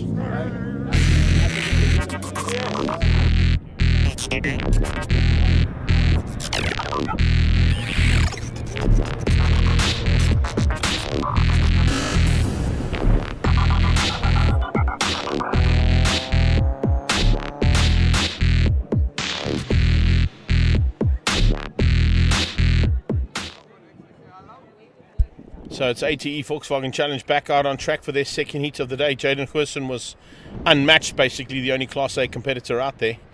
But a nice little fight between Francis Aldrich and Stuart Mack initially, until Francis Aldrich had to take evasive action down here into Copacabana, which dropped him further back in the pack. He eventually finished up in second place behind Mack. But I think we're going to see a bit of a closer battle between the two of them here in race number 2. Also just saw the comment there coming through from Claudio, our pit lane presenter, talking to Brandon Hill, saying maybe that if Brandon shaves his beard, it'll take at least 2 seconds off. Maybe you should go and have a chat to Terry Wilford, because I think Terry Wilford also might be down to his last chic razor, because he also needs a little bit of a shave as well. Anyway, we all speak about shaving time. Shaving time is what motorsport's all about. So always great to see some fun and games down in pit lane, especially after such a great battle amongst 9 cars for the potential win in the DOE Formula Vees. Volkswagen engine cars, those, going to more Volkswagen engines right now. And that man there, of course, would like it to be an Opel engine. That's why he's got a GSI badge on the side of his car. He's a big Opel fan. But Chris Davison, of course, runs the generator services inclusive as part and parcel of his day-to-day runnings. And that's the reason why he goes with that old Opel Superboss GSI logo on the side of his car. Gets something with a bit of Opel branding on the side of a Volkswagen. That's his plan. Also looking to see some improvements coming out of Dimmy. Didn't quite go according to plan. He had a gearbox issue, and the Works Motorsport team had to climb into that car yesterday to fix the gearbox. It's just started to grind in one of the practice sessions, so they decided to err on the side of caution and rather change the gearbox. But Dimmy hasn't really found the pace this weekend that we normally see from that insurer's car. Let's see if the Koenig boys... Graham Nathan down in pit lane as well. Let's catch up with the big man. That's okay. Graham, how's your day going for Nathan's Motorsport? How's it been? Yeah, it's a much better day today. Yesterday, unfortunately, we had a rollover. Philip tumbled it in the complex section, but he's fine. The car's good. The car's doing a great job looking after the drivers. But fantastic day, great spectators, and all going good right now. Weather's better than the Nationals, eh? Oh yeah, the Nationals was testing us, that's for sure. But the guys in the regional series are having a blast. All the best for the rest of the day. Thanks, man.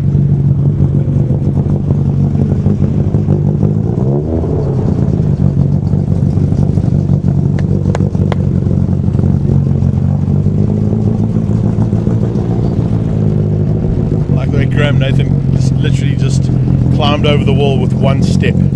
That's how tall that guy is. He's a big man. And having a little bit of fun and games there with Chris Davison on the grid. So this is second heat of ATE's Volkswagen Challenge. Koenig will be looking to stay on track this time. He had a little off-track excursion in the first one, which cost him a little bit of time. He'll be looking to try and remedy that and hopefully stay on the grey stuff to ensure that he's got a chance of at least finishing high up in the Class C's. His brother Jono will be up there in the Class B's fighting with Alma and Francis Aldrich. Stuart Mack, there's Alma Cruiser. As I said, slightly different colours on that car. That's why we quite recognise her in the first one. She normally runs the blue and white colours of ATE, but this weekend running in a sort of gunmetal grey new polo of hers. Standing by now for that 5-second board, and now we go to lights on. It's going to be Hurston on his own with the gap down to Class B and then a second gap down to Class C. Mack gets away. He's looking for a chance, to possibly outgun Francis Aldrich. Aldrich has been very fast this weekend. He's found something special in that car of his over the last couple of races. And the Vaporworks car now looking to try and get up ahead and go around the outside of Potters. Takes a huge big part of your anatomy to make a pass around Potters on the first pass with cold tyres, but he's going for it. Aldrich is not holding back here. He's having a look to see if he's got it, and no, Mack's going to hang on to the inside line for a rifle. He'll tuck in behind him. Heading to Cochabana. Let's see if he's got what it takes now on the brakes. No, he's not. He's going to have to watch out as well for the inside line because there's a late dive coming through there from Davison, and also sneaking through there is Jono Koenig. So Koenig and Cruiser have swapped positions. Jono moving up one place ahead of Alma, and Alma swapping back down again. So they've had a little bit of chopping and changing between the two of them. Then behind that comes Davison as Jaden Hurston heads into the complex all on his own. Some out front, the only turbocharged car out there, ahead of Mack, who now leads out Aldrich, Koenig and Cruiser. Coming into the mix, Bryce Pillay onto the back end of that GSI sponsored car. Car Care Clinic and GSI are Chris Davison's main sponsors. Pilay's now onto his tail, looking for a way to squeeze through there for the 7-3 racing team. So Bryce Pillay bringing Andy Gossman along for the ride, and Adrian De Beer behind that. The red car in the background is De Beer. And you've got a little bit of a gap down to Koenig and Michi Safirio in the insurer's car. He's lost a little bit of ground now on that first lap. But Mack hangs on ahead of Aldrich. Koenig from Cruiser, Davison from Pillay. Pillay is your Class C leader, but he's on the tail end of Class B. That's the kind of pace we're seeing out of Bryce Pillay down here at East London Grand Prix Circuit.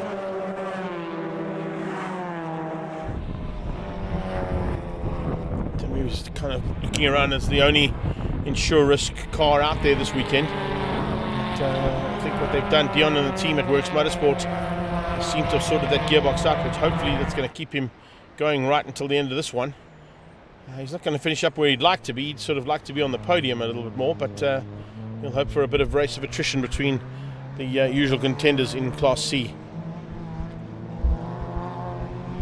As they head down to Kokobana again, it's Koenig under pressure. John feeling that pressure a little bit coming from Cruiser. Davison is also almost there as well. If he gets there, Bryce Pillay will get there as well, because Bryce could literally be, well, he's lost a little bit of ground out of Kokobana on that last time, but he was right on the tailpiece and on the bumper of Davison as they came out of Kokobana on the last pass. He now goes into, but he locks up into gate corner, locking up. That might just give Bryce a little bit of extra oomph to get through. It does so. There you go. Carrying good corner speed and smooth as silk there from Pillay. 7-3 Racing Polo is set up perfectly. Then you've got De Beer behind him. He's got Gossman with a bit of company coming from Stewie Koenig. And then a gap down to Demi down in 5th place in Class C.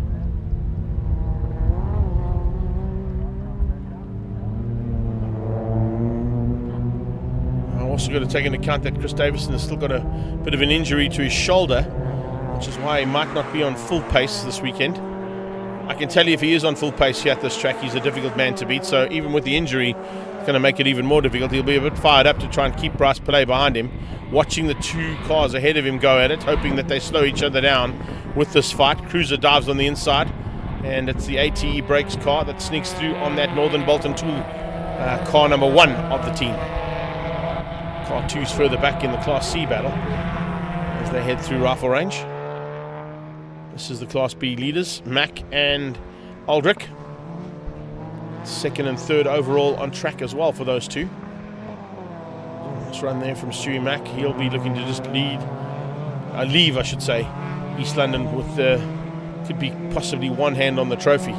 That's how much of a gap he's got now in this championship. He'll be opening up a little bit more of a margin over the rest of the competitors in Volkswagen Challenge. He's had a fantastic season so far and looking to go back-to-back with the championships. But it's not done yet. It's never done until that last checkered flag comes out, particularly in Volkswagen Challenge. On a few occasions in the past, this championship has gone down to the very last lap of the last race. And eventually, De Beer getting it a little bit locked up and sideways. Well held, Adrian. What a quick recovery as well. Man, he just slammed that thing back into first gear and dropped the hammer. Did not want to lose any more ground than what he did. And now Dimitri Zafira could join him for the party. Sure, great bit of driving there. And great awareness of where he was and how far back Demi was to get back on track and not hinder his chances of maybe going into that complex with a car in the way.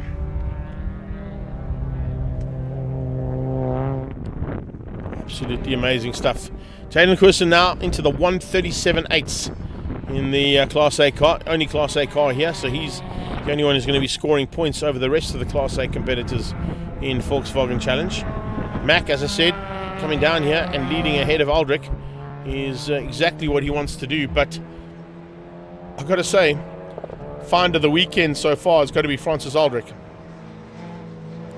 He's found something special in that Vaporworks car and has now got a chance of maybe becoming even more of a front-end runner and giving Stuart Mack a bit more of a run for his money. Although, when they come down to a circuit like this at East London, and we won't be coming to the coast again, the cars do get a little bit of extra incentive from more air availability, and it does create a slightly higher performance on the cars. So it's one of the reasons that Aldrich maybe has found this additional pace. Hopefully he can carry it to Red Star, and then again, of course, to the final at Swartkops in November.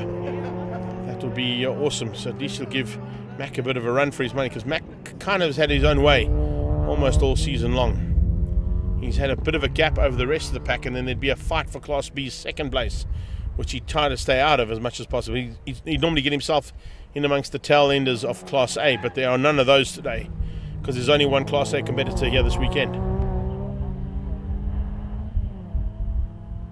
That's him heading into Potters right now. And there we go. On cue, we see Jaden Gerson flying out of Potters towards Rifle. Again, he goes quicker. 37.647 there from Jaden Gerson. I think things pretty much all on his own some at the front end. But with that, of course, as I said, just securing 2 very well-deserved and easily in the end fought for battles in Class A, considering that none of the other Class A competitors decided to make the journey to East London. Remember, this round was supposed to go to Maputo in Mozambique, so everybody was aware that there was going to be a need for some mid-year additional budget. And of course, when it was eventually cancelled to go to Maputo and they decided to come to East London Grand Prix Circuit as the reserve round, that budget should have been in place. So we should have seen a full field of Class A, Class B and Class C competitors in ATE Volkswagen Challenge. Needless to say, the fights that are on track, they're not what we don't expect to see, although that was a small mistake there from it's Johnny Koenig, yeah. Johnny Koenig make a small mistake into the complex, losing a little bit more ground there to Alna Cruiser. I wasn't quite sure if it was Koenig or Davison, because they're very similar in that shot there where the light is sort of on the bonnet and you can't tell the difference between the two cars. But Davison is closing in now on Koenig, and Koenig with mistakes like that could potentially be caught and passed by Chris Davison. Someone locked up there properly. I think that might have been Alna testing her AT brakes out a bit too much. She locked up into the beacon corner and allowed Jono to close that gap down again and potentially set himself up into slipstream. If he crosses the line, he might be able to get into that slipstream and use it. As he gets sucked in, he'll just move to the right-hand side and look for a way to go through, but he's not close enough. Maybe as he comes out of Potters, he can use it for Rifle and then into Cochabana. Cruiser hangs on for now. Only lady in this class, but a seasoned campaigner, of course, in this class, has been around for a long time, racing in ATE Volkswagen Challenge. Not quite close enough there from Koenig.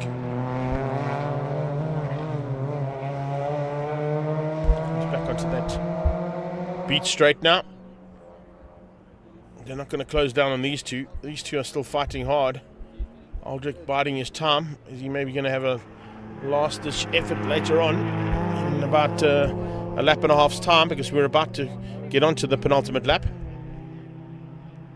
Kind of hear over my shoulder in a few seconds' time the Class A car of Jaden Gerson. There it goes towards Potters, with a massive advantage now over second place, but these are both Class B competitors, so they don't have to worry about Jaden. They're still going to get the victory in their respective class, but it'll be second and third place on the podium overall for them. That's why they're fighting so hard. I think that's what Aldrich is fighting so hard for. He wants to win, but he'd love the overall podium to be in his advantage and not in Max. Koenig on Cruiser. Davison about to join the party there as well. He's been able to bridge that gap in the last lap or so, which is nice to see. But Chris will realise that he's going to have to wait for a mistake from one of these two.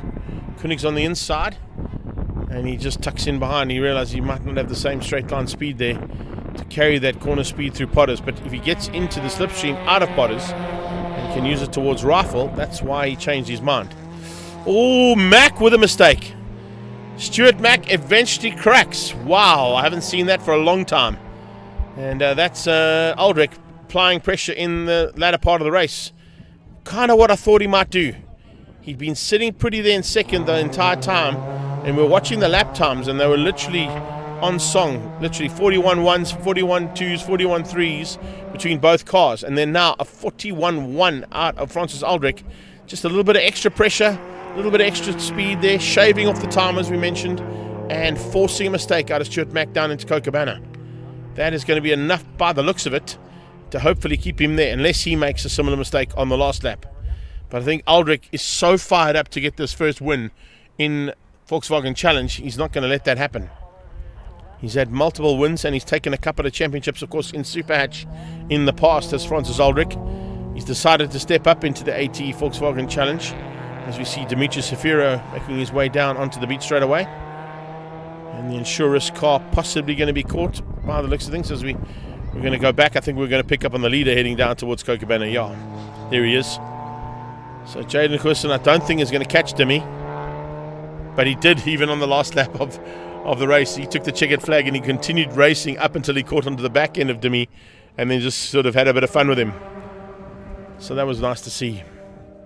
Kokobana is where we may see the change up, but I think there's enough gap there for Francis Aldrich to hang on for second overall, but the win in Class B. This is for the overall victory and the win in Class A, Jaden Hussen. As he heads around and back up that back straight for the last time. Beat straight for the last time for Aldrich and Mac. Mac trying to come back at Francis Aldrich, looking to get into the slipstream. So we'll keep an eye on that one as soon as we get this man across the line. Class A, Lone Ranger today. And he will take the win. Would he go hunting for Dimitri again, or would he just leave him on his own? Checkered flag comes out, and there you have it. Jaden Hussen with the win. 37.5 was his best time there. Now we wait to see what's going to happen here between Mac and Aldrich. I think Francis with a couple of lengths ahead there, under braking. Stu's going to try to go late on the brakes. Is he good enough? He's looking on the inside. Aldrich sees him coming, shuts the door. Watch for the cutback though. Here we go to the line. Mac going to try and use the slipstream. As they head to the line, Francis Aldrich's going to hang on only just by the looks of it. Yes, he is. Aldrich is going to take the win for race 2. First time we've seen Stuart Mac crack under pressure. And he gets second place behind Francis Aldrich. Elma Cruiser, I think, is going to hang on for third. She managed to pull away ever so slightly from Koenig in the closing stages. So that's your winner overall, and Class A winner too. And well done to Jaden Hussen for a double win there in the ATE Volkswagen Challenge. This is Pile for Class C Honours, also with a big margin over Stewie Koenig and Andy Gossman. It looks like Christopher Tate was not able to make it back up. No, in fact, Christopher Tate's in a different class, beg your pardon. He's coming up a little bit later on. But Pile takes it. And he will win out over Stewie Koenig. And behind him will come Andy Gossman. This is Adrian de Beer for 4th in Class C after his off at the kart track. And then 5th place will go to Dimitri Safirio in the Insurus car. That wraps up ATE for East London. Hope you enjoyed all the Volkswagen Challenge action. Hussen with the win in A's, Aldrich with the win in Class B, and Bryce Pillay with the win in Class C's there. 1, 2 and 7 on track for ATE's second race of Volkswagen Challenge.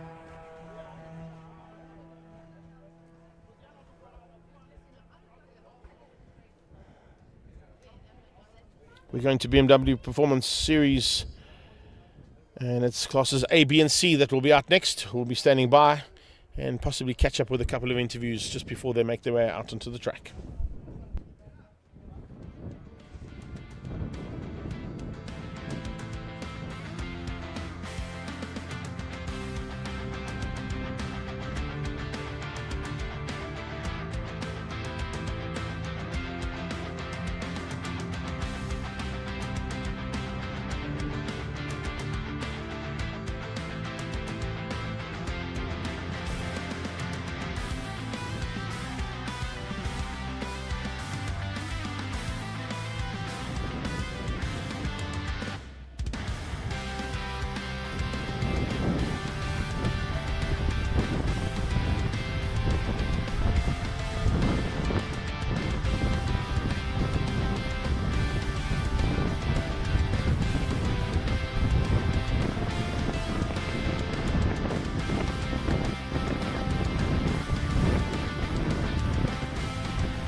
Saloons, so cars bringing up on the back now. Once again here, WM Racing Series.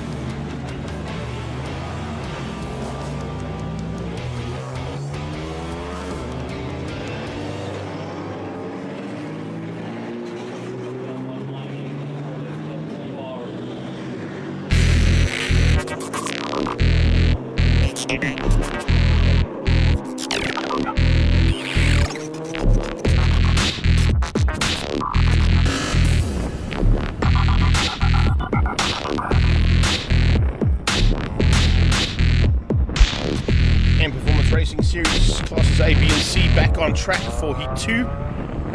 This time out it's going to be Bob Neal on pole position ahead of Leon Lobsher, so let's see what Lee Thompson Racing has done with that Delmon Mining M6. Hopefully found a little bit of tuning in between the two heats to give it a bit more of the desired power that Bob would like out of that new car of his. Leon Lobsher, of course, was plain sailing out front to try and stay ahead of everybody else. Renier Smith is slightly higher up ahead of Leonard Archer on the grid this time for Class B. Anton Pommersheim and Andreas Mayer will start from 5 and 6 place, and of course that's because of the inverted grid now for race 2. And then Nicky Dix and Reinhard Miller will be ahead of Sheldon Chetty and Nishal Singh and the rest of Class C. So that's the way they play the games here. It's of course inverted grids for the first 5 cars in each of the Class B, the BMW class categories. You can see a nice big crowd down at Rifle, big crowd at Potters as well. The complex is rammed full of people. It's awesome to see the love of motorsport back at East London Grand Prix circuit, and certainly shows that the Eastern Cape, and particularly East London itself, have a big hunger for motorsport. And having back-to-back over the last 2 months, nationals and regionals here, they've come out once again to support. In coming out, they're also of course coming out to support initiative from Extreme Festival and the circuit as well, to support the local SPCA. A whole bunch of guys bringing some food and cans and bags of food for the dogs and cats at the SPCA that look after this Eastern Cape region. So massive thanks to everybody for that. And if you didn't get to see that and you want to support them, just get onto the social media pages and you'll get to see how to do that to help out a very worthy cause. Bryes are still fired up I think, so it looks like it's starting to get into that a bit of a late lunch, but needless to say still a lunch of note. A couple of fires out there on Rifle Range for some Bryes. Sticking around as well, that's awesome to see. The wind has picked up pretty dramatically, as you'll see. The flags that were waving across the track earlier on are now waving literally straight down that main straight. And there's an example of the wind direction that these cars are going to now feel heading towards Potters. What that does, and if I look at things as well, just looking at that front row, unless Leon's coming through late, which I think he might be, I can hear BM in the background with some high revs, possibly still making its way around to the front row, because there was no problems on Leon's car, so I don't know why he wouldn't be on that front row. Oz Bagioni certainly had problems, so he got his car sorted out. He's made his way onto the circuit now, but we are running a little early, so that might have also caught a few of the drivers out there in terms of where they needed to be on time. And there you go, on cue comes Leon Lobsher in the Monaco Motors Fast Developments BMW. M6 is on pole for the first time with Bob Neal at the wheel. Behind them, it's the inverted grid with Renier Smith and Leonard Archer, who will lead Class B. Ahead of Pommersheim and Andreas Mayer. Nick Macris will start behind them. Class C will see Nicky Dix on pole ahead of Reinhard Miller and Sheldon Chetty, with Nishal Singh behind them. So that's how it's going to be lining up here for this second heat of classes A, B and C of CIM Performance Racing Series. Did I just see the German roll out of the pit box there? Has he come exceptionally late? It was him, hey? Yes, it was. So the German is going to be late. He's going to be stuck in pit lane. He's going to have to start from pit lane. As I said, these guys I think have been caught out by the fact that we are running slightly earlier than scheduled. And if that's the case, that's caught them out slightly. You know, this race is only supposed to start in 20 minutes time. That's how much time we've made up here. So with all the delays we had at the Nationals, we're making up for it properly here at the regional championships. So yeah, a couple of guys getting caught out with the change of timing. We're now going to have to start from pit lane. I think the rules allow him to come and take up his position on the grid, but then again, maybe not. We've got a couple of cars that have got to shoot down towards Potters first with a track crossing before we get anywhere near the start of the second heat. Once we've got those cars out of Potters, we'll then get a chance to get the start underway and give the pace car a chance to bring them under the rolling starting orders.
Aha!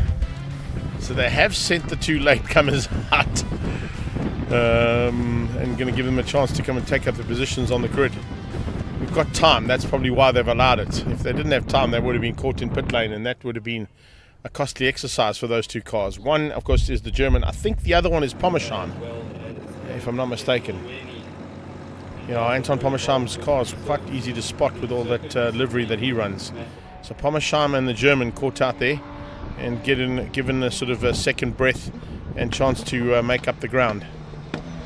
Yeah, there you go, confirmation. Anton Pommersheim and Andreas Meyer. A chance to come and take up the position on the grid now. It'll be interesting to see if they actually roll to the back of the grid or do they come through and actually take up their grid positions. I would assume if they've been let out, they're going to let them take up their grid positions. So hopefully that's the case. That would have been a call between Mr. Bean, of course, Aldrich Diedrichs, our official COC, and the boss man there, Bernard de Gavea, in the middle of the grid right now, saying, do we need these cars on the grid? Yes, we do. We'd like them to be in their correct position so that we can have another great battle amongst our BMW Car Club M Performance Racing Series.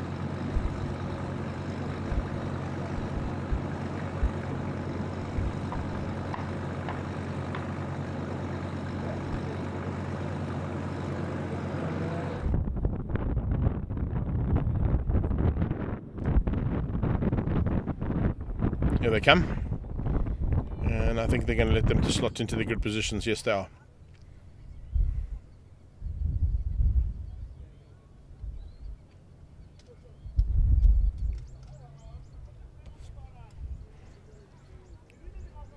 Watch out for Osbagioni from the back of the pack as well. I think there's a good possibility that him and Nick Naidu and possibly even Cameron Christian, who was caught out with the incident with Bagioni in race 1 down into Cochabana.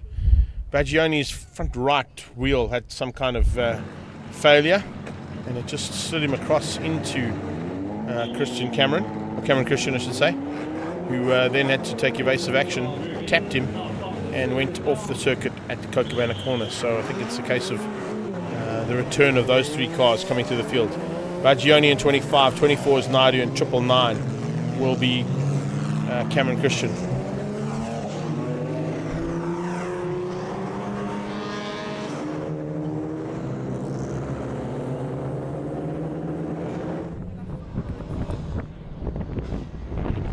Ambient temperature is still pretty much up there, into the high 20s here at East London Grand Prix circuit, which means track temperatures are going to be sort of in the high 30s, which is ideal for these Dunlop tyres. And hopefully they've got those right pressures in the tyres for the changing conditions.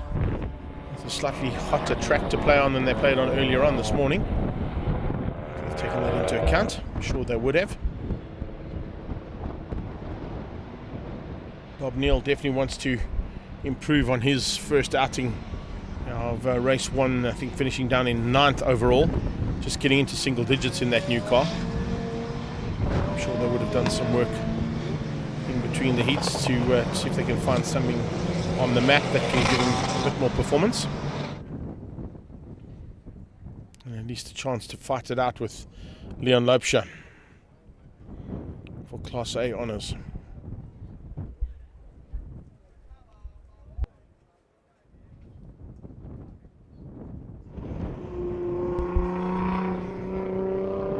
Pack of cars here,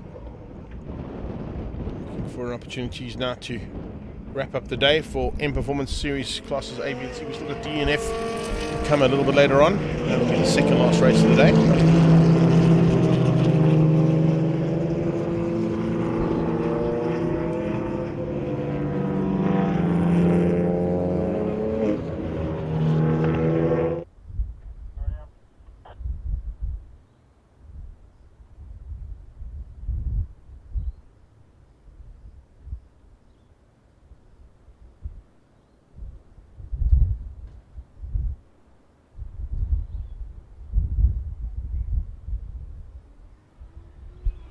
Right, so as the pace car now moves its way up, it hands the duties to Bob Neal, who will be, of course, coming up to the line on pole in that new car.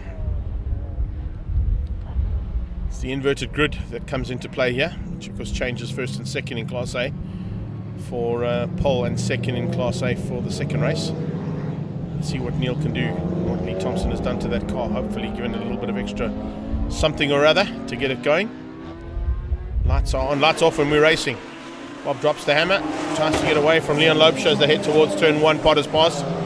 Nice start there from Varish Gunpath as well in the track taxi. He comes alongside Christian Cameron, but it is unfortunately a bit of an outgun there on the M6, not only from Leon Loubser but also from the reigning champion Renier Smith, who finds a way through. Nick Macris coming through as well pretty rapidly, looking to try and bring along for the ride there Anton Pommersheim and Andreas Meyer, and Leonard Archer's actually up there into 3rd place as well. Late braking from Archer as they go down towards turn 3 here and into turn 3 Cochabana corner. Archer's all over the back looking for a way through on the lead car of Class B's number 1 Renier Smith. So Renier getting a great start off the line there with that inverted grid, and he probably took that into account in terms of his planning in Class A, B and C's first heat earlier on. Realised he wasn't going to get the victory, so just placement of the car could potentially put him into a pole position, which is exactly what it did. Pommersheim and Meyer, then you've got Bob Neal tucked in just ahead of Nick Macris. Macris has got his own problems in the hands of Reinhard Miller. Behind Miller looks like it's Sheldon Chetty. So Chetty with a good start as well as they head up to the top of the hill at Beacon for the first time in anger, and a big gap opening up between Bob Neal, as it did ahead of the Class B pack. Leon Loebscher leading that Class A pack. A little dive on the inside. Oh, there's a touch. There's a touch in the background. Cars coming together there, and one of them is Nishal Singh, the Autonish car. They're just getting a big tag heading into Beacon Corner. He's going to get going again, but the 7-9 car is going to drop right to the back, unfortunately.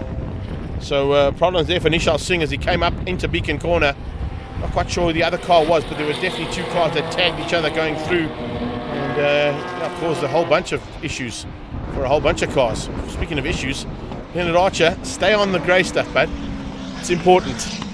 You don't want to be running wide on these cars. This can end up in tears, and you can also see in front of Linda what happens if you run off on the grass in a BMW down into Cocobana Corner. Everybody else seems to have got through relatively unscathed. Just a couple of issues at the back of the pack. We'll have to see who those were.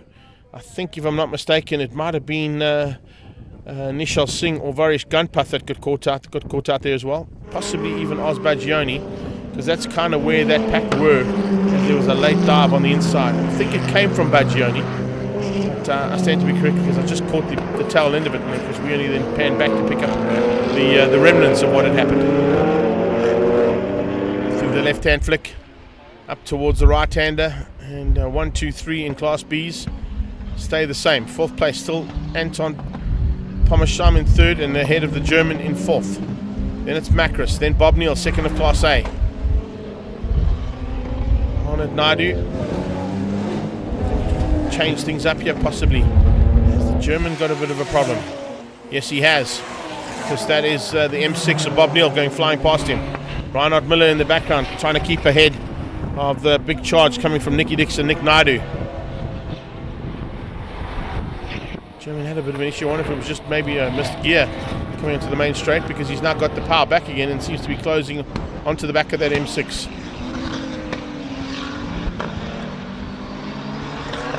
going to have a look. Trying to come back at Bob Neal. Neal's good on the brakes, and the German has to go defensive, because on his tail he's got two very seasoned campaigners in Chetty and Naidu looking for a way through. Doesn't want to lose ground to them. Else seems to once again got through Cocobana with no one running wide. This is Pomasham. He's currently sitting at the moment in about 4th place overall, but that'll be 3rd in Class B. Watching the 1st place car of Renier Smith, the current champion, get away from Leonard Archer. Archer's found, as I said, some great pace in that BMW. Had a bit of an issue, like a little bit of a mid-race kind of limp mode it went into. Sorted it all out and came back in the 111 TD Sports and Saloon car race, but now concentrating his efforts big time on potentially for a win in Class B for M Performance Racing Series. Miller and Nicky Dix tucked right up and amongst each other there, looking for chances. Oh, there's Bagioni off again. Oz has had a nightmare down here in Cape Town, in East London. He really has had a tough time. It's just not getting to grips with this track.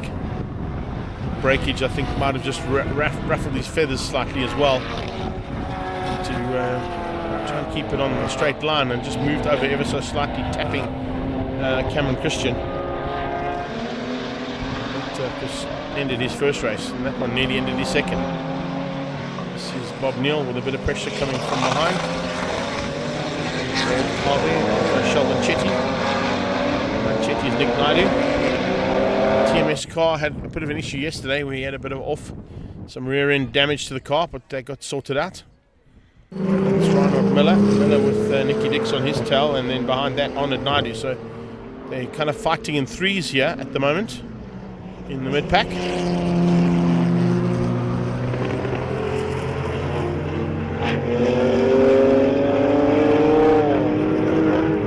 TMS cars there, looking for a chance to just maintain that little gap and maybe just close it in a bit. That's a great drive from Pomasham out of Beacon. Trying to now get that advantage with the drive and get through on Leonard Archer, but Archer's straight line speed on his BMW is spectacular this weekend. He really has had a good run here this weekend, has Leonard Archer. Pomasham looked like he had the advantage on the Eagle Granite BMW coming out of Beacon, but on the straight line speed, and when they got to top end, the ACD Welkom BM was just that much better, and now trying to get even one better up the road ahead of the champion. Round the outside of the champion into Cocobana. Can he make it stick? He runs slightly wide onto the rumble strips, inside line from Rainier Smith. They now go wing mirror to wing mirror and wing to wing at the back of the cars. They are literally side by side down that beat straight, and eventually tucks in behind him. For about, I'd say, the first 120 meters of that beat straight away, they were side by side just like that. And there you go, Rainier Smith with a problem. Rainier Smith with a problem, and Leonard Archer dives through for the lead of Class B. Smith dropping back as he had a bit of an issue. I think also a bit of a limp mode issue there because he's got going again.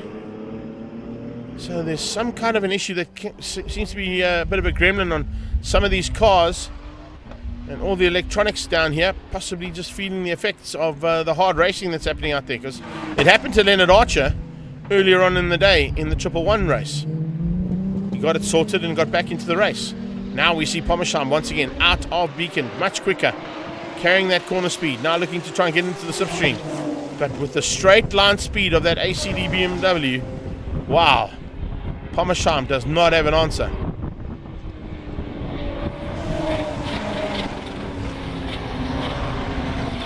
So Leon Loubser leads out overall in the Monaco Motors and Foss Developments BMW.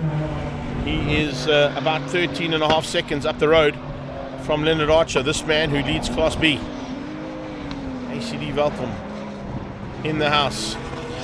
In second place, it's Pommersheim in the Eagle Granite BMW. Further back, that's some of the damaged cars from earlier on. I think one was Baggioni. This is Bob Neal right at the back now in that M6. So it doesn't look like it's quite gone according to plan there for the debut of that BMW M6 of Bob Neal from Delmon Mining. Lee Thompson and him, I'm sure, are going to be working frantically to get that car sorted. So when we get to Red Star Raceway, it'll be a little bit more competitive. Nick Macris with a slightly more competitive car here as well in race 2. The Greek is now ahead of the German. And it looks like the two Indian boys are coming on for the ride there to join the nations fight.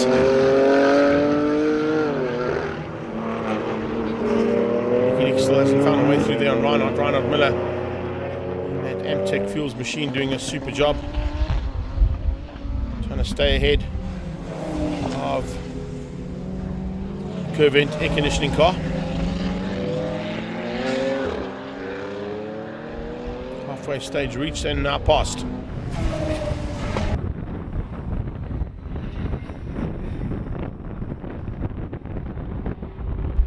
Macris pulling away now. Nick Macris's last lap time there was looking at a 1:30.3. Andreas Meyer 1:30.5, so he's 2/10 quicker, but now Meyer makes up that 2/10 just in the slipstream. Trying to pull back and find a way past on the Greek ahead of the German. Macris keeps him at bay for now.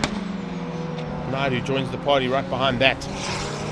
Naidu closes the gap and brings second of the Warden's cartridges cars up a little bit closer to the German. There's a car on the right hand side there. Oh, that's Pommersheim. Pommersheim with issues. That's going to drop him out of second place. Third overall, but second place in Class B. So that's going to move Rainier Smith up into second in Class B and Macris into third. So this fight now becomes the battle for the last step of the podium. They would have passed Pommersheim and realized that. There goes Rainier Smith, leader of Class B. This is second, Macris, third, the German, Andreas Meyer, and fourth, Nick Naidu. Daddy, of course, is now 3, 4, and 5 on the road.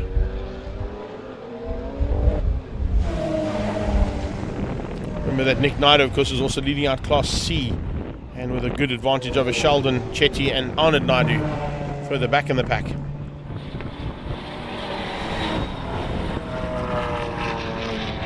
Didn't see any breakouts or promotions to the classes after race number 1, so I think everybody stayed within their allocated times that they're allowed to do for the category, and they would have been adjusted, of course, for the East London Grand Prix circuit. As we've got the penultimate lap about to start here for Leon Loubser.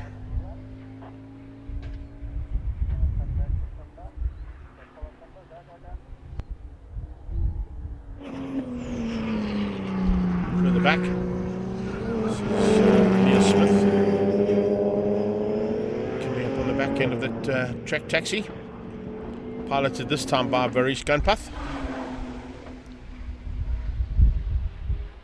He's just out there, of course, circulating to score points in a car that won't be as competitive as the cars he's racing against. That's why he's been lapped by these three.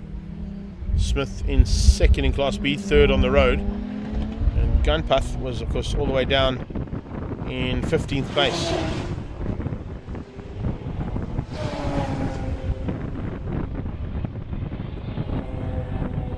Leonard Archer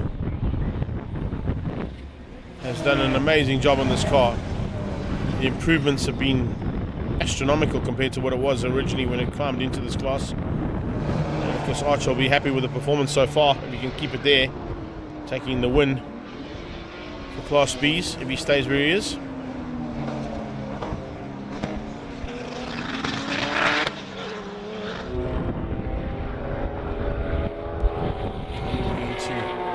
Battle with Curve Air Conditioner's car there, and that MTech Racing Fuels car.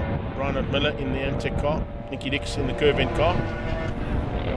Too far behind them. Keep an eye out on Cameron Christian. Let's close that gap on these two.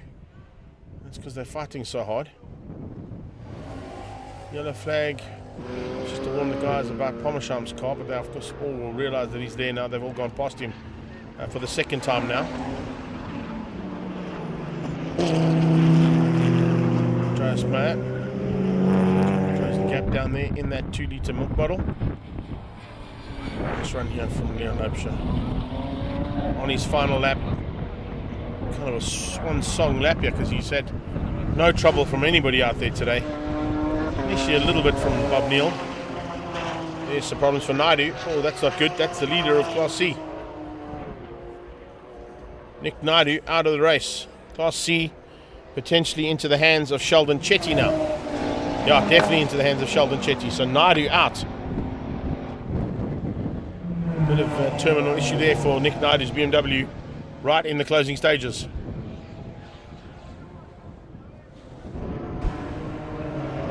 That is certainly not what Nick Naidu wanted, knowing that there's only a lap to go. So Loubser out of Cox, into the sweep, and up towards Beacon he goes. It's actually, that would be interesting to see, hey, if he'd been able to catch. If this had been a full 10 lapper, he probably would have caught and passed Bob Neal. It's arguably not what Bob Neal wanted, but I think he's rolled out as well on this last lap. So Neal will start his last lap as Loubser comes to take the checkered flag. So Leon Loubser wins out Class A comfortably in the end over Bob Neal. Almost as comfortable, but not as quite. Nice win here for Leonard Archer in ACD Welkom's BMW. As he takes Class B honours ahead of Renier Smith. Smith is going to hang on to beat out Nick Macris. And then the German behind that will come through for fourth. Arnold Naidu has moved ahead of Chetty, so he's going to take the win here. So Arnold Naidu, realising that in the closing stages, if he catches and passes Chetty, it will now be for the win, has done that, and comes lights ablaze for the win in Class C, beating out Sheldon Chetty. Reinhard Miller will take third by the looks of things, keeping Nicky Dix behind him. Yes, he does. And then behind that was Cameron Christian with a nice return. And then Bagioni still to come through as Varish Gunpath completes his race, and he'll be classified down in about 15th place overall. So that's how we wrap things up here for classes A, B and C for BMW M Performance Racing Series. Class A going to Leon Loubser, Class B to Leonard Archer, and Arnold Naidu in 6th place takes Class C. Class B, Archer, Smith, Macris and Meyer, that's your first four, and then Chetty, Miller, Dix and Christian follow Arnold Naidu through for the top 5 in Class C. A couple of cars to be extricated from the circuit. I'm sure we're going to catch up with a couple of drivers as well. But we'll be back with action here from the Extreme Festival of Motorsport in a few moments' time as we're heading into the latter part of the second half of the day. And still to come your way, we've got the third heat of BMW. The second heat of BMW Performance Racing Series classes D, E and F. We've got ACD Welkom, Triple One GD Sports and Saloons up next with the Super Hatch, Dunlop V8 Supercars Race 3, and DOE Formula Vees, partnered by CIM Lubricants Race 3, still to come your way.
So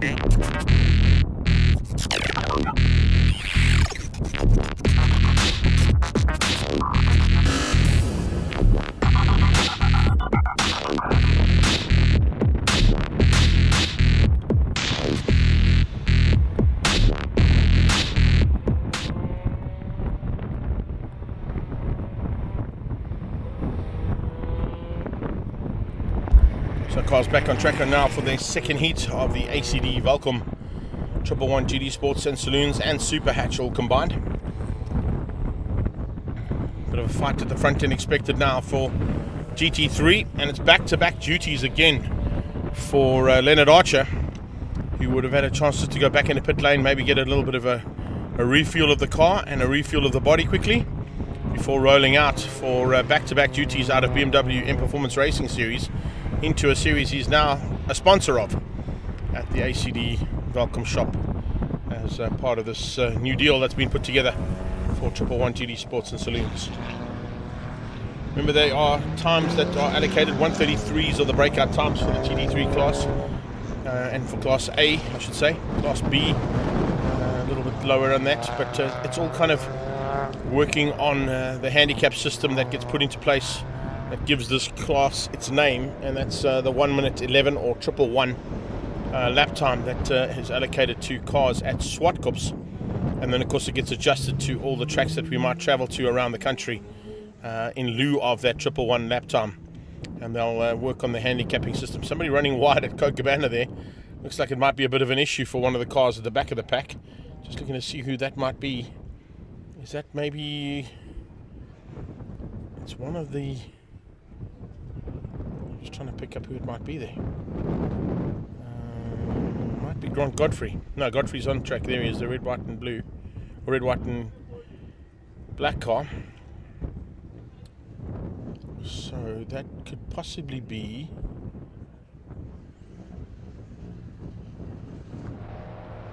I'm not sure. Oh, there we go. There we get a shot of it. It's the T-Pass. It's Tyron Pillay. It's Tyron Pillay who's so far back and parked on the sideline.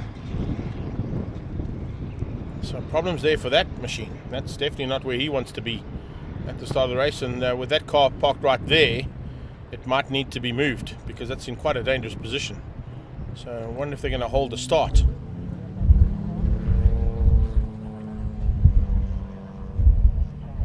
They definitely need to get someone down there to help him out to get the car out of the way, because it is in a dangerous place. That's on the exit of Copacabana, and if something goes wrong in Copacabana, potentially that could end up in tears. So if we look at how they're going to line up for the second heat here, it's going to be Jared Rousseau on pole.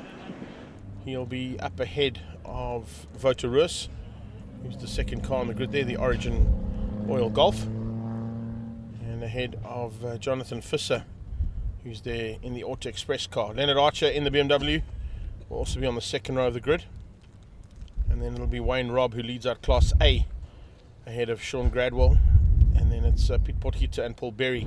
So you've got a Ford Focus ST, 2 BMWs and a Volkswagen Polo. This is concerning because it doesn't look like there's going to be any... No, he's getting out the car, so there's definitely a problem there for Tyron Pillay's car down at Copacabana. May need some marshals to intervene there to get him either into a safe spot or just push him out of harm's way. And further back behind us here where our cameraman is probably where he needs to go, if possible. I'm not sure if they've deployed a rollback or a recovery vehicle to go and help him out.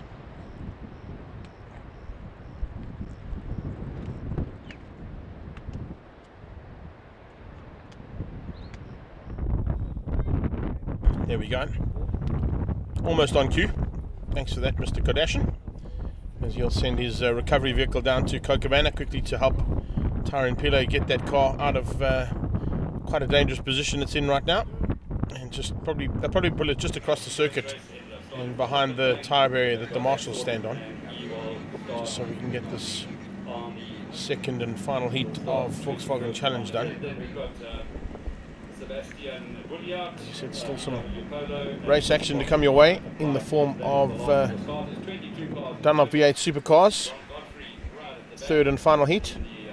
BMW M Performance Racing Series DENF final heat, and DOE Formula Vee's third and final heat, and the last race of the day. So 3 more heats of racing to come once we've completed the ACD Welkom 111 GD Sports and Saloons.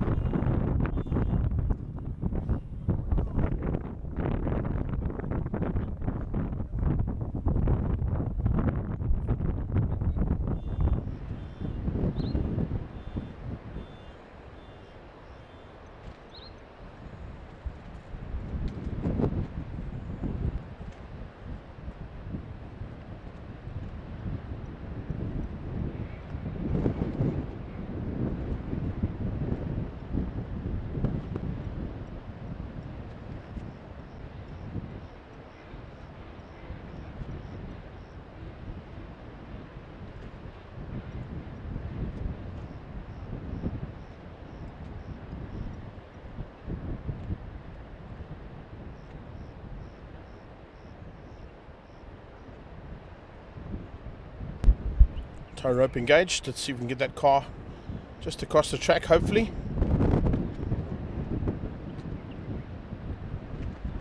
I'm not sure if they're going to pull it all the way around, because that'll be a long tow all the way back up to the pit lane.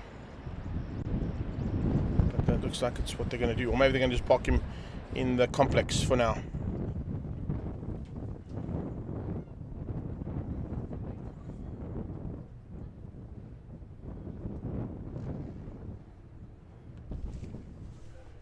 We have got a bit of time because we're about 20 minutes early for this race. We've run early almost all day long today, and that's maybe why they're just taking their time to get this car around. So we have got the time made up.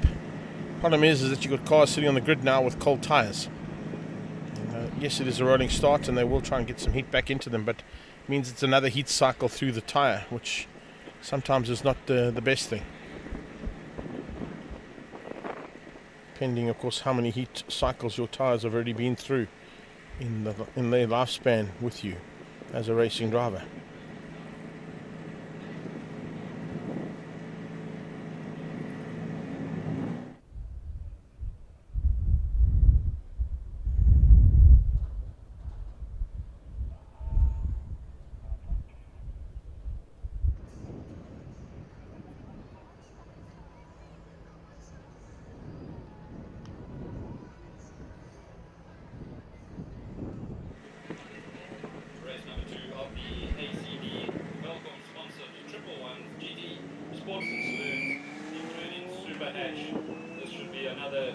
Okay, looks like they're going to send them on their way, as they've now got that car onto the kart track, and that'll be in a safe position for now.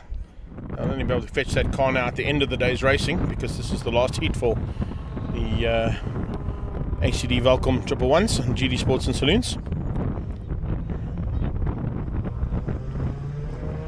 It was really interesting to see how well that Origin Oil car of Votorus was able to run with the Super Cup Polo of Jared Rousseau.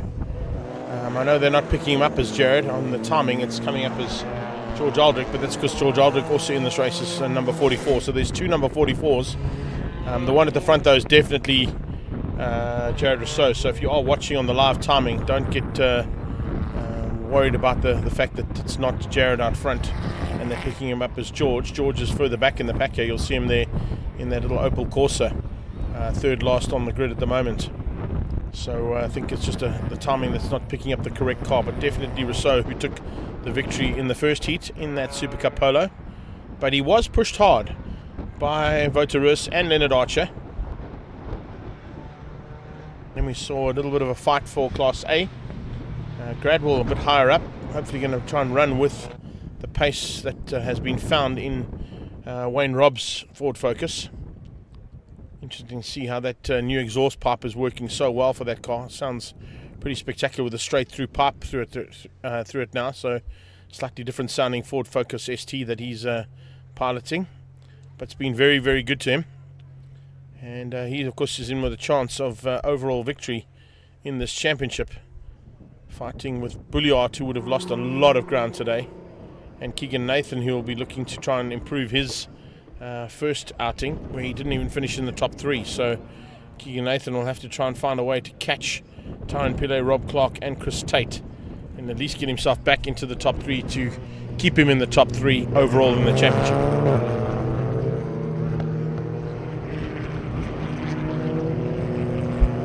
They fight for Class GT A, B, C, D, E and X, and then they also have an overall championship which tallies up your entire points tally in your respective classes in this category, and we get an overall champion crowned at the end of 2025 as well.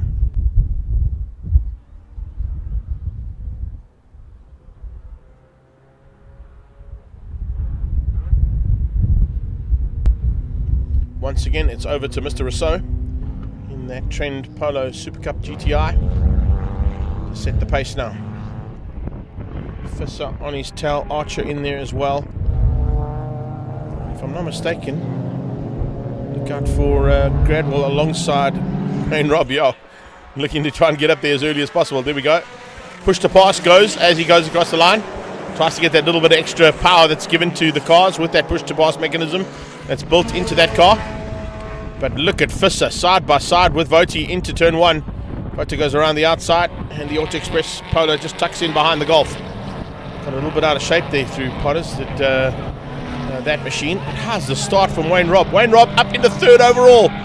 What a start there from Wayne Robb, diving through and up into 3rd overall into rifle range. So he's outgunned the Auto Express Polo.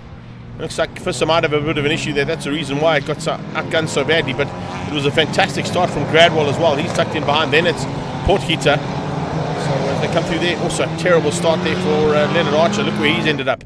He's going right to the back of the pack. So looks like that car might just be battling with back-to-back races. Went so well only about 15 minutes ago. And now, unfortunately, right at the back of a class that he now sponsors. So Wayne Robb, Gradwell closing in on Voti. Vota Roos, as I said earlier on, knows that Jared Rousseau is not really involved in this battle. Wayne Werter dives on the inside of Kiesha Portgieter, finding a way through. Then it's Keegan Nathan behind that. So there's a little bit of a change up in terms of the standings before. And they're starting to sort things out now. Wayne Robb diving on the inside, looking for a way through there on Vota Roos. Oh my goodness gracious me, there's a Class A car fighting in amongst the GT cars. And Wayne Robb has found something special here in this second heat. He now goes to 2nd overall, Vota to 3rd, Gradwell into 4th. Rousseau leads out, it's Portgieter who's in 5th. There comes the ACD Welkom BMW. Then it's Super Hatch's George Aldrich. That's the car that of course they're getting caught out with in terms of the timing.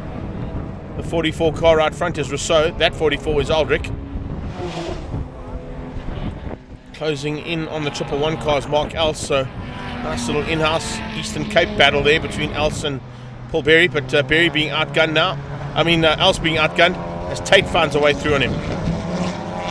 So Tate, I think, leads out Class C. Yes, he does. A big margin over Rob Clark, Lindsay Kleur, and then Keegan Nathan. So Keegan Nathan has got to try and catch his stablemate and find a way through there. 2 4th places is going to lose him a lot of ground to the front end of this battle of the overall title championship. And that, of course, is we advantage Wayne Robb, particularly if he continues the way he's going. Got to just be careful that they don't break out. That's the important factor here. What I need to do is pull those breakout times up quickly to see what the times are going to be like, and are they sticking within the rules that have been stipulated for this class, particularly here at the circuit. So Class A is allowed to do a 133, and Wayne Robb at the moment is doing 138. So no, he's not even close. He's not even close to those breakout times. So that's what we'll have to wait and see. Class B is a 135.5, and we're getting 143s out of Jaden, so he's not even close to that either. Class C is a 138. Chris Tate is doing 47s. So well, I'm not quite sure if they've got the timing just spot on in terms of those time-based categories that are allowed to run. Looking at, I think that's the GT side of things. The GT side is 130s. So 130 around here. 33s coming out of out of Jared Rousseau. So everybody's well within the breakout time, so we don't have to worry about those again. Put those times away. They're not going to get any much quicker than what they're doing right now, I don't think. Maybe a couple of seconds, but they've got about 6 or 7 seconds to spare in each class anyway, so it's not really a major factor to be taken into account. Wayne Robb, though, is certainly showing a completely different set of intentions here in race 2, sitting in second place overall as we watch the cars down that beach straight away. Keegan Nathan in the background getting through there on his stablemate, Lindsay Kleur, so that will move him up into third place in Class C. This is Jaden Quisson closing on the back end of that ACD Welkom BMW of Leonard Archer. Archer seems to have got that car back up and trucking again, so he's now got some maneuvering. Gradwell now diving on the inside. Well, that's just, I can tell you what that is. It's the all-knowing, all-seeing oracle that Wouter Roos is, knowing that Gradwell not involved in the championship. Yes, he's still fighting with Wayne Robb for the overall title, but I think what Voti's doing is concentrating on the fact that there are so little GT cars here. A second place in GT would probably be ideal, as opposed to trying to fight it out and go home with a broken car.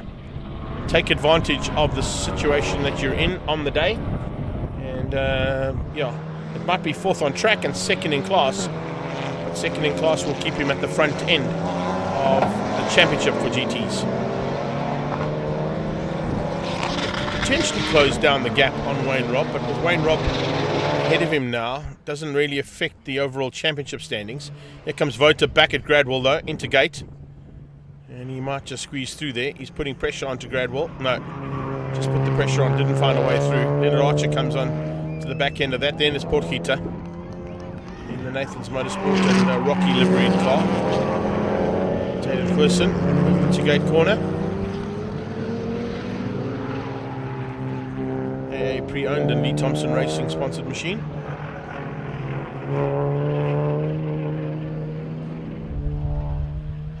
Up to Beacon comes Rob, Gradwell on his tail. Looks like Leonard Archer closing onto the back end as well. Remember, Archer also in the GT class, so you'll see Wouter fight a bit more to keep Leonard Archer at bay, so that he doesn't lose points to Archer. Position's not really a problem, but it doesn't look like he's got an answer, because Archer's BMW has got some serious pace. And if we look at Leonard Archer, he's gone down to the 129s. He's broken out.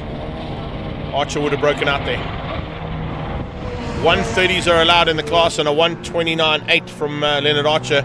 We'll see him with a breakout time, unfortunately, there. So I wonder if that in-car communication is now going through to Wouter, saying don't worry about Leonard, he's going to be excluded for breaking out.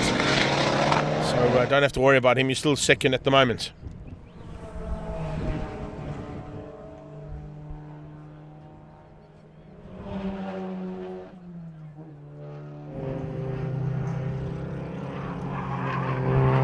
That's how it stands. Wayne Robb, Archer into the complex. Ford Focus ST BMW on, 2 BMWs on his tail, and then the Golf 7. I think, as I said, Voti knows exactly how to play this game, and he's done it on a few occasions, having won the title. Oh my goodness, that's a big one. Is that Wayne Robb? I mean, Rob Clark. It is Rob Clark. I was looking to see if it had the green livery on the front, because that would be Mark O'Sullivan, but that is a massive moment. That's down towards Copacabana, if I'm not mistaken. So that's Rob Clark with a big crash. And I wonder if that was all on his own sim. It looks like it was. It doesn't look like there's any other cars involved, but there's certainly damage to that front end. Look at that left front wheel. Oh no, it's not the left front wheel, it's just the bumper. It looked like the wheel. Apologies on that one. But the back end of that car, very second hand. That's turned that Honda Ballard into a Honda Civic in the space of about 10 meters. That was a big moment there for Rob Clark. Probably just put a wheel on the inside of rifle range, and it sent him there on the left hand side in between those 2 brake markers, hitting the tyre barriers fortunately, and not ending up in the bushes on the left hand side of the track. He's not going again. That would have been a big moment. Honda Ballard through rifle probably would have been about 170, 180 at full pace. And a wheel wrong will send you spinning at 180 k's an hour. That's a serious moment there for any racing driver. So they come through onto the beach straight now. A couple of cars getting lapped. Back of the pack there, of course, is Grant Godfrey, who's now been caught and passed. Gradwell continues on his merry way. He's having a great outing here for the KWT team. Catching the official number 44 car there, who's not leading this race. He's at the back end of the field, is George Aldrich. About to be caught and passed now. He's already been done by Wayne Robb. Gradwell gets past him, and Voti might get him on the brakes into Beacon. And I think he's going to do that. I think Aldrich will see him coming. Give him the room. Yeah, that's exactly what he does. So KWT, Motor Engineering BMW, ahead of the Origin Oil Golf 7. As they cross the line and complete, not complete a lap, but start the penultimate one. Here comes Vota. Now, so right, let's turn the wick up for these last 2 laps. Put Gradwell behind me. He's Class X, so he won't be scoring points that are going to affect Vota's chances. And it looks as if he's going to just have to worry about Leonard Archer. But as I said, Leonard Archer is only just joined this championship, so he's not really in mix for overall GT honours. His closest rivals didn't make it down here this weekend. Although he'd still like to have a go and try and close the gap down with 2 more rounds to go after this race finishes here this afternoon. 1 at Red Star Raceway, 1 at Swartkops in the ACD Welkom 111 GD Sports and Saloons.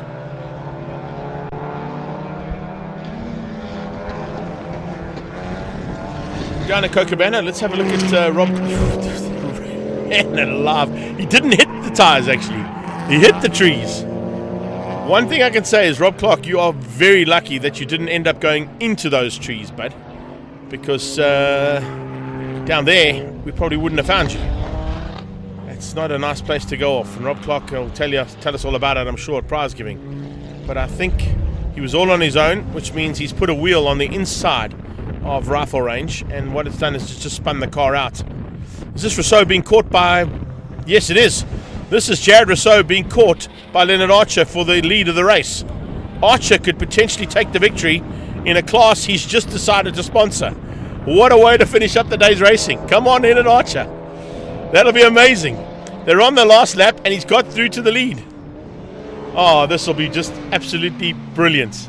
If we can see this happen, that is money well spent, I would have to say. Push the pass from Jared Rousseau to try and catch the beam, but he's not going to catch that beamer. That beamer is on a mission, and Archer wants this victory. Ooh, that was Keith and Mike. He's just running wide there, under a bit of pressure there from Wayne Robb in the background. The youngster just soaking up that pressure, maybe a little bit too much, and running wide out of Cochabana.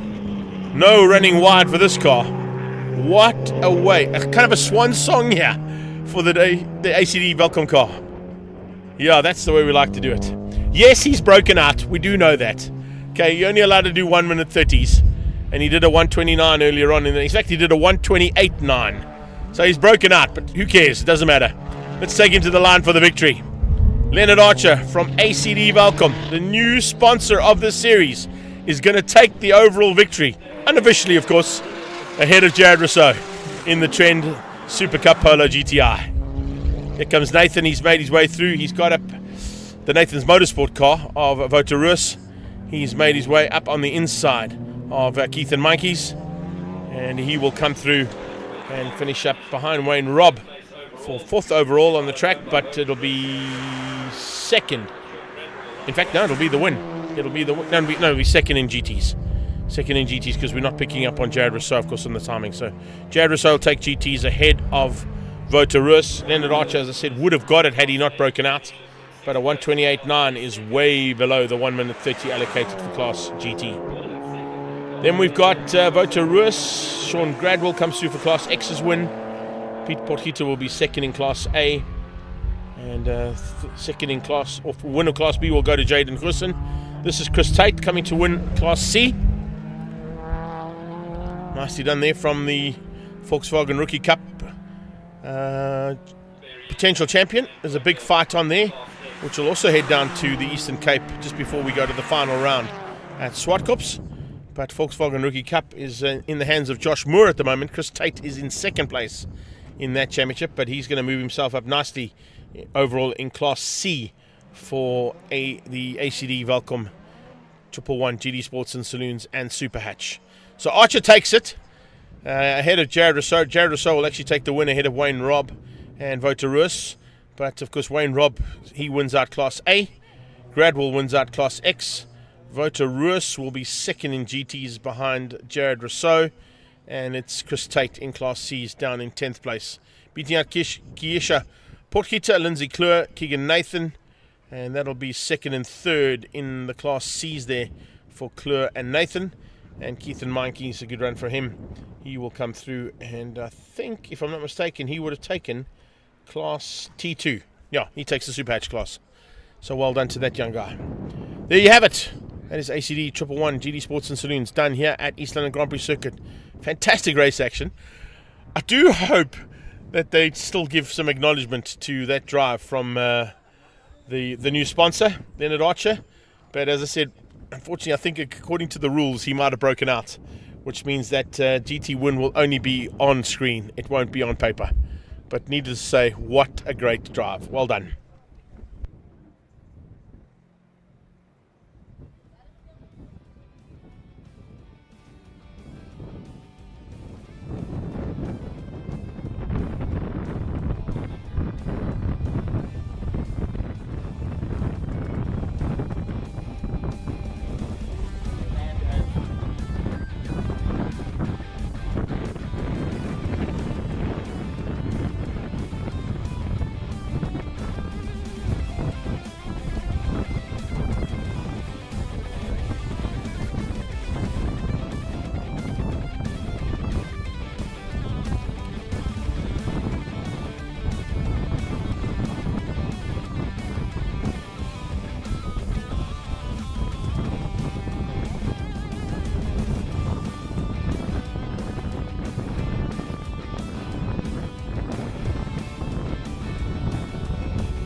And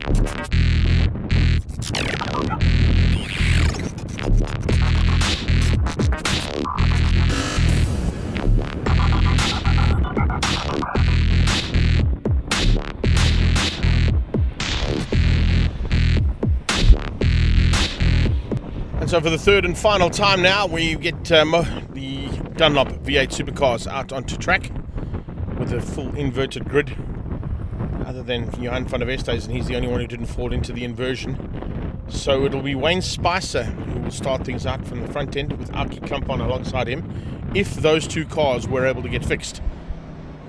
Spicer's car has been.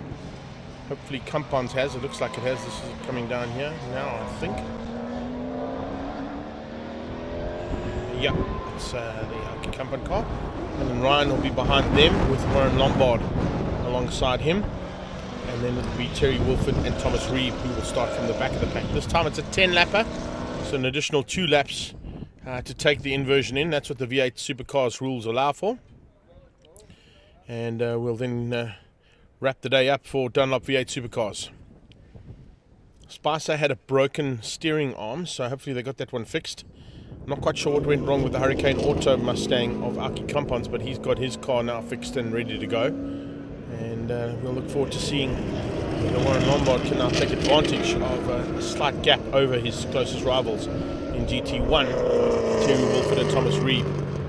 But as I said, in the second heat, I do think Warren Lombard is just nursing that car. He's not pushing it to the limit like he would normally, because they did pick up a couple of issues with the engine on Thursday and Friday and had to do some overnight work to get it back up and running. So well done to that Pep Boys Automotive and Gavin Wilkins Racing team for sorting that car out.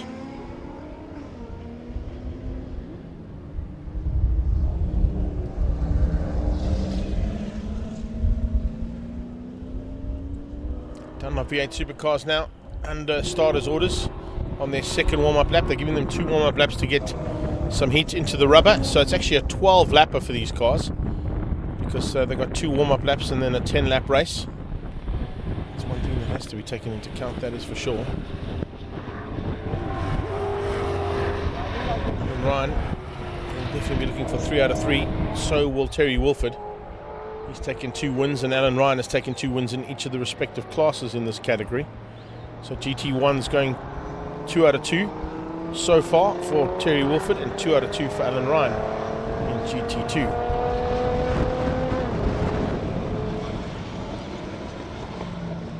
Let's see if we get more of the same now. That safety car will roll into the complex and probably just ease up on the loud pedal slightly there to try and get this pack grouped together a little bit closer.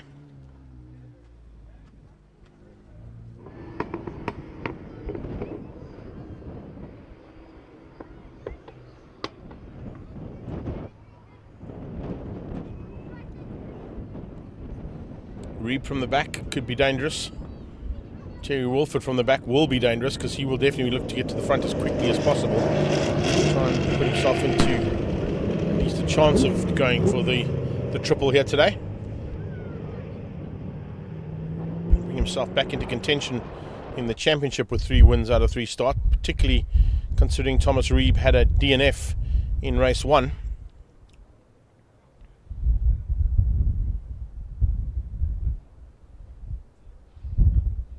Here we go. Heading up to the top of the hill towards Beacon.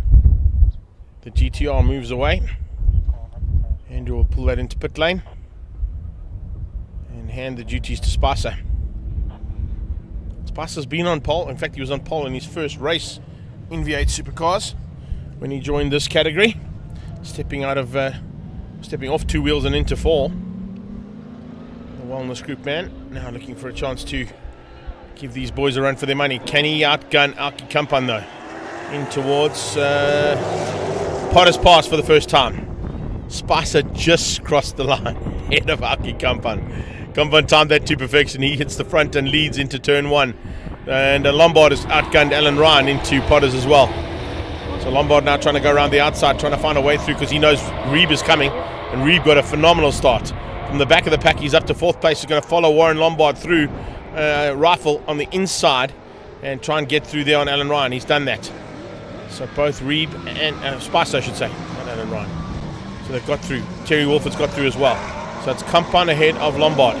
Lombard ahead of Reeb and Wolford. So GD1s are sitting 2, 3 and 4 at the moment on the track. Possibly first as Lombard goes inside of Aki Kampan. And does he seal the deal? Yes, he does.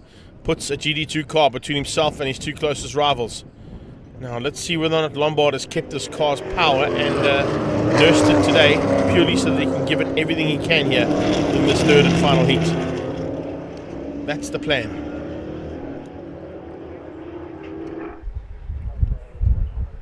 So yeah, he also had some problems with his tyres according to the interview. I didn't hear that interview, so it's a tyre issue there for Warren Lombard as well. So he's got literally very little rubber left of the Dunlops that he shot his car with this weekend, and he's kept it for this last race. So this last race is where he's going to put the tyres on that he needs to, and hopefully it's going to give him the advantage. He does a 26.9 in his first flying lap, and that's not a bad effort there to get away. You can see he's got a little bit of a margin, about 2.1 seconds over Thomas Reeb, and Wolford is only another 0.7 off there on Reeb. Kampan in fourth place, trying to stay with Terry Wolford. Remember, they run on slightly older rubber. It's the older rubber that allows them to fall into GT2. But if he's got not that old rubber, he can still run with this front pack of GT1s for a little while. His tyres, of course, will go off a little earlier than the guys running on new rubber. So let's see what Lombard's going to do here for this third and final heat. He flies into the complex. As I said, it was a 2.1 second gap between himself and Reeb on the first pass. And when they do the second pass now, they'll literally start what they've done for the last two races. 8 laps of race action. Twice today, and a 10 lapper to finish it all up. Gaps opening up between Reeb and Wolford as well.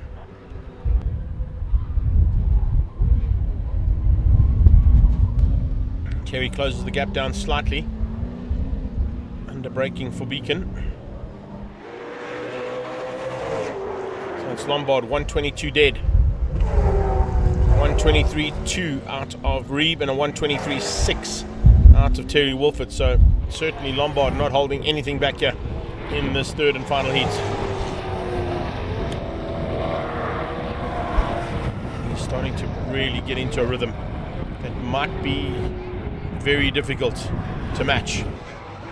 With 2 cars behind him. Not if he locks up like that though. That's tyre smoke and a lockup from Lombard as he came into Cochabana. See how that's how hard he's pushing. Locking the wheels up. You don't want to be flat spotting these big gumball rubbers that they run here from Dunlop. Those can be costly. You'll start to pick up a bit of a knock in the car, and it'll definitely affect your ability to go fast in a straight line. Wolford putting the pressure onto Reeb. Kampan all on his own sim now, leading GT2s. Big gap down to Alan Ryan, who's got ahead of Spicer. So that's the Kampan Mustang. Also helped out there by CIM. And it's Lombard in the Pep Boys Automotive and Gavin Wilkins Racing Machine who leads out over another Gavin Wilkins assisted car there. It's the Cafe 9 Automotive and Mobile 1 Chevy Lumina of Reeb, who's now under attack from Terry Wolford. Wolford comes alongside him. They literally wing mirror to wing mirror and now wing to wing, and Wolford just squeezing through in the Falcon. So he gets that Ford Falcon up into second place now. Now starts to hunt down the Mustang out front. Has the Chevy got an answer? Can he stay with him? Thomas Reeb would like to stay with him. That's the most important thing, is just to hang on to that car. Don't let it get away too much. Let Terry Wolford bring you up to Lombard and make it a 3-way fight maybe for the last 2 or so laps. Could be a good plan. So Wolford in that Netix machine, running with Schick, Fuchs Lubricants, and of course being helped out there as well by N4 Autocraft.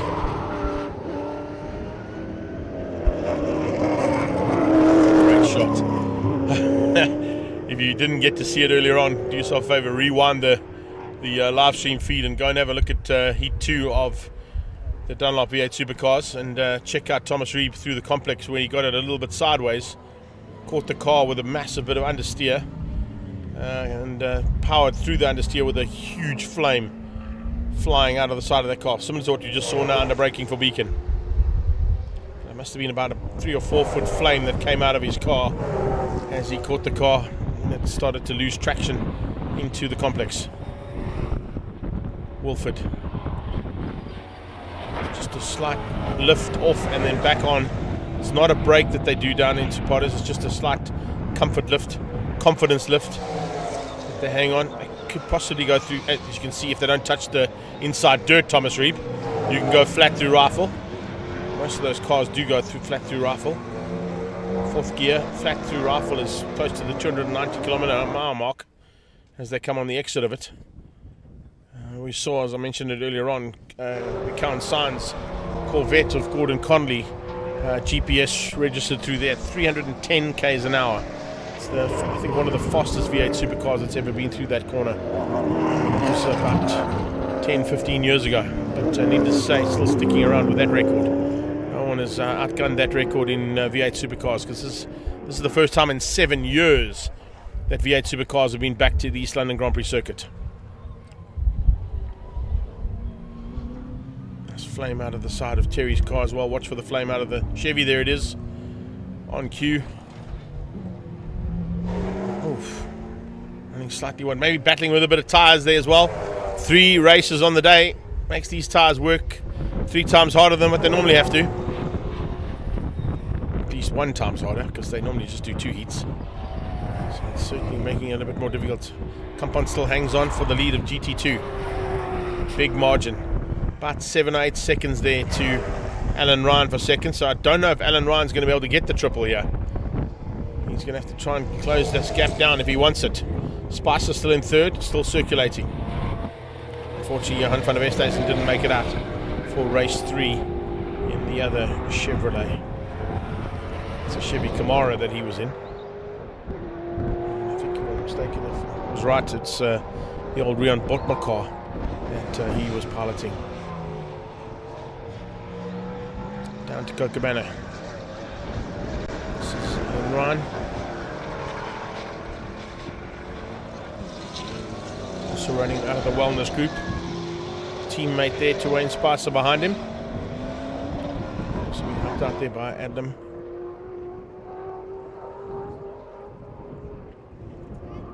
Kampan. To the complex. No worries there for him. Just keeping it smooth and steady. Doesn't also want to risk any chances of now potentially salvaging a win in the last race. We're into the second half of the race now. It's 6 done and 4 to go. Dunlop V8 Supercars, always a big fan favourite here at East London Grand Prix Circuit. You can see that's why the fans have stuck around at Rifle and Potters. They know there's still these big bangers to come out, and the Rolling Thunder are still in with a chance of entertaining them. Lombard still in a chance of taking the win here with 3.5 laps to go. He's still got about 4 seconds over Terry Wilford. So I think Woz has kept this the best for last year. That's what he was trying to do. Nursing the car in the first 2 heats, knowing that there's a longer 10 lapper coming for the 3rd heat. Just preserving those tyres and putting them on at the right moment. Will it be enough though? Because Wilford currently is lapping in the 22.2s and Lombard is, 22.7s, Lombard 22 is deads as well. So 22.058 and a 22.091 are his last couple of laps here from Warren Lombard.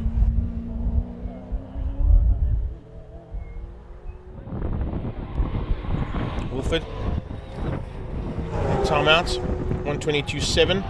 Lombard, 123.7. So Wilford a second quicker now with 3 to go.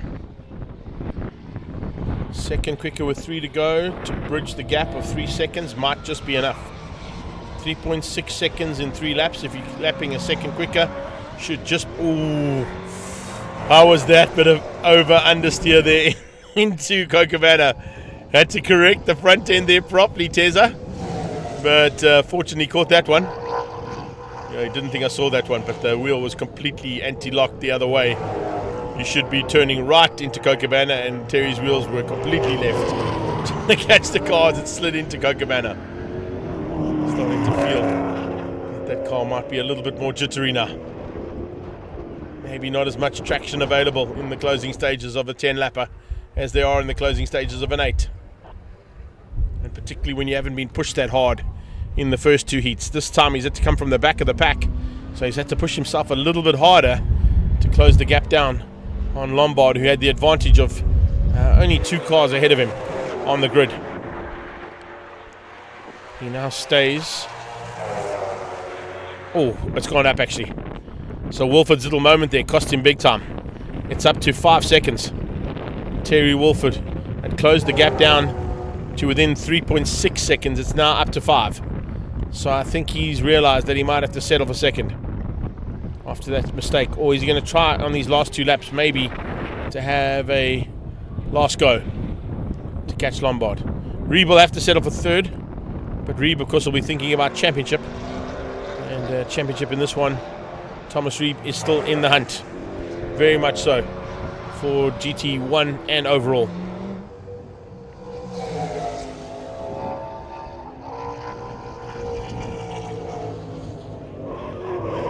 It's the complex wire the S's comes this in for Autocraft and Schick, Bulldog and Wellnetics machine.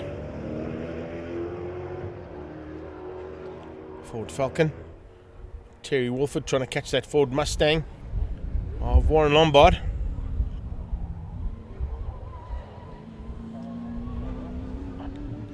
Late braking from Wolford. Sure, that was very late. Terry looking sliding out of Beacon. That's going to be costing him time as they start the final lap. I think he's going to have to settle for second unless Warren Lombard makes a mistake. That's highly unlikely when Lombard's in the kind of pace he's in. He's also stuck around in the 22s for the last 6 laps. 22.045 was his best, but his last one was a 22.391 and a 22.390. 23, beg your pardon, 390 from Terry Wolford. So he's a second off. So Terry's going to settle for third. He gets the overall because he's taken the first 2 wins, of course. And that's probably what. Whoa! Warren Lombard.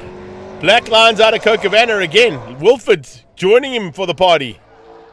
We are tattooing the exit of Cocobana with some black Dunlop lines. No, I didn't think so. Thomas Reeb was not going to join that one. So Wolford pushing just as hard as Lombard is in his defense. And Wolford sliding through the exit of the S's. That car's got very little to no traction left on those Dunlops.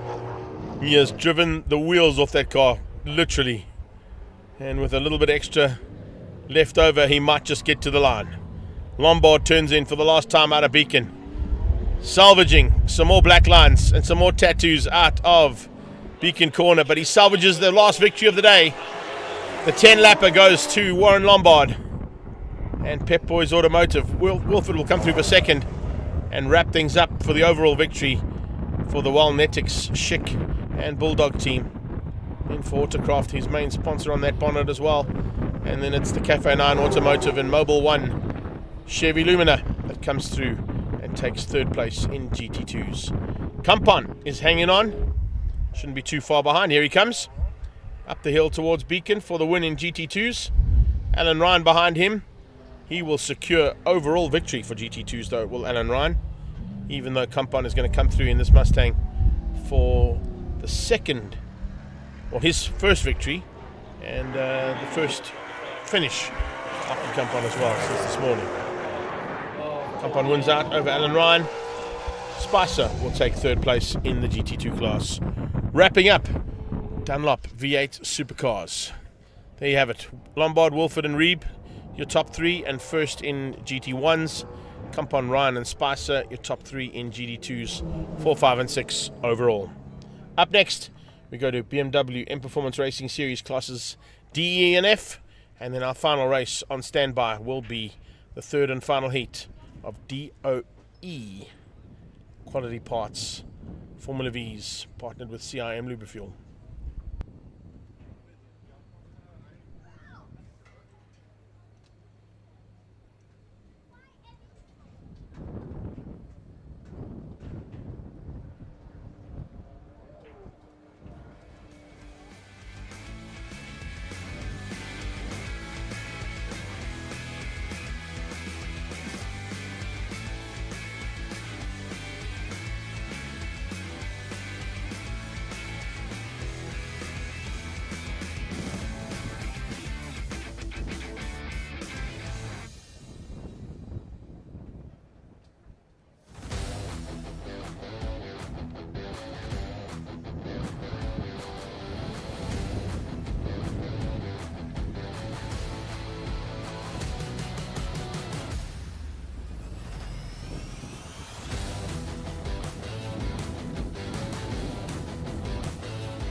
BMW M Performance Racing Series classes D, E and F back on track for their second and last race of the day from a BMW point of view.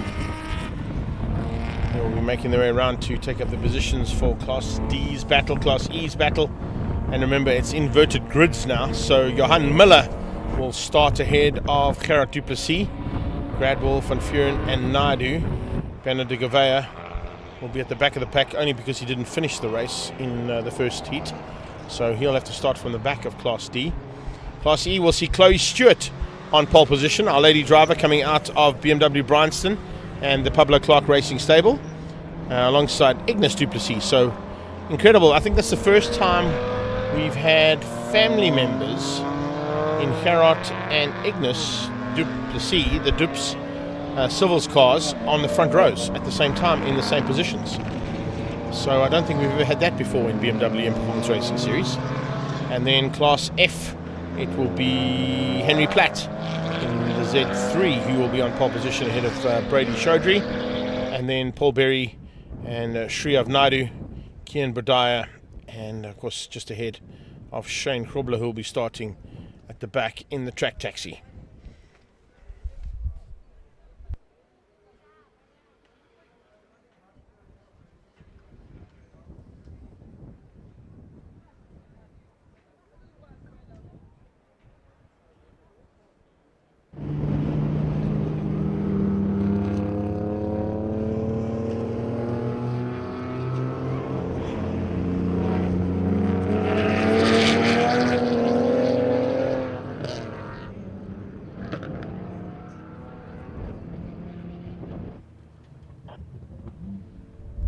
they're making their way around the track, trying to get some heat into that Dunlop rubber just a little bit now, because they'll still come to take up their positions on the grid and then go for the start behind the safety car. Rolling start for these guys.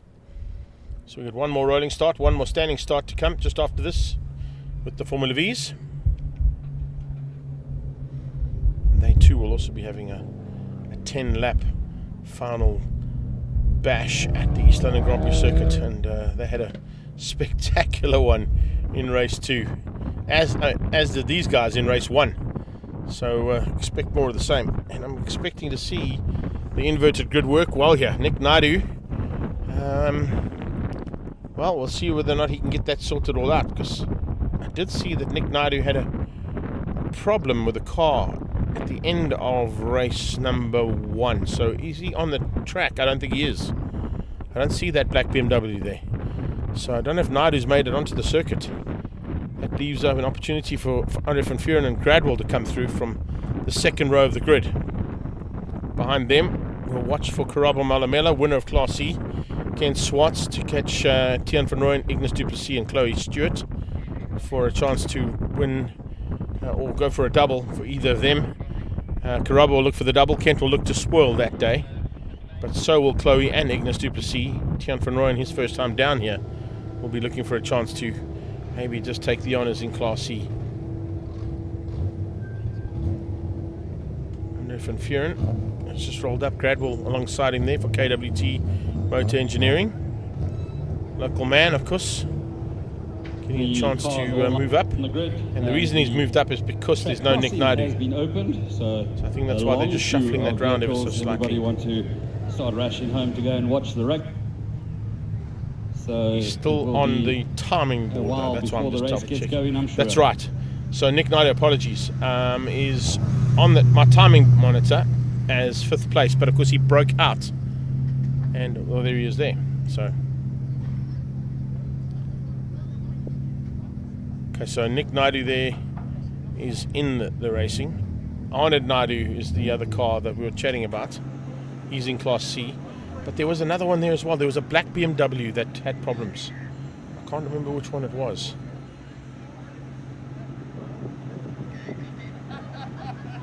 That's right. It was in the Class C battle, so apologies on that one. Just getting the two Naidus mixed up there. Apologies on that. But needless to say, we are almost good to go here for D, E and F in the BMWs. Quick little change up here for people that are going to be leaving. Probably leaving to get back to Johannesburg with all of those cars on that rig. That's for sure. Those are some AT Volkswagen Challenge and ACD Welkom 111 Sports and Saloons cars that have been loaded onto that carrier. Safe trip home, please, my brother.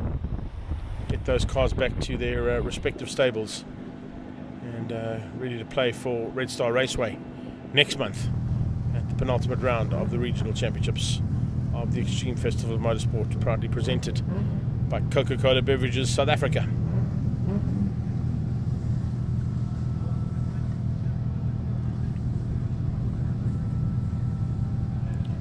Yes, we are watching you guys. You have to stay behind the yellow line. That's what it's all about. The rule here at East London, and of course down in PE as well, is that you have to stay behind the yellow line for the start. No one's allowed to be on that pit wall. Just the final few cars that they're going to allow to cross quickly before we let those BMWs fly.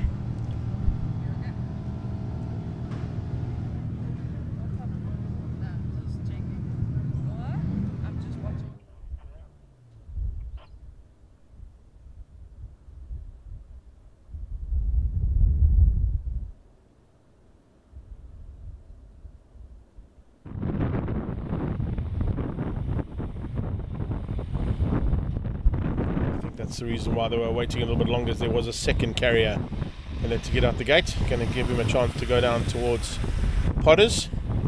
He will turn left at Potters, not right, and exit the circuit. Another safe trip home for all those cars and the driver behind the wheel.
Nice to see the crowds have stuck around here.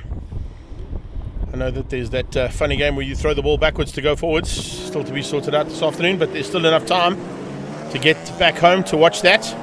If we get these last 2 races sorted out in time, that would be awesome to do. That's quite a cool shot. A little reflection. Heading down towards turn 1, Potter's Pass.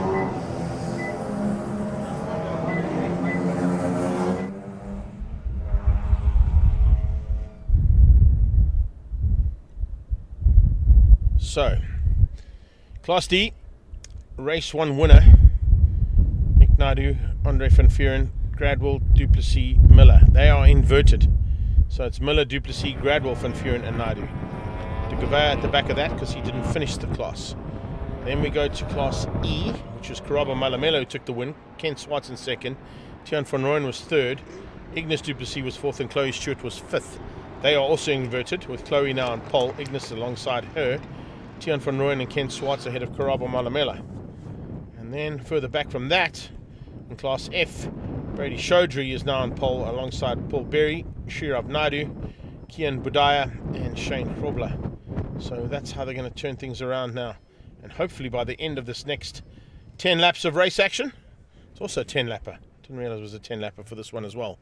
So apologies on that one. Was Class A, B and C also 10? I thought it was an 8 one. Might be mistaken though. So slightly longer for the reverse grid races, of course, remember that. Yeah, that's what it is. So there we go for 10 laps of race action coming away now for this reverse grid. Miller will start them out. Try and hang on to that lead ahead of Dupi.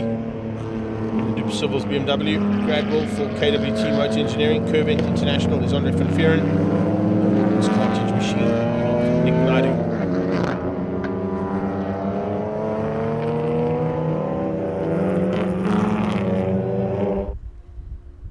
Bunching them up the back straight to bring them under starters orders for this second and last time out for M Performance Racing Series here in East London. It's been phenomenal to have this class here this weekend. They really have put on a show for the crowd and have certainly been one of the fan favourites because of the size of the field and the race action that they've provided. See a couple of guys rocking some sunnies in those cars as well. Well, it is a low sun that's coming down through the top end of the circuit now, so sunglasses might not be a bad plan. At least a tinted visor on your helmet. Stand by for those lights to go out, and we're about to go racing for the last time now for BMW M Performance Racing Series. Here we go. Lights out and down towards Potters for the first time of 10. It's the outside line. It's Dupi who's got the advantage, so Gerard Duplessis hole shots into turn 1. Holds on to that outside line. And it looks like just behind that, a fight for honours there between Chloe Stewart and Ignis has been won out by Chloe. She's hole-shotted Class E's start. There's a couple of guys put a wheel on the inside dirt. Don't do that. Just have a chat to Robin Clark. Rob Clark will tell you exactly how that can end up. Horrible. Don't get that right. So Miller dropping back by the wayside. Somebody sideways. I think it was Ignis Duplessis who got a little bit lit up coming out of turn 5, I think it is, or turn 3, I beg your pardon, down at Cocobana. He got the back end stepped out there as they went out. Gerard out front, losing it. Ooh, big time loss there. That's Van Vuuren. Van Vuuren looping out the car. He's going to have to wait for all of the field to come through because he's in such a dangerous position and he won't be able to turn that car around until everybody's gone past. So that is a massive loss there for Andre van Vuuren, dropping right to the back of the pack. And that is not what the Curvin International car wanted. So it's Duplessis who leads out. Look at the gap that Gerard has pulled over this pack. Second place up for grabs, inside line. There we go. Naidu squeezes through. Up ahead of the 112 of Johan Miller. Miller losing out there. Miller now dropping into the clutches of Chloe Stewart. Bernard de Gouveia just behind and looking for a way through is Karabo Malamela now. Malamela is absolutely flying around here. So Bernard de Gouveia, Malamela. Chloe Stewart's dropped back ever so slightly, but just managed to keep Ignis out as she goes through Potters and holds that inside line, running wide onto the rumble strips to carry the corner speed that she was able to generate through Potters. And now try and maintain it all the way through Rifle and down onto the brakes into Kochabana. Chloe under attack though. There's two cars looking to dive on the inside. One is Ignis. And he gets it sideways again. Sideways second time. And right across the track. How did he catch that? That is spectacular driving. Coming from Ignis du Plessis. Lit up. Catches the grass, gets it straight, then goes sideways again, and then literally slingshots across the track in front of about 4 or 5 cars who all just avoided him. Ignis du Plessis very lucky to survive that without any tags or T-boning coming from behind. But it's put him right to the back of the pack. Auto Trader car there, that is Ken Swartz. And he's just ahead of Ignis du Plessis, so he survived that one. Just ahead of that Auto Trader car, of course, was the man who spun out in race 1. I think Eddie Rodriguez making a welcome return. Yes, he is. Rodriguez looking for a way to get through there on Chloe Stewart just behind as they went up towards Beacon. Let's have a look at that Kochabana incident one more time. This is a big dive on the inside. He locks up the inside right wheel. That just puts the wheel and car into a big slide. Watch this. He catches it. Gets on the grass, then the back end steps out for a second time. Great braking from Ken Swartz, and I think alongside him was Tian van Rooyen. The two of them climbed on the anchors, realized that Dup was going to go across ahead of them.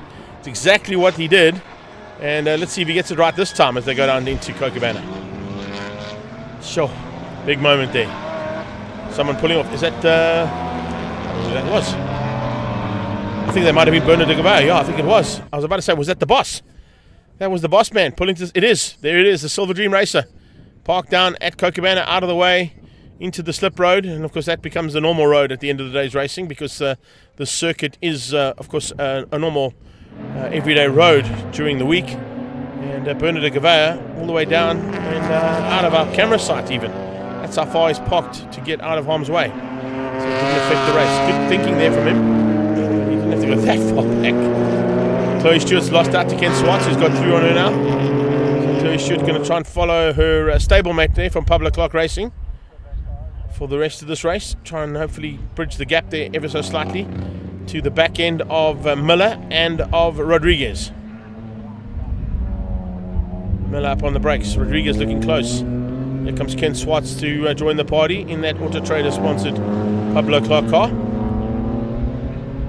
Chloe Stewart's in the BMW Bryanston version of the Public Clock Racing team. And then behind her, it's Ignis du Plessis who survived that big moment earlier on.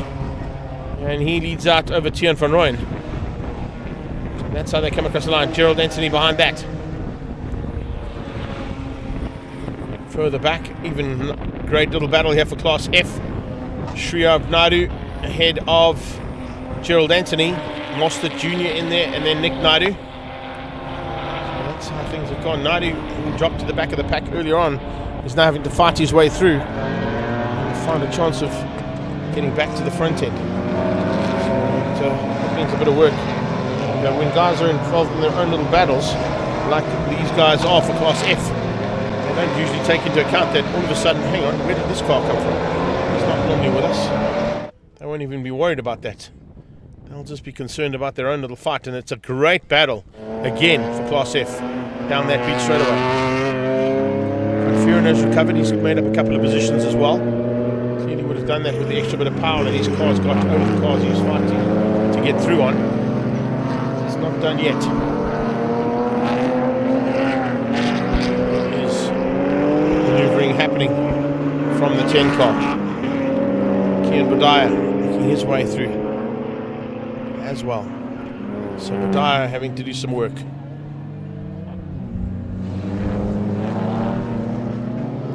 Let's see how it goes now. Up on the brakes. Badaya's late on the brakes. Has he got enough to get through? SA Autotech car is in the mix of that fight too. That is Shriyav Naidu. Shriyav Naidu, 138.1s, leading Class F. No, he's not. He's second in Class F at the moment. Beg your pardon. Badaya, of course, is the car that leads out. Then Rodriguez in the fight here with Miller. Pedro Trans and Amtech car. About to be caught and passed by Van Vuren. Van Vuren sneaking up on the inside. Then the Gouveia has dropped off the timing completely now, having retired that the Gouveia and attorney's machine down the slip road here at Cochabana. Recovery here from Van Vuren after jumping right to the back of the field. He's now closed onto the back of Rodriguez. Rodriguez at the moment is there in 6th place overall. So yeah, Van Vuren has done an amazing job. Comes with that pack. This is Chloe now. She turns in. Bit of pressure coming from the doctor behind her. The 47 car there of Brady Chaudhry. And it's Paul Berry. Triple 1 here. Tian van Rooyen. Followed closely by Shirav Naidu. Is the fight for Class F as it heads up towards Beacon. Inside line from Van Vuren on Rodriguez. Shouldn't be too much of an issue for him to get through on that one. Yeah, there we go. Another car ticked off there. Oh, Paul Berry and Chloe Stewart coming together out of Beacon, tagging the BMW Bryanston machine. That's Pablo Clark sideways and facing the wrong way. There'll be double yellows being waved there. Chloe will get going again, I'm sure. Yeah, she's got the cars fired up again, but not quite to the back of the pack. About to be, as Kropler goes past her. Won't be happy about that. The young lady was doing such a good job. Just a little tag there from Paul Berry, sent her sideways. And the two of them ended up nose to nose. Berry went inside, carried on racing. But unfortunately, Chloe Stewart was stuck the wrong way around.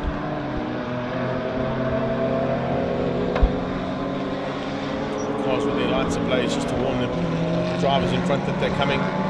It's lower light conditions now, so it's not a bad option. Robert Malamela making his way through nicely. Superb job once again here in Class E. As he's got just Wessel Mostert up the road that he has to try and catch if he wants the victory in Class E. It's the 12 car he'll be hunting. And in fact, I think he's actually got him. He might have actually got past him. Oh, no, he hasn't. There he is there. The Moscow Motorsport machine. That's the car he's got to try and catch and pass Malamela in the space of the next 5 laps. Malamela at this stage doing 36 1s, 35 6s coming out of Mostert, so he's slightly quicker. Let's see what happens on the next pass. Malamela now goes into a personal best, 35.660, and Mostert 35.422. So he's still got to find about 2 tenths. So needs about half a second a lap here if he wants the victory. That's Karabo Malamela. The one thing that is playing into his advantage, though, is Ignis du Plessis, or Gerard du Plessis, is keeping the Class E leader behind him. And despite attempts to get past from Wessel, he hasn't been able to. I think that's going against that for Karabo Malamela, which might help him out actually, is Van Vuren. Van Vuren in that Class D machine from Curvin International is about to come past him. If he goes past, Karabo Malamela needs to go with him. The other two Moscow cars having a bit of a fight at the back of the pack there. 84 is, of course, Philip Mostert Jr. and Henry Platt in the Z3. As I said, if Karabo Malamela gets the door open for him from Andre Van Vuren, he needs to tuck right on the bumper of Van Vuren and allow him to pull him up to Wessel Mostert up the road if he wants the double victory in Class E.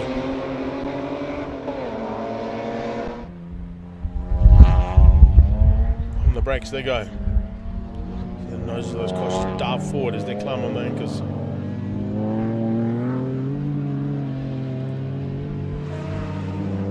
This is Van Vuren now on du Plessis in the slipstream.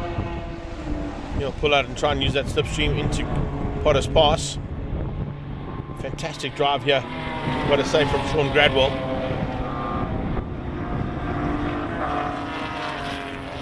Gradwell, I think, is actually leading out overall. Yes, he is. Gradwell ahead of Wessel Mostert overall on the road.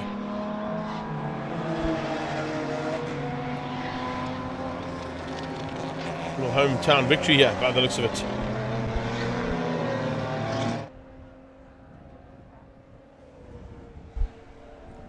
So Sean Gradwell from Wessel Mostert, from Karat Duplessis, Andre Van Vuuren and Karabo Malamela are your top 5 overall. We've got 2 Class E cars and 3 Class D cars fighting for the top 5 honours.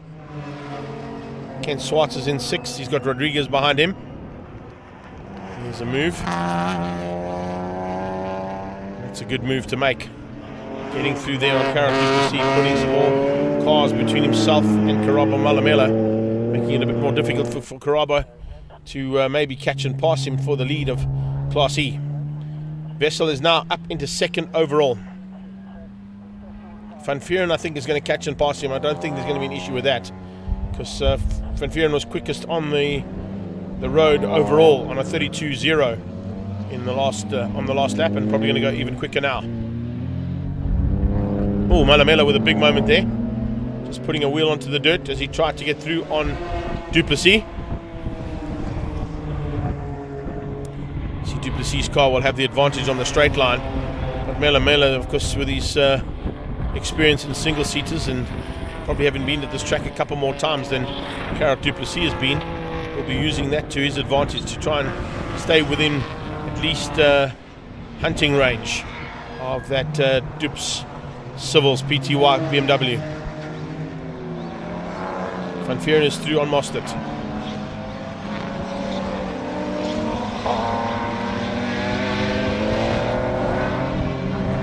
Gradwell into some more back markers. Coming up onto the back end of the tail end of Class F. That should be probably Gerald Anthony he's catching. It's actually the back end of Class E, I beg your pardon. So catching Gerald Anthony into the complex. Mostert still hanging on for now. There comes Malamela to the tailpiece of Duplessis. Oh, he gets forced onto the dirt. Malamela going through the sweep, and he catches. Oh, what a bit of driving. He gets forced onto the dirt. He comes back onto the track, and Karabo Malamela manages to hang on to it. Gets some traction as he goes through the sweep, as he comes off the grass. It's not usually what happens. You normally lose traction and spin out there badly, but he was very lucky to find a way through and make that stick. So he got through there on Duplessis. Now he sets his intentions firmly on that Moscow car, about 120 meters ahead of him. It'll be a couple of seconds ahead. Let's see what the gap is like. So Malamela, 4.7, 3.9 seconds back. So it's about 3 seconds he's got to try and make up, but he's lost ground again to Duplessis on that straight line speed coming from the Dup Civils car. That's the return back into the hunt for Chloe Stewart after dropping right to the back of the pack. She's found a way through on Shane Grobler. And Claudia Jardim has also been passed by her, so not at the back of the pack anymore. Andre Van Vuuren this time goes quickest on the last lap, and we're on the last lap, by the way, at this point in time. So it's now or never time. They've started the final lap, and I don't know if there's enough time there for Malamela to make up that ground. It's about 4 seconds on the last lap. He's got to catch Wessel Mostert, so he may have to settle for second. It could still give him the overall victory, though, for Class E. Gradwell certainly putting himself into contention for overall victory for Class D, the KWT motor engineering machine. Here he comes. He's being caught and passed though from Van Vuuren, so Van Vuuren is going to get it. Van Vuuren will get the victory, and he might also sneak away with the overall. That's a magnificent bit of driving there from Andre Van Vuuren, and potentially could be driver of the day there with that bit of manoeuvring. As he comes through there to wrap up the second heat, Van Vuuren takes Class D honours ahead of Gradwell. Here's Mostert under big pressure. Up the hill they come. No, it's not the Mostert battle we're looking at, sorry. Mostert is now across the line. He beats out Malamela and Rodriguez for the top 3. Have a look at this though. This is Miller under attack. Inside line there. Little bit of touching. Ooh, bit of plastics going flying as well. Tiaan van Rooyen's involved in that one as they head to the line. Brilliant race action. That's for Class F honours. And Class F in amongst the Class C's. I beg your pardon, the Class E's. Wrapping up a fine day's bit of racing. So it's Brady Chaudhry who gets through there ahead of Jan Miller, who's in Class D. Kian Budaya and Tiaan van Rooyen with Shrirav Naidu wrapping up the top 3 in Class F. So yeah, there's just a big mix of cars there, which is not usually the case. But of course, with M Performance Racing Series, anything can and usually does happen. So let's have a look at Class D. Andre van Vuren, Sean Gradwell, and Gerard Duplessis down in 8th place. So your top 3 in Class D. Class E goes to Mostert ahead of Malamela and Rodriguez. They are 3, 4, and 5 on track. And Class F is Brady Chaudhry down in 8th place. He wins out over Srirov Naidu and Brady Chaudhry, Kian Budaya first, and then Srirov Naidu. Beg your pardon on that one. And that wraps up BMW M Performance Racing Series, classes D, E, and F, and the entire racing series. Let's have a quick look at that Malamela moment. How's this? Carabo's committed to the outside, and he gets forced wide by Duppy, who puts him on the grass. As he comes back on track, you think the back end's going to step out. No. Those Dunlops just gripped that tarmac and said, thank you very much. I'll hang on to the inside line. And Malamela went on to keep out Duplessis in the end. So well done. Great bit of driving there from Karabo Malamela and the Pablo Clark Racing team. So we got one more to go. It's DOE Formula Vee's partnered with CIM Lubricants. They will be out on track shortly. We do have one car down at Cochabana, but I think the boss man might have got his car going again and got back to pit lane, because I don't see him down at Cochabana anymore. And if that's the case, I don't think there's any cars to be collected from anywhere. So we can go straight into DOE Formula Vee's, hopefully, and there you can see they are ready to go. Let's have a quick chat there with Brandon Hills before he heads out for the final heat. Did you manage to shave after race 2? No, not yet. What's the plan for race 3? Yeah, man, just hanging in at Sender. I mean, it's the 30th of the day. It's getting a bit hairy out there with the sunlight and stuff, but I mean, we're ready to send it. It's a lot of fun in these cars. Grip on the tires, how's that looking? Good, fantastic, actually, to be honest. Very good, very, very good. All the best, man. Thank you very much.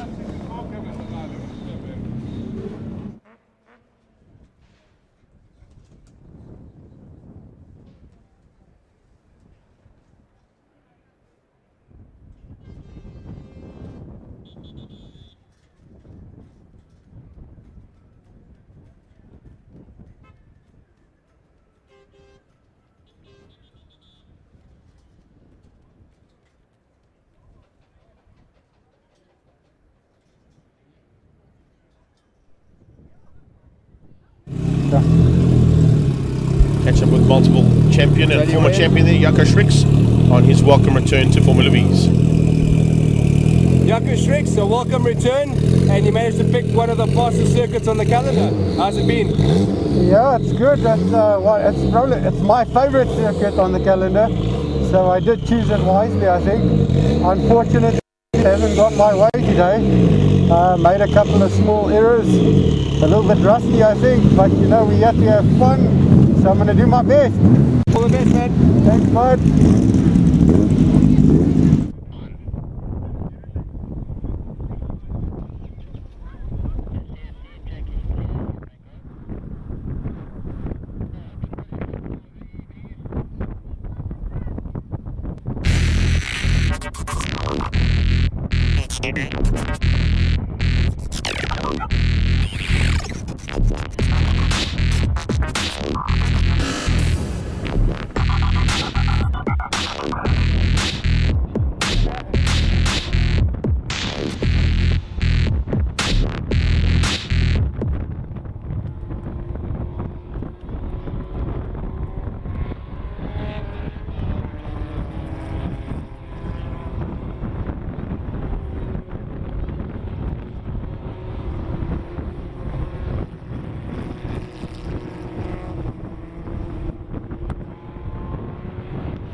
Right, so it's Formula V's out for their final race of the day and the last race of the Regional Extreme Festival here from East London Grand Prix Circuit on the Eastern Cape of South Africa.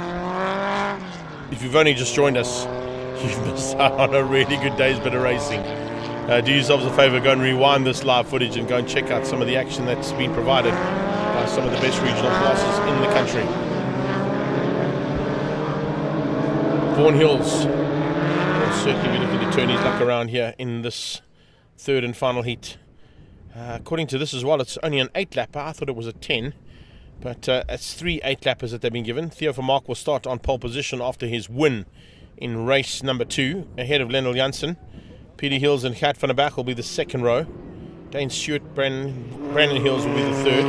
Vaughan Hills and Richard Carr will be on row 4, ahead of Jaco Schricks and Sean van der Linde, making up the first 5 rows. Jaco Smit is in the lead of the 6th row, ahead of Miele Stewart.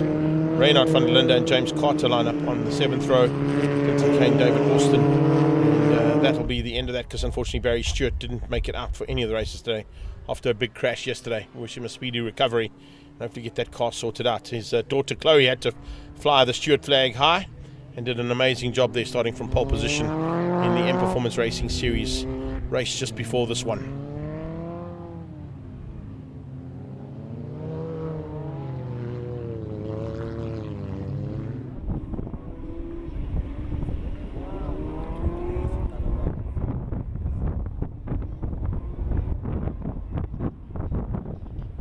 So let's bring them to the line for the last time. See a couple of practice starts there as they just come into their formation.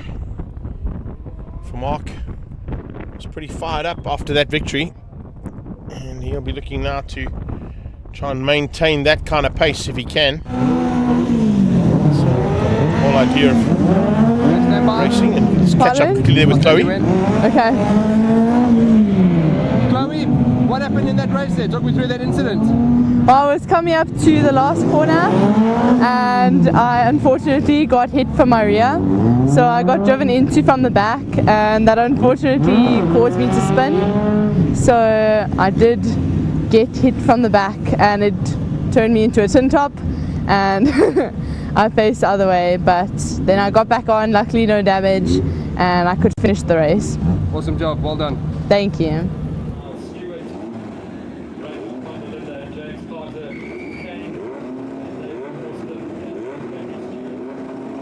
Right, we're under starters orders now. Here we go. For the last time today, it's a standing start for DOE Formula Vees, partnered with CIM Lubricants. Start my car. Dunlop, and celebrating 60th anniversary of Formula Vees in South Africa as they head down towards turn 1 and Potters. Once again, a big pack of Vees make their way to arguably one of the most famous racing corners in the country, if not in the world, Potters Pass, for the first time of 8 as they head through there. It's Lendl Janssen into second, Peter Hills into fourth, tucked in behind Gert van der Berg. Sneaking through there, Jaco Schricks, the third of the DOE team, has a wheel on the dirt there from either Richard Carr or Dane Stewart, putting a wheel on the inside, heading to Rifle. That's definitely not what you want to be doing. Keep these wheels on the grey stuff. Do not go onto the dirt. Not at this point in time. Wait until you got a little more traction underneath that Dunlop rubber that's on the preferred choice of Formula Vee. Go through there, somebody running wide. I think that might have been Miele Stewart, who just got a little bit sideways and maybe a little tail happy coming out of Cochabana, running onto the grass off the rumble strip. Lendl Janssen leads into gate corner though, with Theo Vermaak, Gert van der Berg, Peter Hills, Dane Stewart and Brandon Hills on his tail.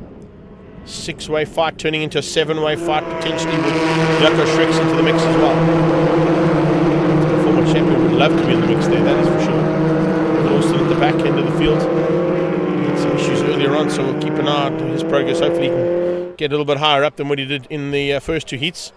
But the race at the front once again is a 2, 4, 6, 7 car fight. 7 cars in it, 7 of them can win.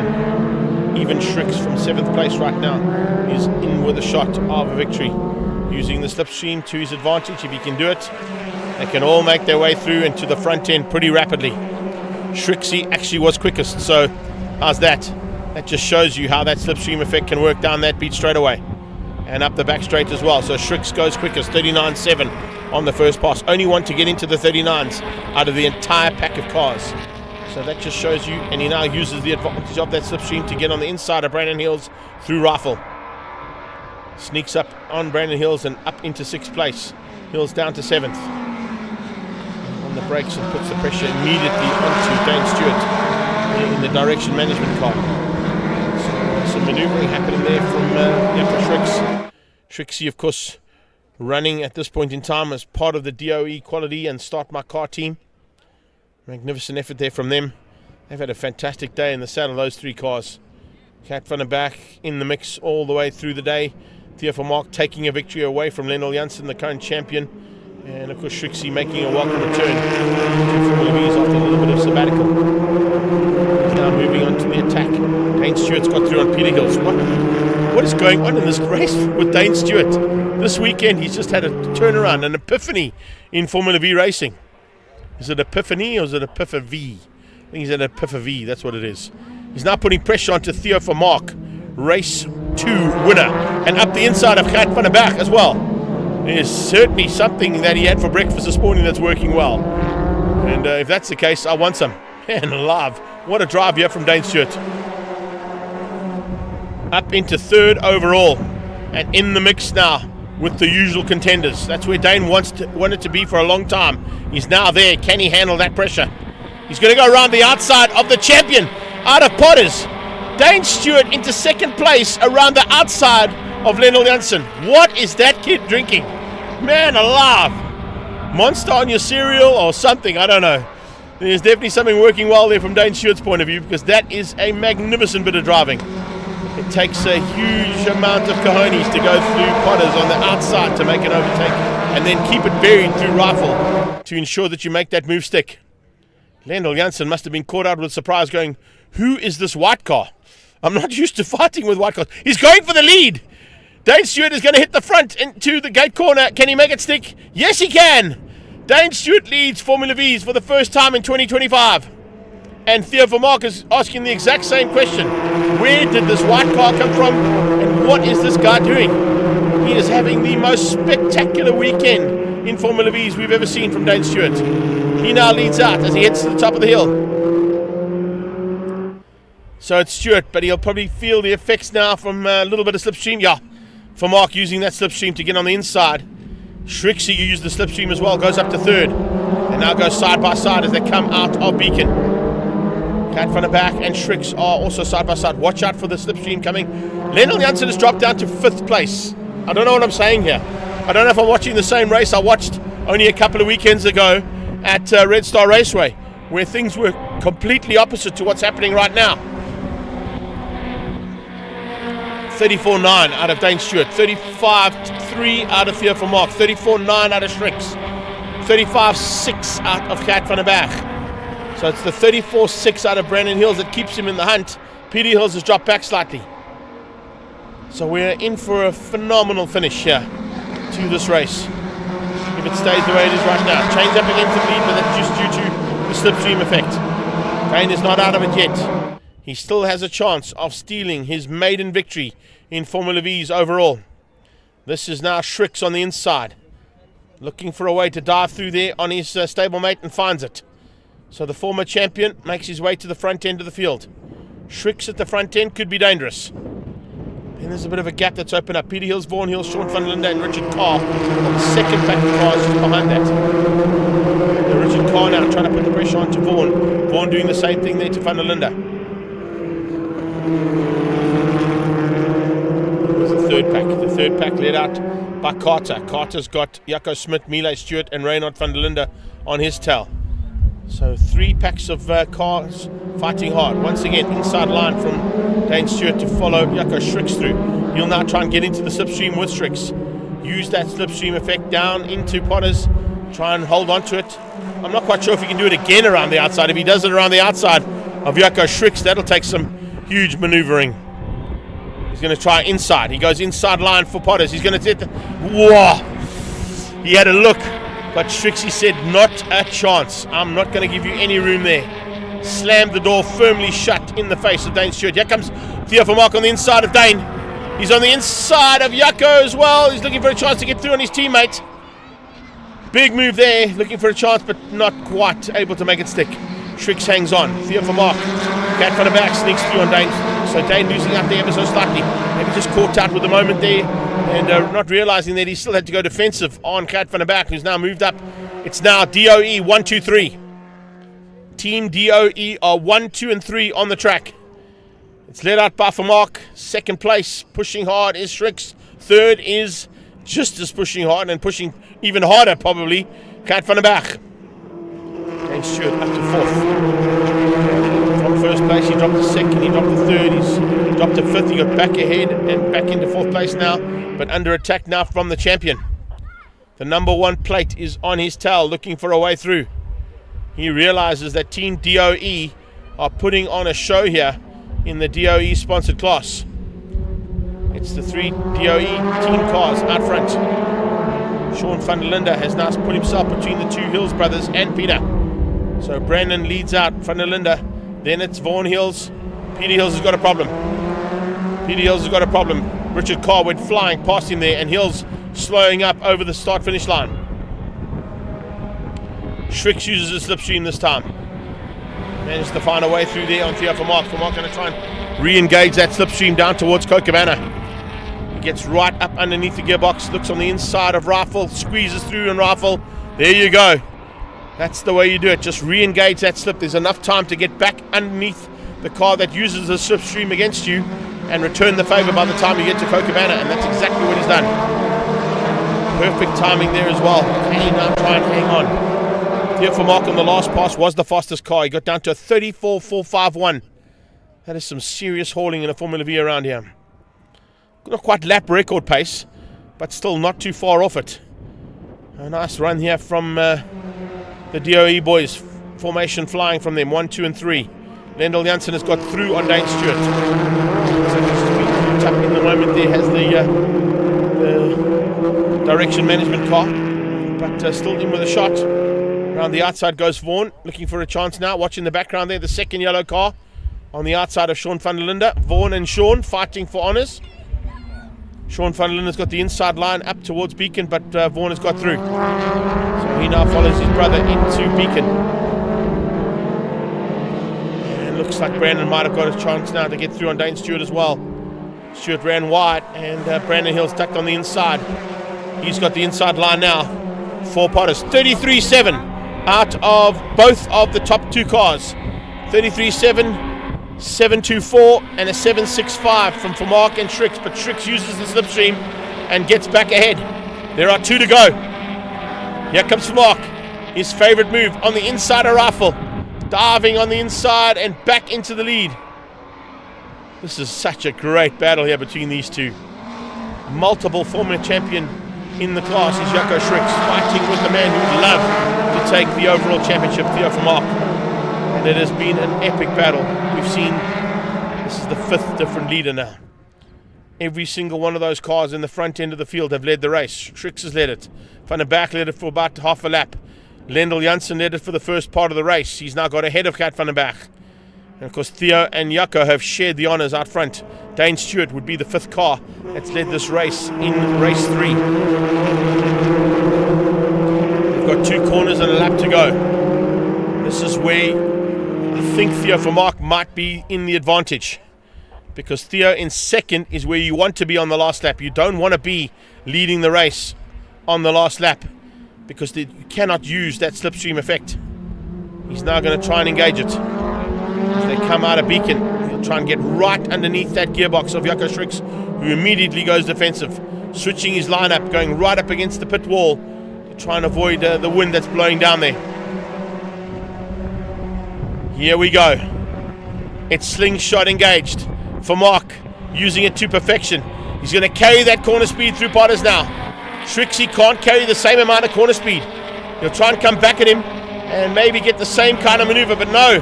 Theo Vermaak has got enough there. Is there a chance for him to maybe catch him on the beat straight? They come down towards Kookavanna. Here comes Schricks on the brakes. He goes on the inside, decides against it. Behind him, big pressure on Van der Berg as he tried to find a way through on Lendl Janssen. Lendl Janssen shut the door. Dane Stewart there for 5th place. He's tucking in, waiting for a chance now to pounce and possibly get onto the podium. He got a 4th place in the last one. A 3rd place will be even 1 step higher up on that podium. Vermaak goes defensive into gate. He's not going to let that open at all, that gate. He keeps the door firmly shut in gate corner. Now goes into the S's. Gets a little bit of advantage. Theo Vermaak is driving the wheels off this DOE machine of his. His teammates right on his tail. They're going to try and get it in formation flying for the 3, but I don't think Jaco is going to allow Lendl Janssen through, and I don't think Lendl Janssen is going to let Kat van der Berg through. Look at that. Weaving side to side. knowing just how important it is that there must be no slingshot ability available for this last corner. Van der Berg has a look on the inside, trying to get through on Lionel Janssen. Hasn't been able to make it stick. It's a drag race to the line now between Janssen and Van der Berg, but the leader and the winner for the second time today, Theo Vermaak. What a drive! Second place to Jaco Schricks, an amazing effort there from him on his return. Lionel Janssen finishes in third. Gert Van der Berg in fourth place. But drive of the day there, Dane Stewart, no doubt about it. What a bit of manoeuvring there from Dane Stewart. Brandon Hills finished up behind him in sixth place and beats out Vaughan Hills. Van der Linde finishes up in eighth with Richard Carr, and Jaco Smit has just crossed the line there for the top 10. Oh, I say it every single time. DOE Formula Vee, partnered by CIM Lubricants, do not disappoint at whatever track we go to. That is the kind of racing we get at the Extreme Festival of Motorsport, proudly presented by Coca-Cola Beverages South Africa. Well done to everybody out there. Behind them it was Van der Linde, Richard Carr in 8 and 9, then Jaco Smit beat out James Carter for that top 10 honour. Reinhard van der Linde beat out Peter Hills, who dropped down to 13th, unfortunately for him. And then behind that it was Mile Stewart, Clinton Kane making up the top 15. And that wraps up our day. Vaughan Hills, incredibly, on the last lap, able to do a 33.421 on, that is what is almost 24 lap old tyres. So hats off there, Vaughanie, well done, boy. Hats off as well to all the crowd who stuck around. Massive, massive crowd and partisan crowd that is part of this incredible event. The second time we've been here this year, and within a month just shows you that they are exceptionally hungry. I've said it all day for motorsport on the Eastern Cape, and particularly here in East London. As the sun sets on the day, amazing effort once again from all of our marshals and medics. We have stayed well within time. In fact, we are finishing well inside the time period that was allocated for today. Amazingly, I can't tell you that the effort that's been put in from race control and the marshals and everybody out there from the race directors has been spectacular today to bring us to a close. It's going to give everybody a chance, of course, to get home and to watch that funny game that we throw the ball backwards to go forwards. But good luck to those boys and girls that are going to be playing out there today. More extreme action, of course, is headed your way very, very shortly. And as you can see there coming across the bottom of the screen, we will be heading down to the Ferris Cape next month on the 13th of September for the National Series. That will be the penultimate round of the National at Killarney International Raceway. We then come back to Red Star Raceway, and that of course is, when is that happening? That happens in October. I think it's the first weekend in October. Yes, it is. It's the 4th of October that we go to Red Star for the penultimate round of the regional side of the Extreme Festival, what we've seen in the action today. The 25th of October is the final round of the National Extreme Festivals, and then we go into November for the final round of the regionals of the Extreme Festival, and that is on the 8th of November. So lots of race action still to come your way. To everybody behind the scenes for a fantastic day's racing, thank you so much. To all the categories and sponsors and our new sponsors that came on board today, thank you for a great day's racing here at East London Grand Prix Circuit. To Border Motorsport Club and their support of the SPCA, well done guys, great effort for a great cause. And of course to our team behind the scenes, Dave and Paul, and to all the cameramen out there for the action. I don't think we missed anything, to be honest with you today. Everything was spot on, even the whales in the background were happy with the action that we were providing. So we look forward to seeing you guys on our live stream feed at Killarney International Raceway on the 13th of September 2025. From my side, Greg Maloney, the voice of choice. Take care then. Bye bye now.